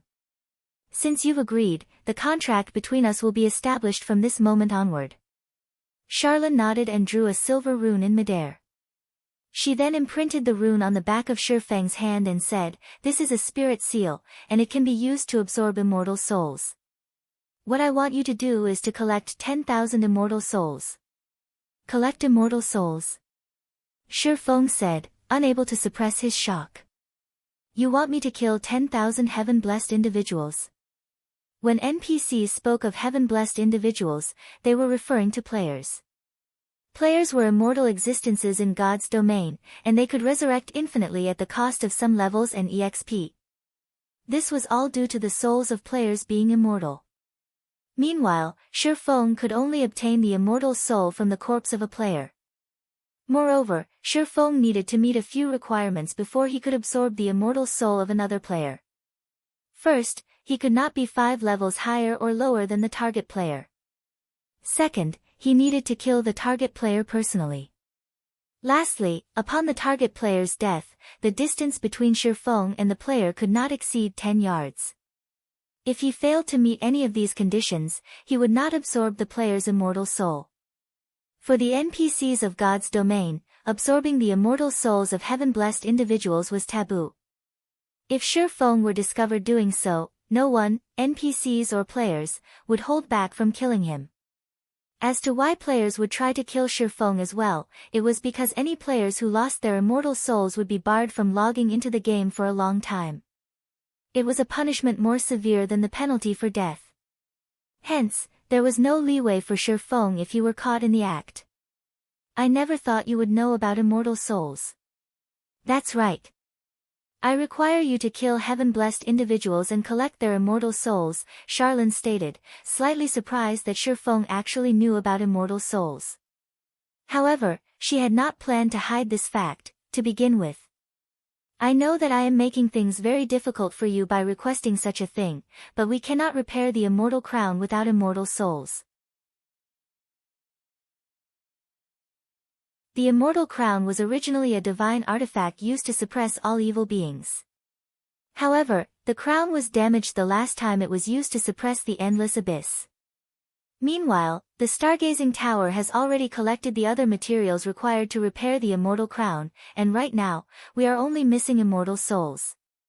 Initially, I called you here to help me collect immortal souls gradually. However, I had not expected the Endless Abyss to escape its confinement so soon. The Endless Abyss is simply too powerful. Without the Immortal Crown, we have no chance of resisting the invasion of the Endless Abyss. Since you started this scourge, naturally, you will have to take responsibility for it. In order to repair the Immortal Crown quickly, we need a large number of immortal souls. However, I do not want others to know of this, so I have no choice but to ask you to complete this task by yourself. The magic array that keeps the Endless Abyss in place will not last long. By my estimation, it will hold out for another 3 months. In 3 months, we will have no choice but to face the Endless Abyss directly. Hence, you must collect 10,000 immortal souls within that time. However, it won't be easy, which is why I asked you to meet me here. There are many legacies within the Stargazing Tower. As long as you can pass the test of one of those legacies, you will have a much easier time collecting the immortal souls. System, you have accepted the epic hidden quest, Immortal Crown. Quest details, you are required to collect 10,000 immortal souls within 3 months. If you fail to do so, your soul will be cursed and barred from logging into God's domain for 1 month. In addition, your soul will enter a weakened state for 3 months, decreasing your attributes by 90% during this period. Shi Feng's head started to ache after reading this quest notification. To put it simply, failure meant hell. Failing this quest would deal a heavy blow. If he could not log into God's domain for a month, just how far would he fall behind? Also, even after he could log back into God's domain, with all of his attributes decreased by 90%, how was he even supposed to play the game? With your current level, you already qualify to accept an advanced legacy. Will you the advanced legacies trial right now, or do you wish to challenge it after taking some time to prepare? Charlene asked patiently as she watched Shi Feng. Oh, I should remind you that advanced legacies are extremely precious. Even with my status, I can only give you 1 chance. You must be careful. If you are not confident in succeeding, it is best to challenge it at another time. The trial of an advanced legacy is no less difficult than an epic quest. If you think that an advanced legacy will be too difficult for you, I can offer an intermediate legacy. Not only will the difficulty decrease, but you will also have 3 chances to complete it. Charlene explained the options patiently. Shi Feng understood her intentions. In God's domain, a class change was the equivalent of obtaining the legacy of a higher-tiered class. Meanwhile, a majority of the players in God's domain would normally receive their class change quest from the class association in their respective city. By doing so, players would be challenging basic legacies. Intermediate legacies were 1 rank above basic legacies. Intermediate legacies were relatively rare in God's domain, and normally, these legacies allowed players to obtain a common hidden class. Advanced legacies were 1 rank higher. Advanced legacies were extremely rare, and players could take on a rare, hidden class. Astromancer was one of these rare, hidden classes. Peak legacies were 1 rank higher than advanced legacies. In God's domain, peak legacies were like phoenix's feathers. Even the Stargazing Tower should not possess such a legacy. In Shi Feng's decade of playing God's domain, he had only seen a few people obtain peak legacies. After giving it some thought, Shi Feng said earnestly, Lady Charlene, can I pass this chance to another person? To Shi Feng, an advanced legacy held little significance. After all, he possessed the sword in the stone, a legacy item containing a peak legacy. How could he give up on a peak legacy to accept an advanced legacy?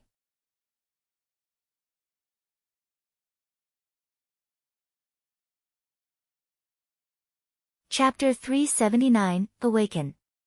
Shi Feng's question stunned Charlene. She looked at Shi Feng, surprise flashing in her beautiful eyes. What were advanced legacies? A heaven-blessed individual could only come across an opportunity like this if they were lucky. They'd never find an advanced legacy by searching alone. Even if one tried to trade 10 epic items, they could never afford it.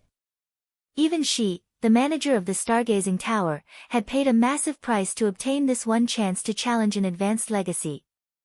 Yet, Shi Feng wanted to give this precious chance to someone else.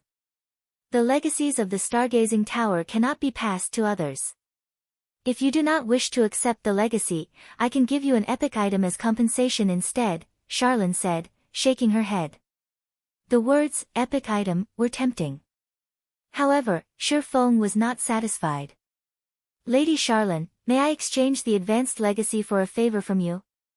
Shi Feng asked once more. A favor? Charlene grinned.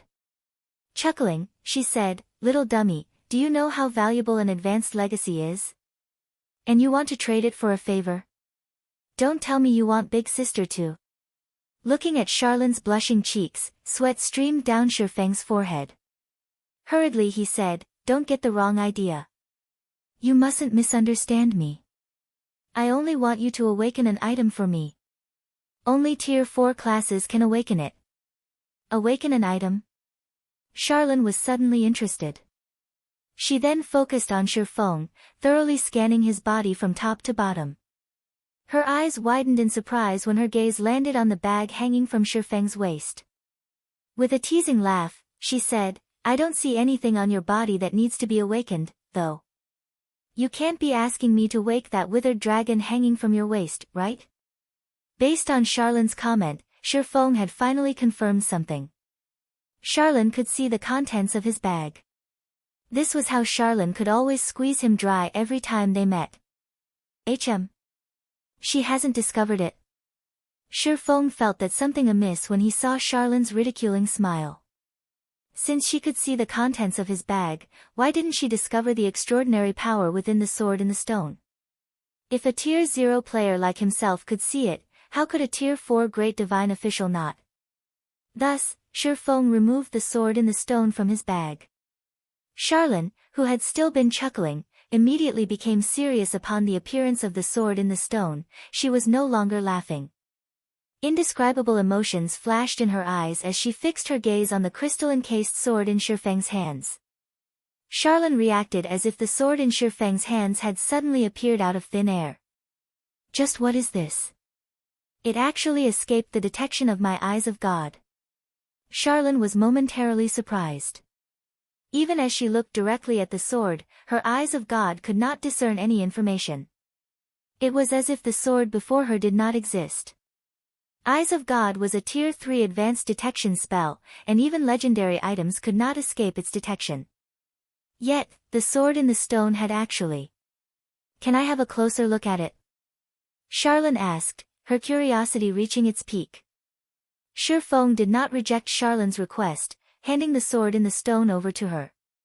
The moment Charlene received the sword, she immediately cast over a dozen spells in quick succession. Every time one of her spells faded, Charlene's expression would grow slightly more serious. "Amazing. It seems that I'll have to use my true abilities." Charlene smiled. Suddenly, a terrifying amount of mana burst forth from her body, and in the next instant, Charlene's holy light domain had devoured the room. Simultaneously, 2 golden magic arrays appeared on both the ceiling and the floor. Shifeng immediately felt his body grow heavy, the mana in the room rendering him immobile. Charlene's holy light domain was much stronger than the tier 4 sky piercer Weissman had used against the mechanical slayer. At this moment, Shifeng had finally realized just how powerful Charlene was. It was no wonder why she could casually offer him the qualifications to establish his own city. However, Charlene was not done after summoning the twofold magic array, as her hands continuously drew line after line of divine runes in the air. After a short moment, the twofold magic array became a fourfold magic array, before finally becoming a sixfold magic array. At this moment, magic arrays covered all 6 sides of Charlene's room. The tier 4 sky piercer Weissman had used only required a fourfold magic array to channel it. Yet, the spell Charlene channeled now required a sixfold magic array. At the very least, Charlene's spell should be a peak tier 4 spell.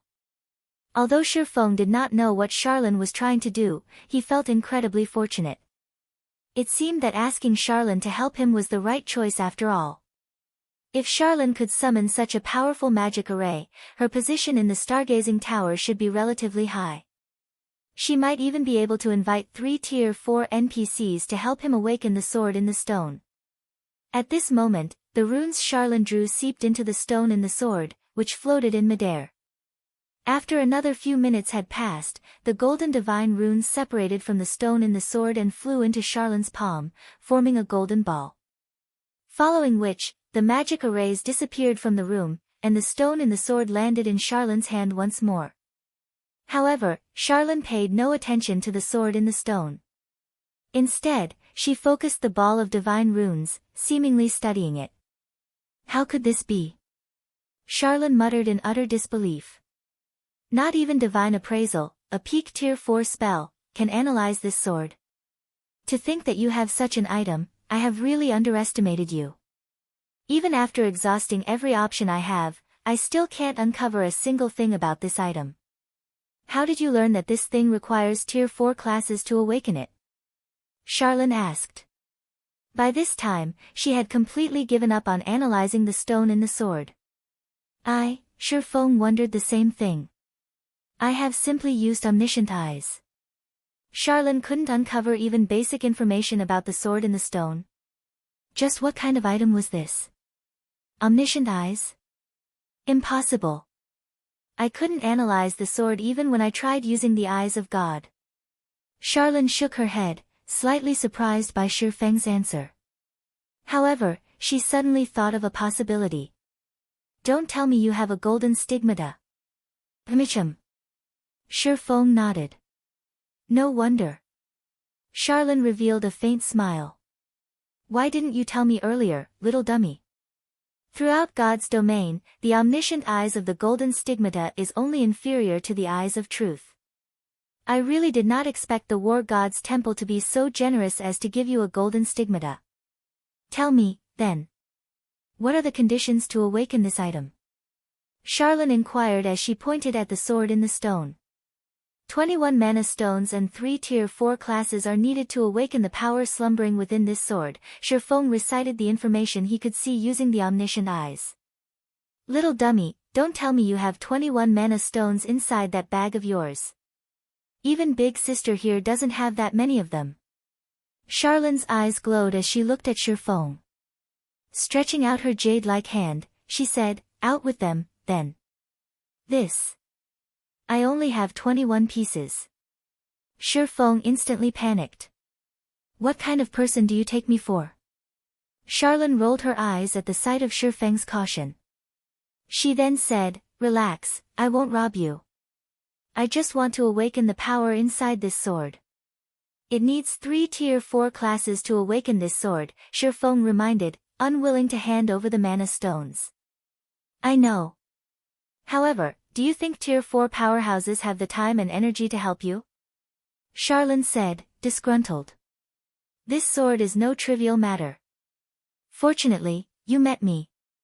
Otherwise, even if you found 3 tier 4 powerhouses, they wouldn't help you. Their answers wouldn't change even if you offer each of them a fragmented legendary item.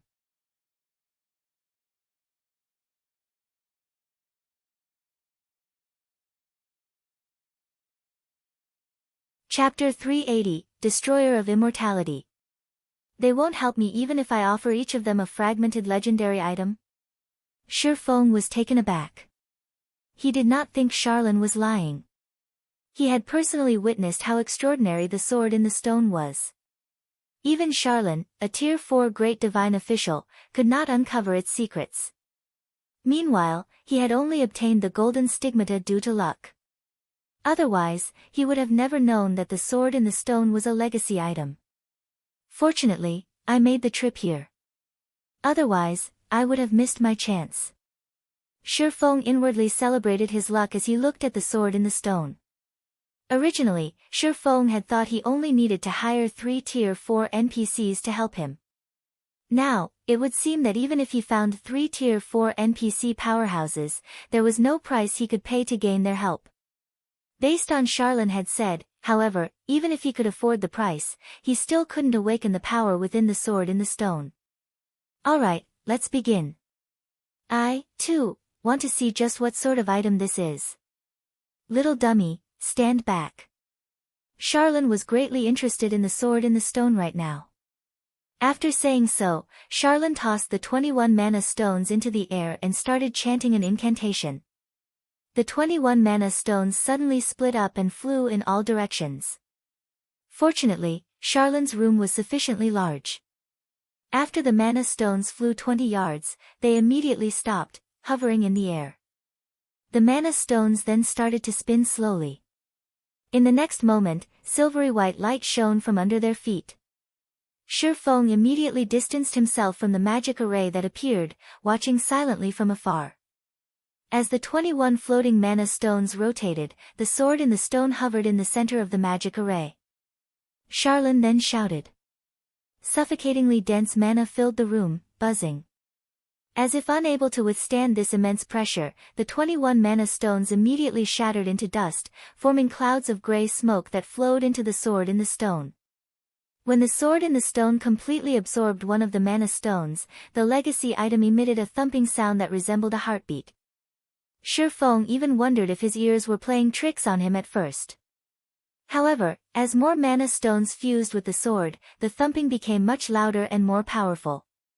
It was as if the disintegrated mana stones were waking an ancient beast from its deep slumber. However, as mana stones continued to drift into the sword, Charlene, who currently stood inside the magic array, grew weaker. By the time the 7th mana stone fused with the sword, Shifeng could clearly feel that only half of the terrifying mana that filled the room remained. At this moment, Charlene had also greatly weakened. As the 14th mana stone melded with the sword, Charlene began to grow pale. When the 21st and last mana stone fused with the sword, Charlene wavered. A gentle breeze could send her tumbling to the floor. At this moment, Shifeng finally realized that it was not easy to awaken the sword in the stone. Channeling a single magic array had weakened a Tier 4 powerhouse to such a degree. It was no wonder why Charlene had said that no Tier 4 powerhouse would agree to aid him, even if offered a fragmented legendary item. Charlene's power stunned Shifeng. She had managed to complete a task that required 3 Tier 4 classes. Her strength was simply too frightening. Just who is she? Shifeng grew curious about Charlene's identity. It was impossible for an ordinary NPC to grow so quickly. Moreover, back in the god's grave, Shifeng saw a woman who looked exactly like Charlene. Although Charlene's strength could not compete with that slumbering woman's, the aura the two gave off felt exactly the same, the intensity was the only difference.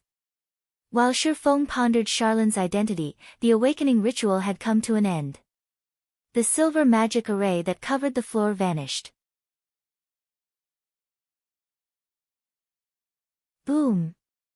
The sword in the stone hovering in the air suddenly fell, half its blade sinking into the floor. Sharp! Charlene, who was currently unstable from the drain of mana, could not hold back her shock when she saw the blade slide smoothly into the floor. Not even the Great Destruction had managed to destroy the stargazing tower. The strongest and highest quality materials had gone into this monument's construction.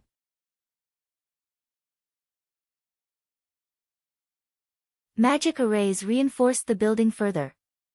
A full-powered blow from a Tier 4 sword emperor armed with a legendary ranked sword could not even scratch the floor.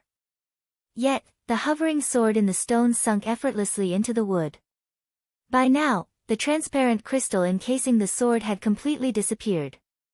Only a sword with a golden hilt and guard remained, with a blade that was as pure and clear as a diamond. Impossible! This is actually the destroyer of immortality. Charlene was tongue-tied when she read the sword in the stone's information, which was now fully visible. Destroyer of immortality. A creation born of nature, containing unrivaled power. Although it was greatly damaged during the war between the ancient gods, it had absorbed some of their powers. If one can master this blade, they will obtain a trace of the ancient gods' powers. Class restriction, Berserker and Swordsman. Destroyer of immortality. Shifeng was puzzled. He had never heard this name before. Reading the item's introduction, apparently, its origin was quite amazing. The ancient gods had actually used this weapon. Shifeng knew a little about the ancient gods. The ancient gods were born from nature, and they had the power to decimate the heaven and earth. Even the Tier 6 god-ranked classes of God's domain were no more than ants before an ancient god. They were practically invincible. However, all of these ancient gods had perished in the Great Ancient War. You must have heaven-defying luck. It is no wonder you didn't want an advanced legacy. Charlene smiled. She then explained, the Destroyer of Immortality is one of the 10 great saint legacy items in ancient records. Moreover, the legacy is unique, not even the peak legacy of the Stargazing Tower can compete with it. 10 great saint legacies. Shifeng was at a loss. The highest legacies he had heard of in the past were peak legacies. This was the first time he had heard of the 10 great saint legacies. I, too, have only read about the 10 great saint legacies. Today is my first time actually seeing one in person. However, I don't know any details about them. Even so, I will remind you not to look down on these saint legacies. A peak legacy is already as difficult as a legendary quest. At the very least, the trial of 10 great saint legacies should be just as difficult. If you are not confident in succeeding, you should not recklessly attempt to challenge it. You might lose your life, even if you are a heaven-blessed individual. Charlene was extraordinarily serious when she looked at Shifeng, even more serious than when she gave the Immortal Crown quest to Shifeng. When she spoke of death, she had even paused for a moment.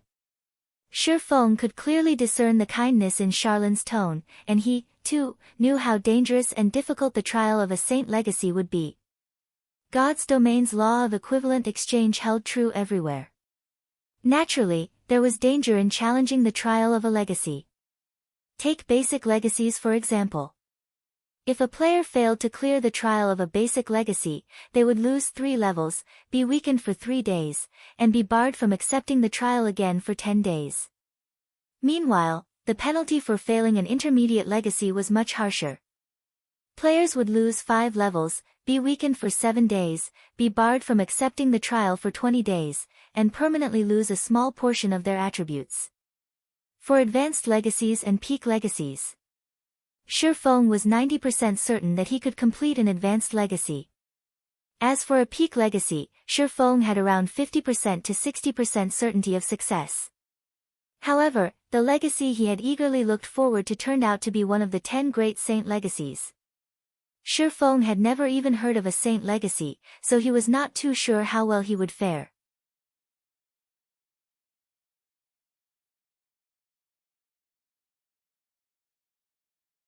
Chapter 381, Attacks from Above and Below. Charlene was a Tier 4 Great Divine Official. The information she had access to would definitely surpass a player like Shifeng. The fact that she knew about the Destroyer of Immortality proved this point. Should I wait a little longer? Shifeng pondered in silence as he looked at the translucent sword that penetrated the ground. Now that the Destroyer of Immortality had awakened, he could take on the legacy trial anytime he wanted to. He could slowly build his strength before challenging the trial. That way, he would have a higher chance of successfully clearing it. After all, as one of the 10 great saint legacies, the consequences of failure would be severe. It might turn out just as Charlene had guessed. Death. Heaven-blessed individuals were immortal existences, being able to resurrect infinitely. Yet, despite knowing this, Charlene had still made such an ominous claim. This proved that the penalty of failure would be unbearable, and players would have no choice but to delete their accounts and start all over again. The wisest choice for Shifeng right now was to first increase his strength before challenging the Saint Legacy's trial. However, after campaigning in God's domain for a decade, Shifeng understood one thing clearly. Life in God's domain was like a boat sailing against the current, either he kept going forward, or he would fall behind. Pursuing stability constantly was not enough. Sometimes, one needed to take risks to achieve a breakthrough. Moreover, Shifeng did not have too much time to waste. Risks and opportunities coexisted. The sooner he obtained the Saint Legacy, the smoother his path towards godhood would be. Originally, Shifeng had not been certain that he could become a Tier 5 class in this life. To do so, he had to plan and prepare carefully. As for becoming a Tier 6 God-ranked class, that was nigh impossible. That was the apex of God's domain. How could something like that be so easy to achieve? Shifeng was aware of his own capabilities. His current performance right now was only amazing due to his decade of experience playing God's domain. It was not possible to walk the path toward godhood just by having a few additional years of experience.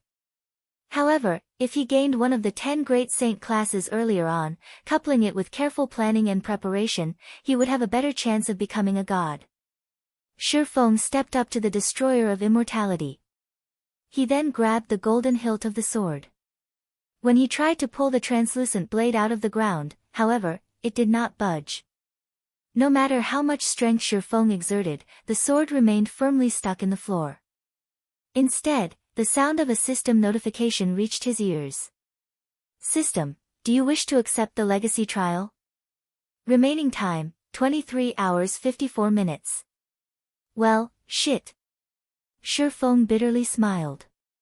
The destroyer of immortality never intended to give him a chance to raise his strength. Sighing, Shifeng accepted the trial. Suddenly, the destroyer of immortality released a divine golden light, enveloping Shifeng. In the next moment, both the destroyer of immortality and Shifeng vanished from the room. Space transfer. Charlin's eyes flashed with surprise at both Shifeng's and the destroyer of immortality's sudden disappearance. A powerful barrier protected the stargazing tower, and all forms of teleportation magic were rendered ineffective here, regardless of whether said magic was used to enter or leave the tower. Yet, the destroyer of immortality had effortlessly accomplished this feat. Hopefully, that little dummy can pass the trials. Charlin smiled faintly, gazing at the spot where Shifeng had stood a moment ago. Awakening that sword drained me to such a degree. I'll have to rest for a long time. I let him off too lightly by taking only 500 gold. The next time we meet, I'll collect this debt, with interest.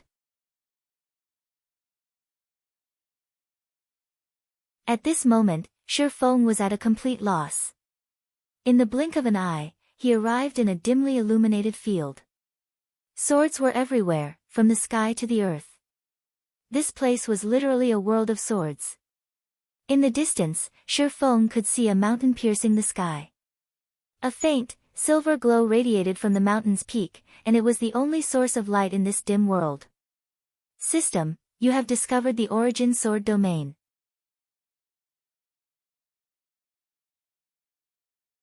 System, you are in a unique realm. All forms of communications have been sealed. You are unable to make contact with the outside world. It would seem that this origin sword domain is independent of God's domain.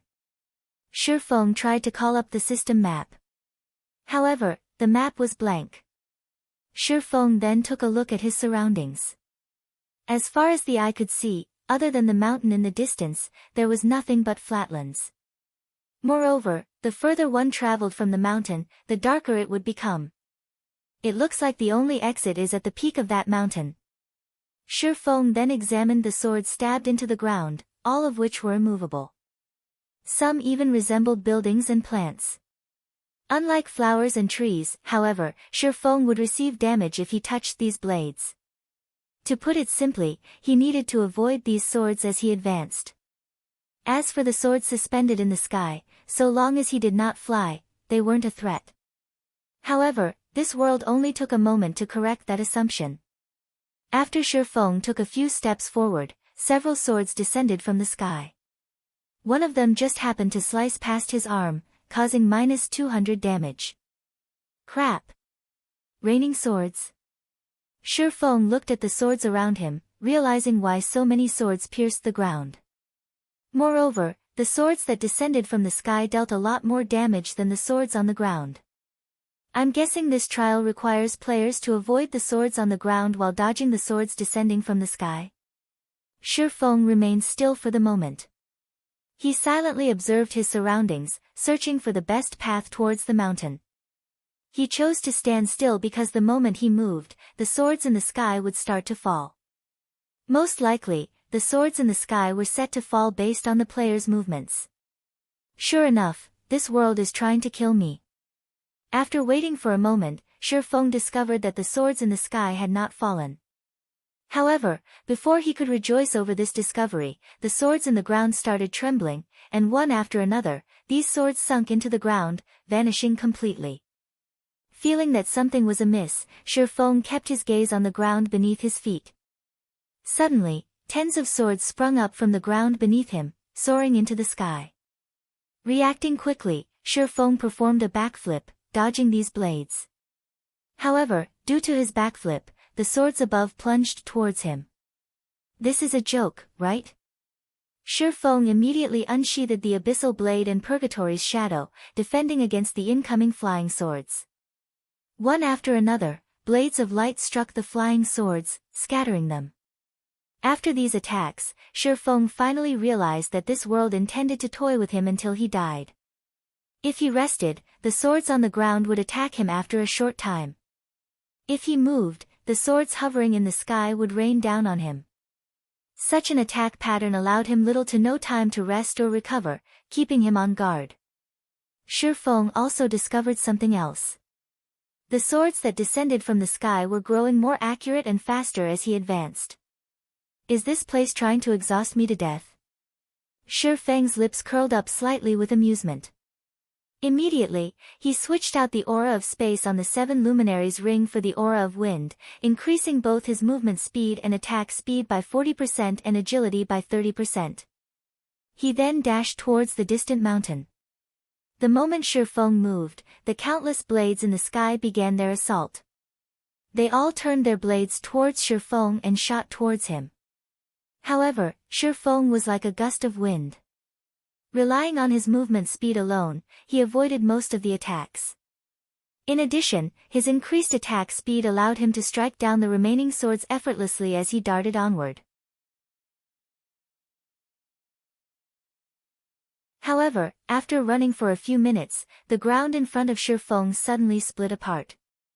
In the next moment, bone knights in silver armor crawled out of the fissure, every one of them emitting frightening killing intent as they rushed towards him. Skeleton Warrior, Undead Creature, Elite Rank. Level 25. HP 20,000/20,000.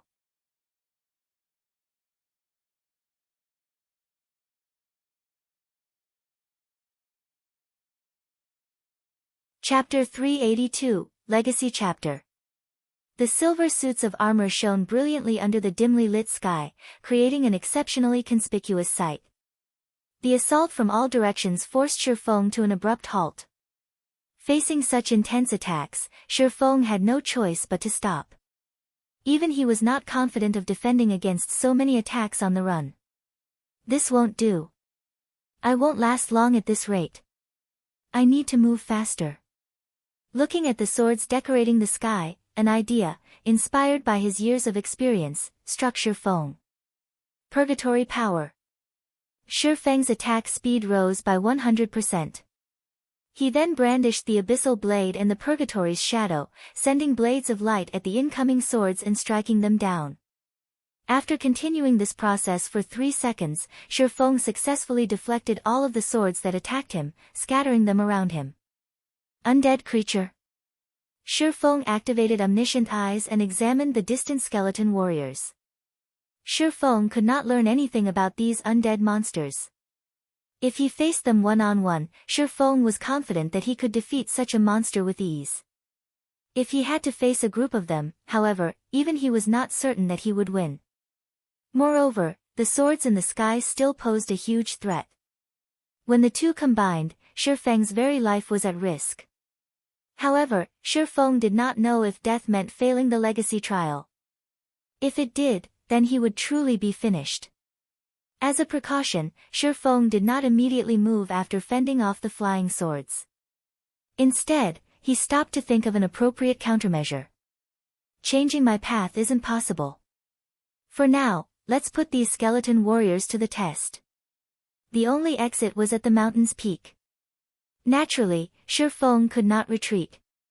However, charging forward rashly and accidentally losing his life was unwise.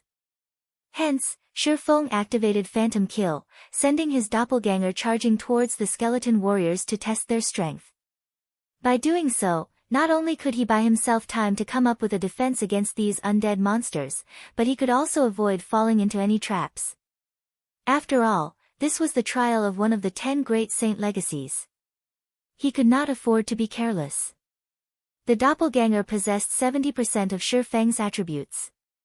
It was more than enough to deal with a single skeleton warrior. The doppelganger dodged the swords from above while approaching the skeleton warriors. However, when only a distance of 40 yards remained between them, the skeleton warriors still showed no signs of taking action. Instead, the monsters only focused on the doppelganger's every movement, killing intent oozing from their entire bodies. It looked as if they would explode at any moment. Disregarding the skeleton warrior's lack of a reaction, the doppelganger threw the blazing meteor at the closest undead creature. The weapon struck the monster's thigh, causing -816 damage. It would seem that the skeleton warriors only possessed mediocre defense. However, the instant the skeleton warrior was struck, it started moving and charged at Shifeng's doppelganger. The skeleton warrior that had been hit was not the only one to move. The surrounding dozen or so undead creatures charged at the doppelganger as well. Although the skeleton warriors wore full sets of silver armor, their movement speed was extremely fast. It took them less than 5 seconds to close the 40-yard gap. However, Shifeng's doppelganger did not stay idle as these undead creatures charged. Instead, it attacked with the blazing meteor again as it retreated swiftly. In terms of speed, the doppelganger clearly held the advantage. Despite needing to dodge the constant stream of attacks from the sky, it was still a thread faster than the skeleton warriors. As this game of cat and mouse continued, the HP of the skeleton warrior leading the charge gradually decreased. Everything proceeded smoothly, and Shifeng, who stood in the distance, did not discover any other traps hidden in this field. Moreover, the skeleton warriors possessed low intelligence. Aside from carrying out some basic defensive maneuvers, the group of undead creatures single-mindedly chased the doppelganger. After a short moment, the doppelganger killed its first monster. Although a skeleton warrior had died, other than a tiny amount of skill proficiency, Shifeng received nothing at all.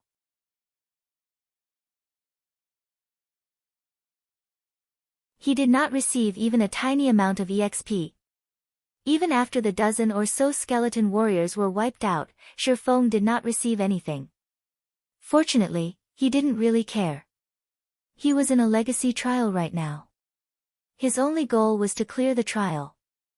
As for whether or not he could earn EXP or items, that was not very important. With the doppelgangers probing, Shifeng's advance became much easier. There were no other traps in the surrounding area. The skeleton warriors also did not possess high intelligence or troublesome skills. As long as he dealt with the attacks from the sky properly, he could deal with these skeleton warriors by kiting them. What the doppelganger could do, Shifeng could do better. Shifeng's movement speed was too fast. Unlike the doppelganger, not only could Shifeng attack using the blazing meteor, but he could also cast AoE skills such as Thundering Flash and Earth Splitter to deplete the skeleton warriors' HPs while maintaining the distance between them. When the arcs of lightning weaved across the skeleton warriors, they dealt damages of -1,242, -1,784, and -2,439 to the undead creatures. Some of the skeleton warriors who received critical hits lost over half their HP. In less than 10 minutes, Shifeng had reduced the hundreds of skeleton warriors into piles of pearly white bones scattered across the plains. What's going on with these bones? Just as Shifeng was about to depart from this field of bones, he noticed the bones begin to tremble. The bones then gathered.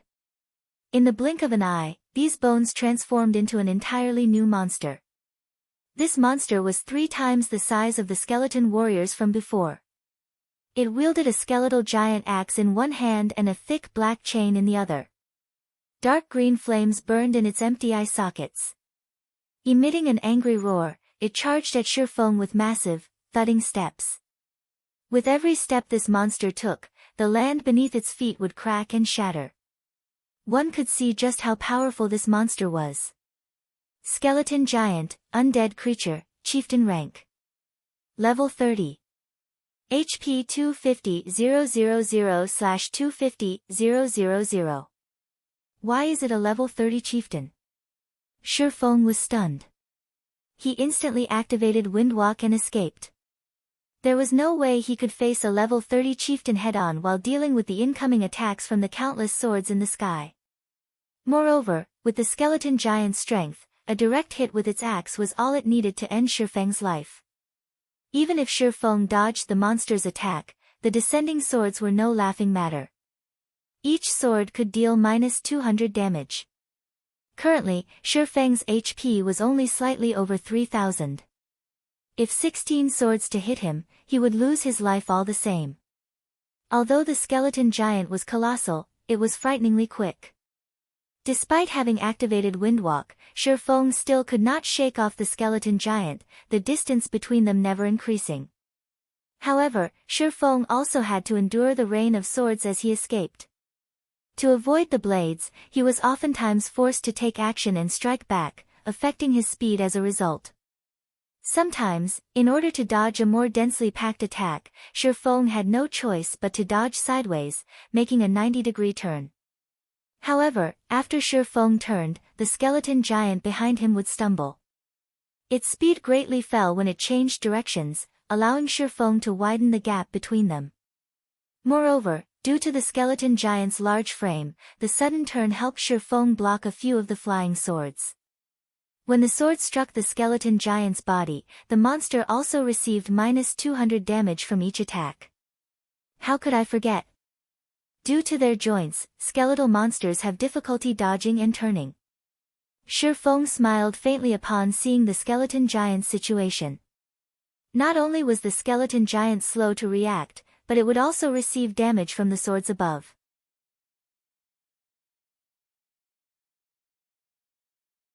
Moreover, the skeleton giant's huge frame made the perfect shield.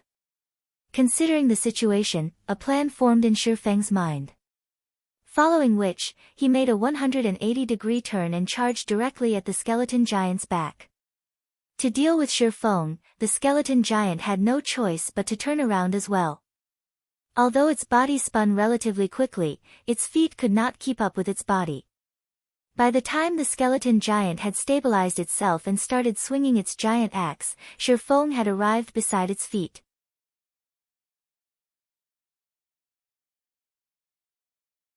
As the swords in the sky cascaded down towards Shi Feng, due to the skeleton giant being in the way, the monster suffered the full brunt of the rain of swords. Now, not only did the swords in the sky no longer pose a threat to Shi Feng, but they also benefited him. Seeing as his plan's success, Shi Feng began to attack the skeleton giant. Meanwhile, no matter how many times the skeleton giant turned its body, Shi Feng would always appear behind it. Faced with the continuous assault from Shi Feng and the swords, the skeleton giant's HP fell rapidly. Half an hour later, the skeleton giant crumbled. Even until its death, it had not landed a hit on Shi Feng. On the contrary, it had become his shield, blocking the falling blades. This fellow dropped an item. Shi Feng noticed a golden piece of paper with divine runes laying beside the skeleton giant's remains. When Shi Feng picked it up and tried to check its information, he only received an unknown in reply. Hence, Shi Feng used the omniscient eyes. Legacy Chapter, 7th page. A scattered page that has fallen out of a legacy book written by the ancient gods. This legacy book holds records for one of the 10 great saint legacies. It has a total of 50 pages. After gathering all of the pages, the saint legacy contained within the legacy book will become available. Class requirements: Berserker, Swordsman.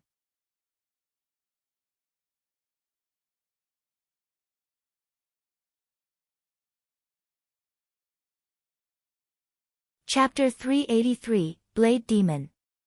So, this is it, huh? Reading the item's information, Shi Feng got a general understanding of the situation.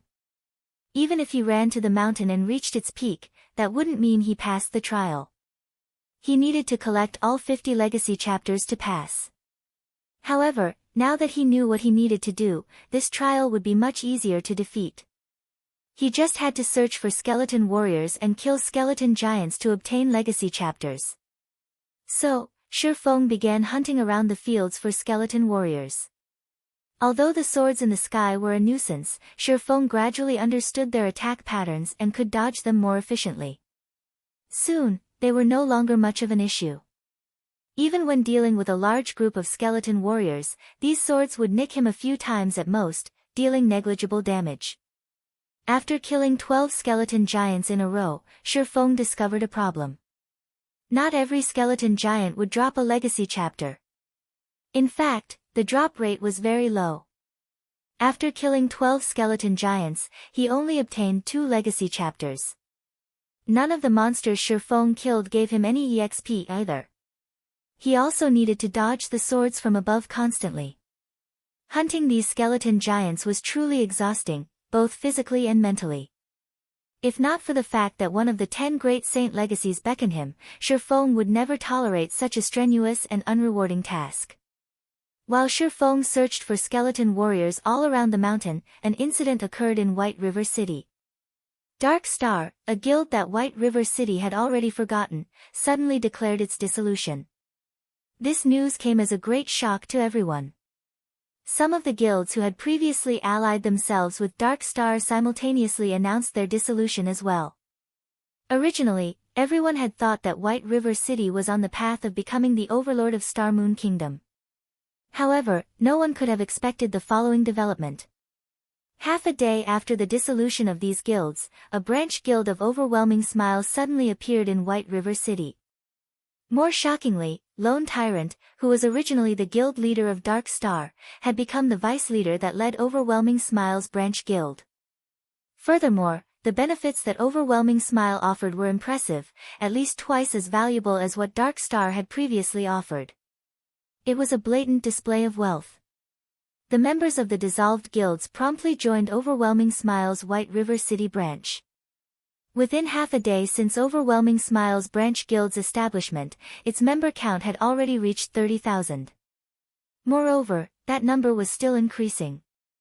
It continuously recruited new members, thinking of ways to steal players from Zero Wing. Big Sis Aqua, Overwhelming Smile thinks too little of us. Instead of recruiting in their hometown of Maple City, they ran all the way here to fight us over members. The guild leader also suddenly disappeared and cannot be contacted. If we allow Overwhelming Smile to continue, by the time we start our recruitment tomorrow, they will have stolen all the good saplings. Big Sis Aqua, why don't we start recruiting right now? Snow Goose asked anxiously. It had been Zero Wing's fame that had attracted players from other cities. Yet, now, Overwhelming Smile had come to steal the fruit of victory. It was truly despicable. Overwhelming Smile is truly ambitious. They've only obtained the first clear of a large-scale team dungeon, yet, already, they're hungering after White River City. Aqua Rose's eyes flashed with rage. Although she was not afraid of losing potential guild members, she could not stand Overwhelming Smile's arrogant attitude. They were clearly trying to provoke Zero Wing. Does Overwhelming Smile think it is so easy to weave a web in White River City? Let's start advertising our recruitment right now. I want to see how a second-rate guild without a guild residence plans to compete with Zero Wing in terms of benefits. Once Zero Wing began to prepare for its recruitment fervently as well, White River City exploded with activity. On one side, there was Overwhelming Smile, a guild that had claimed the first clear of a large-scale team dungeon and annexed Dark Star, one of the top 6 guilds of White River City.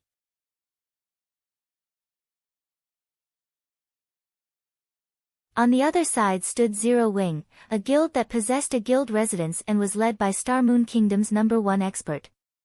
Many players on the forums were also discussing which guild they should join. Big Brother's Shadow Sword, White River City is truly interesting. Despite only being the 5th-ranking city of Star Moon Kingdom, it is now contested over by the 2 most popular guilds in the kingdom. Which guild do you think these independent players will join? The female guardian knight, Turtledove, asked the berserker beside her, Shadow Sword, with an amused smile on her face. I don't know what others will choose, but my goal from the very beginning has been to join Zero Wing. Shadow Sword wasn't interested in the competition between the 2 guilds. His only thoughts right now were of passing Zero Wing's assessment and polishing his strength by learning from the experts in Zero Wing. He also hoped to learn from Zero Wing's guild leader, Black Flame. He had no interest in anything beyond that. Meanwhile, after spending an entire day at the Origin Sword domain, Shifeng had collected 21 legacy chapters. Oh! What's that monster? At this moment, Feng, who stood at the foot of Sword Peak Mountain, discovered a monster of steel slowly descended the mountain. This steel monster seemed to be patrolling its territory. Although this monster was not large, only twice as tall as Feng, all four of its limbs were blades. The rest of its body was made of pitch-black steel, decorated with spikes. It looked like a machine of slaughter. Although Feng wanted to know this monster's information, he only received an unknown when he attempted to identify it. Even observing eyes failed to yield any results. Hence, Feng had no choice but to use omniscient eyes. Blade Demon, demonic creature, chieftain rank. Level 30. HP 300,000/300,000. Feng's interest suddenly grew upon discovering that the Blade Demon was a chieftain-ranked monster. Since the chieftain-ranked skeleton giant had a chance to drop legacy chapters, the chieftain-ranked Blade Demon before him might drop the item as well. Fortunately, dealing with a single Blade Demon was much easier than destroying hundreds of skeleton warriors in addition to a skeleton giant. Moreover, the Blade Demon only had 300,000 HP. At most, it would only be slightly stronger than the skeleton giants. If so, Feng could defeat it easily. Of course, Feng would not rashly charge to his death. The only reason he had defeated the skeleton giants so easily was due to the monster's dull reactions and the aid of the swords in the sky. On the other hand, not only was the Blade Demon a stronger monster, but it also wasn't that large. Feng didn't expect its reaction time to be as slow. If Feng confronted the Blade Demon directly, he would only seek his own death. Hence, he needed to identify the monster's weakness. If it's a demonic creature, then the Demon Hunter title will suppress its strength. Let's use the doppelganger to test things out first, then. Thinking so, Feng switched out his Might of 1,000 title for the Demon Hunter title. The Demon Hunter title reduced the attributes of all darkness-type monsters within a 100-yard radius by 10% and increased Feng's damage towards darkness-type monsters by 10%. Demonic creatures were considered darkness-type monsters. Following which, Feng used Phantom Kill and sent his doppelganger charging forward. When the doppelganger was 40 yards away from the Blade Demon, it threw the blazing meteor at the monster. A red glow instantly crossed the distance between the doppelganger and the Blade Demon. Just as the blazing meteor was about to hit the Blade Demon's back, a black streak of light flashed over, striking the blazing meteor out of its path. What? Is it that amazing? Does it not have any blind spots? Feng muttered in shock. Feng's doppelganger had clearly launched its attack, yet, as if the Blade Demon had eyes in the back of its head, it deflected the flying projectile. Moreover, the Blade Demon's reaction was astonishingly quick, the skeleton giants paled in comparison. However, Feng did not believe that the Blade Demon had no blind spots. The doppelganger activated Windwalk and circled to the other side of the Blade Demon. Once again, it threw the blazing meteor, launching a series of attacks in quick succession.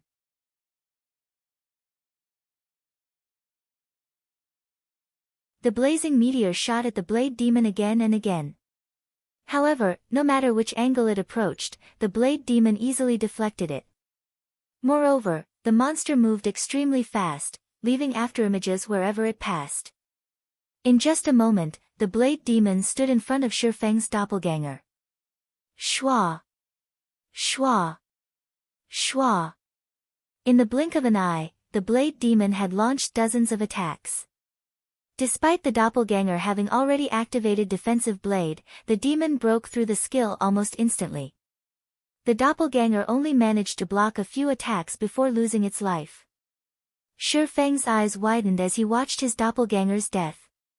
However, after a brief moment of shock, Feng suddenly discovered that the Blade Demon had not returned to its wandering after killing the doppelganger. Instead, it turned around and charged directly at him.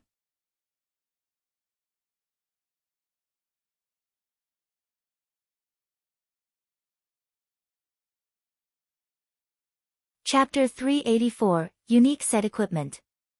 Despite also being a level 30 chieftain, the Blade Demon was far more powerful than the skeleton giant. Realizing that he could not face the Blade Demon directly, Shifeng immediately activated Windwalk and ran.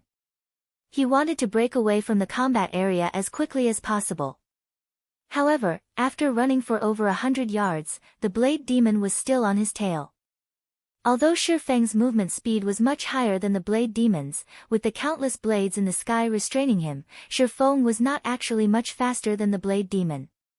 The distance between the two hovered around 30 yards. The Blade Demon was determined to chase Shifeng to the ends of the world. As long as the Blade Demon caught up to Shifeng, he would have to deal with the attacks from both the Blade Demon and the swords descending from the sky. At that time, his fate would be sealed. I need to find a way to deal with it.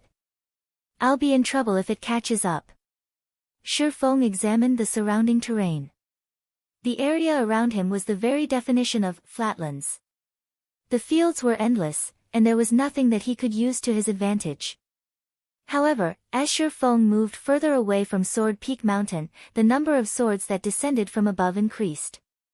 It was as if they were reminding Shifeng that he was not allowed to move away from the mountain. However, Shifeng couldn't care less right now. If he stopped, only death awaited him. Hence, he continued running at full speed while enduring the countless swords raining down on him. After running for a certain distance, Shifeng suddenly noticed that, whenever the Blade Demon behind him touched the densely packed swords that had fallen to the ground, damages of -100 would appear above its head. Due to the hindrances in its path, the Blade Demon's speed also slightly decreased. Shifeng's troubled expression transformed into a wicked smile. Just before the effect of Windwalk was about to disappear, Shifeng took out a speed scroll from his bag and used it. He then continued running away from Sword Peak Mountain.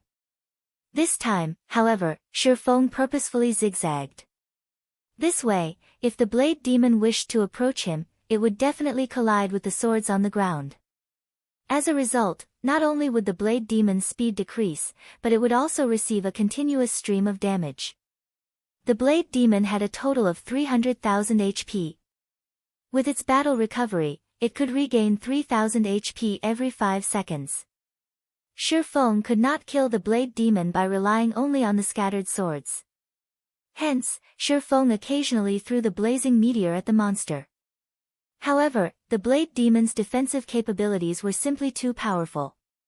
Out of all of Shifeng's attacks, only 10% struck the Blade Demon. Shifeng also used skills such as Thundering Flash and Earth Splitter, dealing over -1,000 damage with each hit. Overall, the damage the Blade Demon received barely surpassed its battle recovery. If Shifeng wanted to kill the Blade Demon, he would need to spend a very long time to do so. It seems that I can only drag things out. Shifeng had no other options. The only fortunate thing about this situation was that the Blade Demon could eventually die. Time passed, bit by bit. While Shifeng played his game of cat and mouse with the Blade Demon, White River City had become extraordinarily lively. Zero Wing had finally started its recruitment.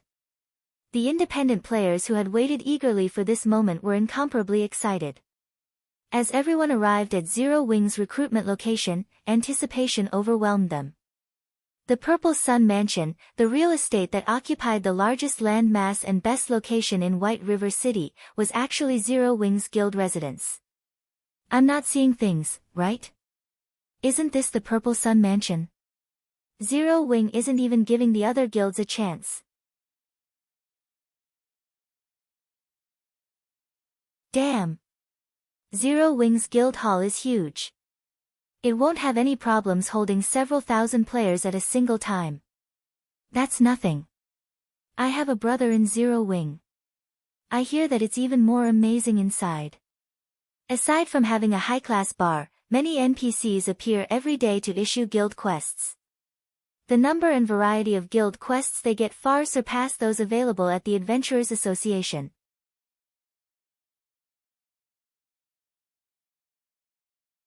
Not only can members of Zero Wing obtain a lot more EXP, but the item rewards they can get from the quests are also much more abundant.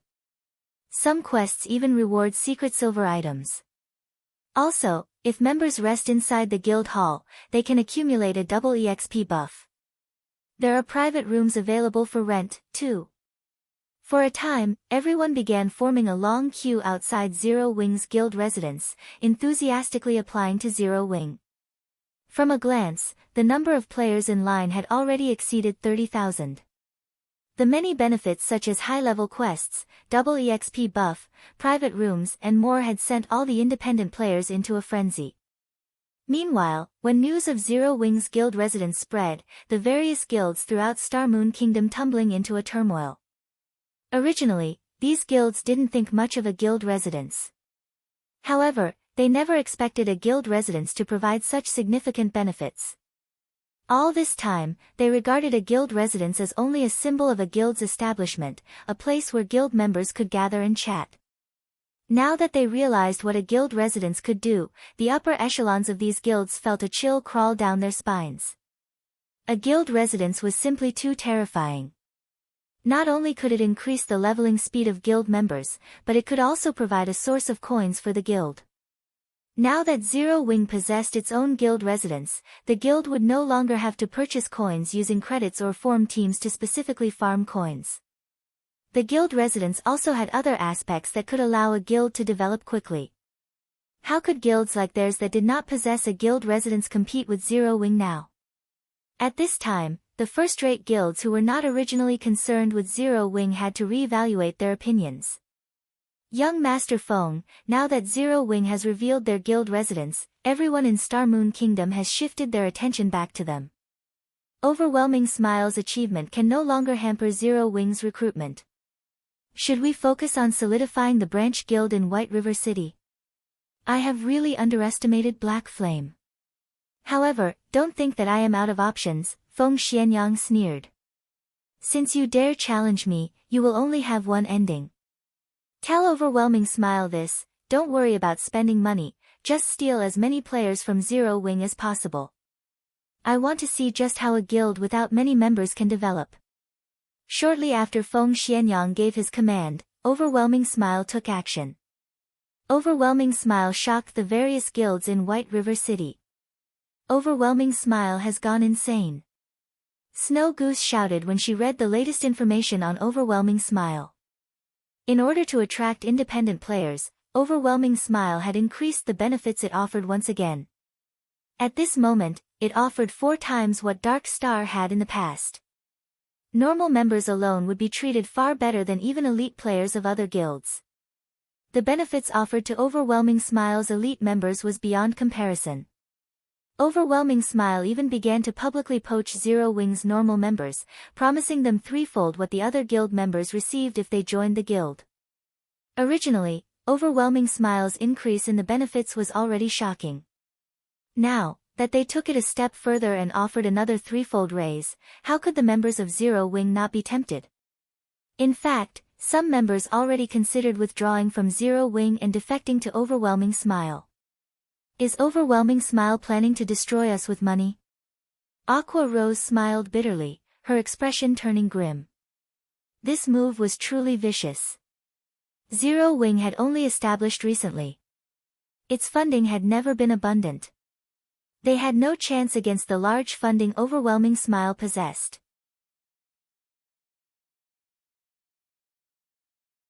While Overwhelming Smile was in the midst of waging a poaching war against Zero Wing, Shifeng had finally reduced the Blade Demon's HP to its last vestiges. Die! Abruptly spinning around, Shifeng dashed towards the low HP Blade Demon. Abyssal Bind. Flame burst. Abyssal Bind immediately tethered the Blade Demon in place. Following which, the scorching abyssal blade slashed at the demonic creature's body 12 times in a row. Every slash dealt over -2,000 damage to the Blade Demon, devouring the monster's remaining 20,000 HP.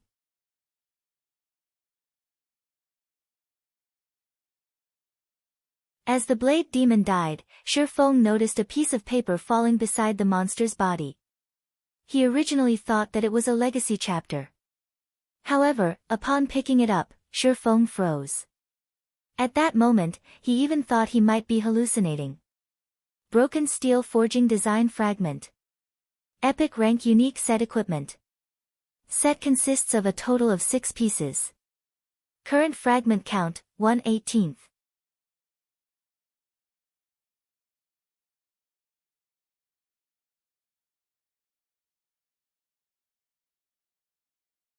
Chapter 385, Professional Level. No way. Shi Feng struggled to calm himself even after staring at the forging design in his hand for a long time. Previously, when he obtained the fine gold-ranked dragon scale set equipment back in the God's Grave, he had believed it to be the top set equipment currently available, second to none. However, with Shi Feng's current forging standards, he could not forge the dragon scale set equipment. He needed to become an advanced forger before he could attempt it. However, a lot of time was required to advance to an advanced forger, time that Shi Feng did not have. Yet, now, the forging design for an epic set equipment had fallen into his hands. If he could equip an epic set equipment, killing players would be as easy as slicing vegetables. He would truly be invincible among fellow players.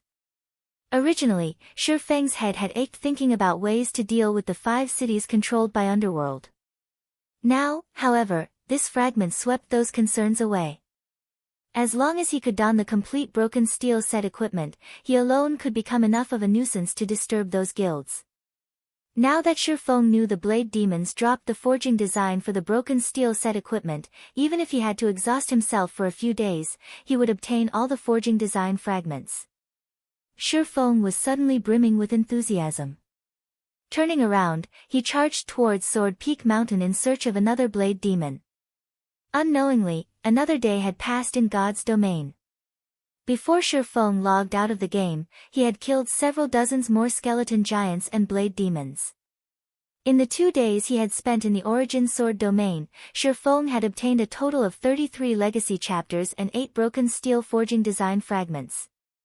He was not far from completing both the legacy book and the broken steel set equipment forging design. Shi Feng had lingered in God's domain for 2 natural days without logging out to rest. As his body had been in the virtual gaming cabin all this time, the moment he stepped out of the cabin, his stomach growled a hungry complaint. However, his body did not feel any discomfort after laying motionless for 2 days. On the contrary, he felt extremely relaxed.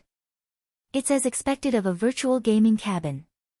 It even assisted my body's absorption of the S-rank nutrient fluids. Shi Feng clenched his fists and stretched. Revealing a faint smile, he thought, my punching power should be around 320 kilograms now. Originally, Shi Feng had needed 5 days to absorb a bottle of S-rank nutrient fluids, allowing the liquid to restore his body's vitality and repair broken cells. Now, however, only 2 days had passed, and Shi Feng had already absorbed the S-rank nutrient fluids. Shi Feng judged that, based on his body's current condition, he should barely meet the standard of a professional fighter. His current body had already far surpassed his body in his previous life. At the very least, his physical fitness was no longer inferior to the apex experts of God's domain. Being young really is great. If I started training my body only after I turned 25, it wouldn't really make a difference. Shi Feng was satisfied with his current physical fitness. As long as he continued his training, his physical fitness would continue to improve.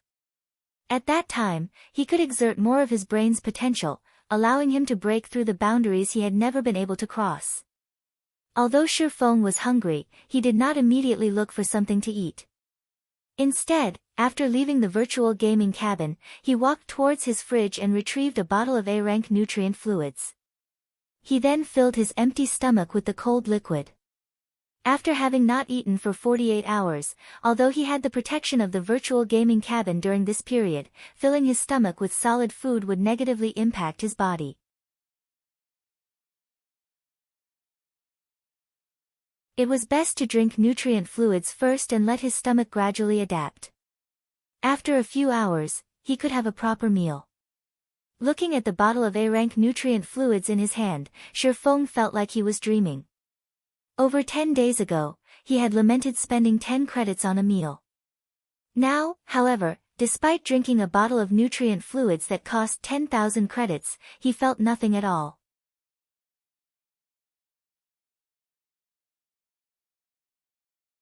Although his reincarnation was part of the reason, it was more due to his change in mentality brought about by strength.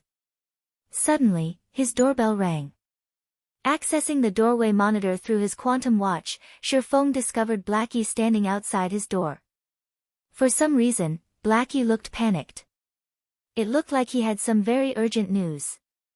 Feng promptly disabled the lock to his front door using his quantum watch. Brother Feng, where have you been these past 2 days? I haven't been able to contact you all this time. I even wondered if you were in some kind of accident. As Blackie burst into the apartment and saw that Feng drinking a bottle of nutrient fluids, he unconsciously heaved a sigh of relief. What could possibly happen to me? Feng chuckled. Did something happen while I was gone? Of course, something happened. Overwhelming Smile had been poaching our members.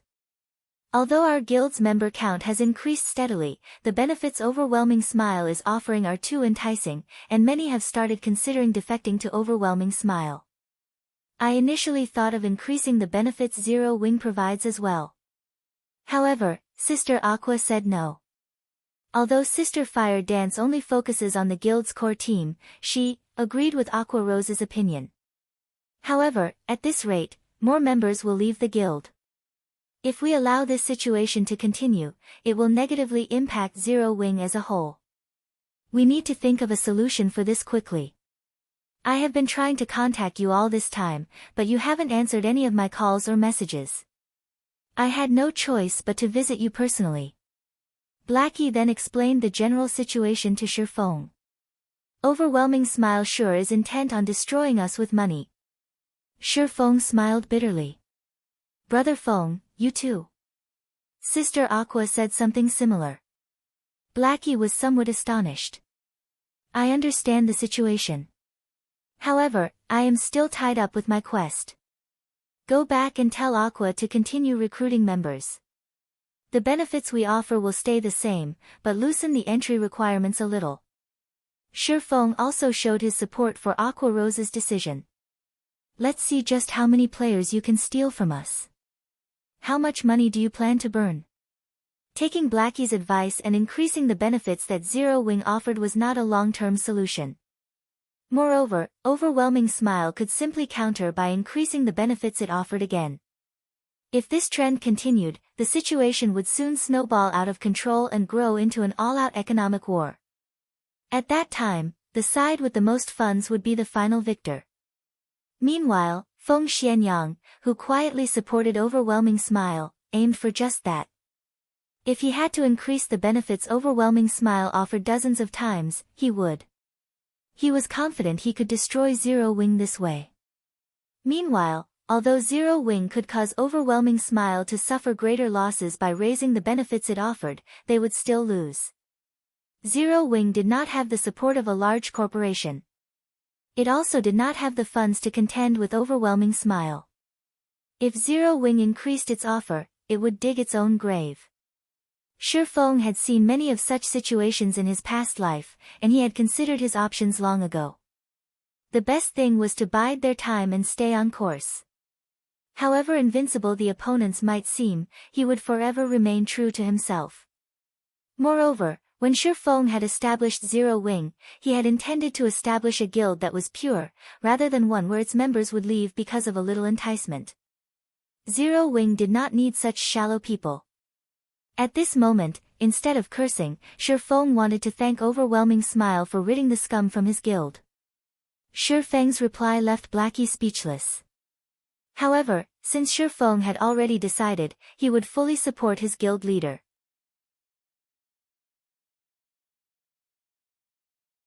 In truth, Blackie knew that increasing the benefits the guild provided would only increase the burden of Zero Wing. However, he still could not help his panic. Now that he had obtained Feng's reply, his anxiety began to fade. You're tuning in to the Blissful Bookshelf YouTube channel. We're so grateful for your support, and don't forget to subscribe to join us on this incredible journey through captivating stories.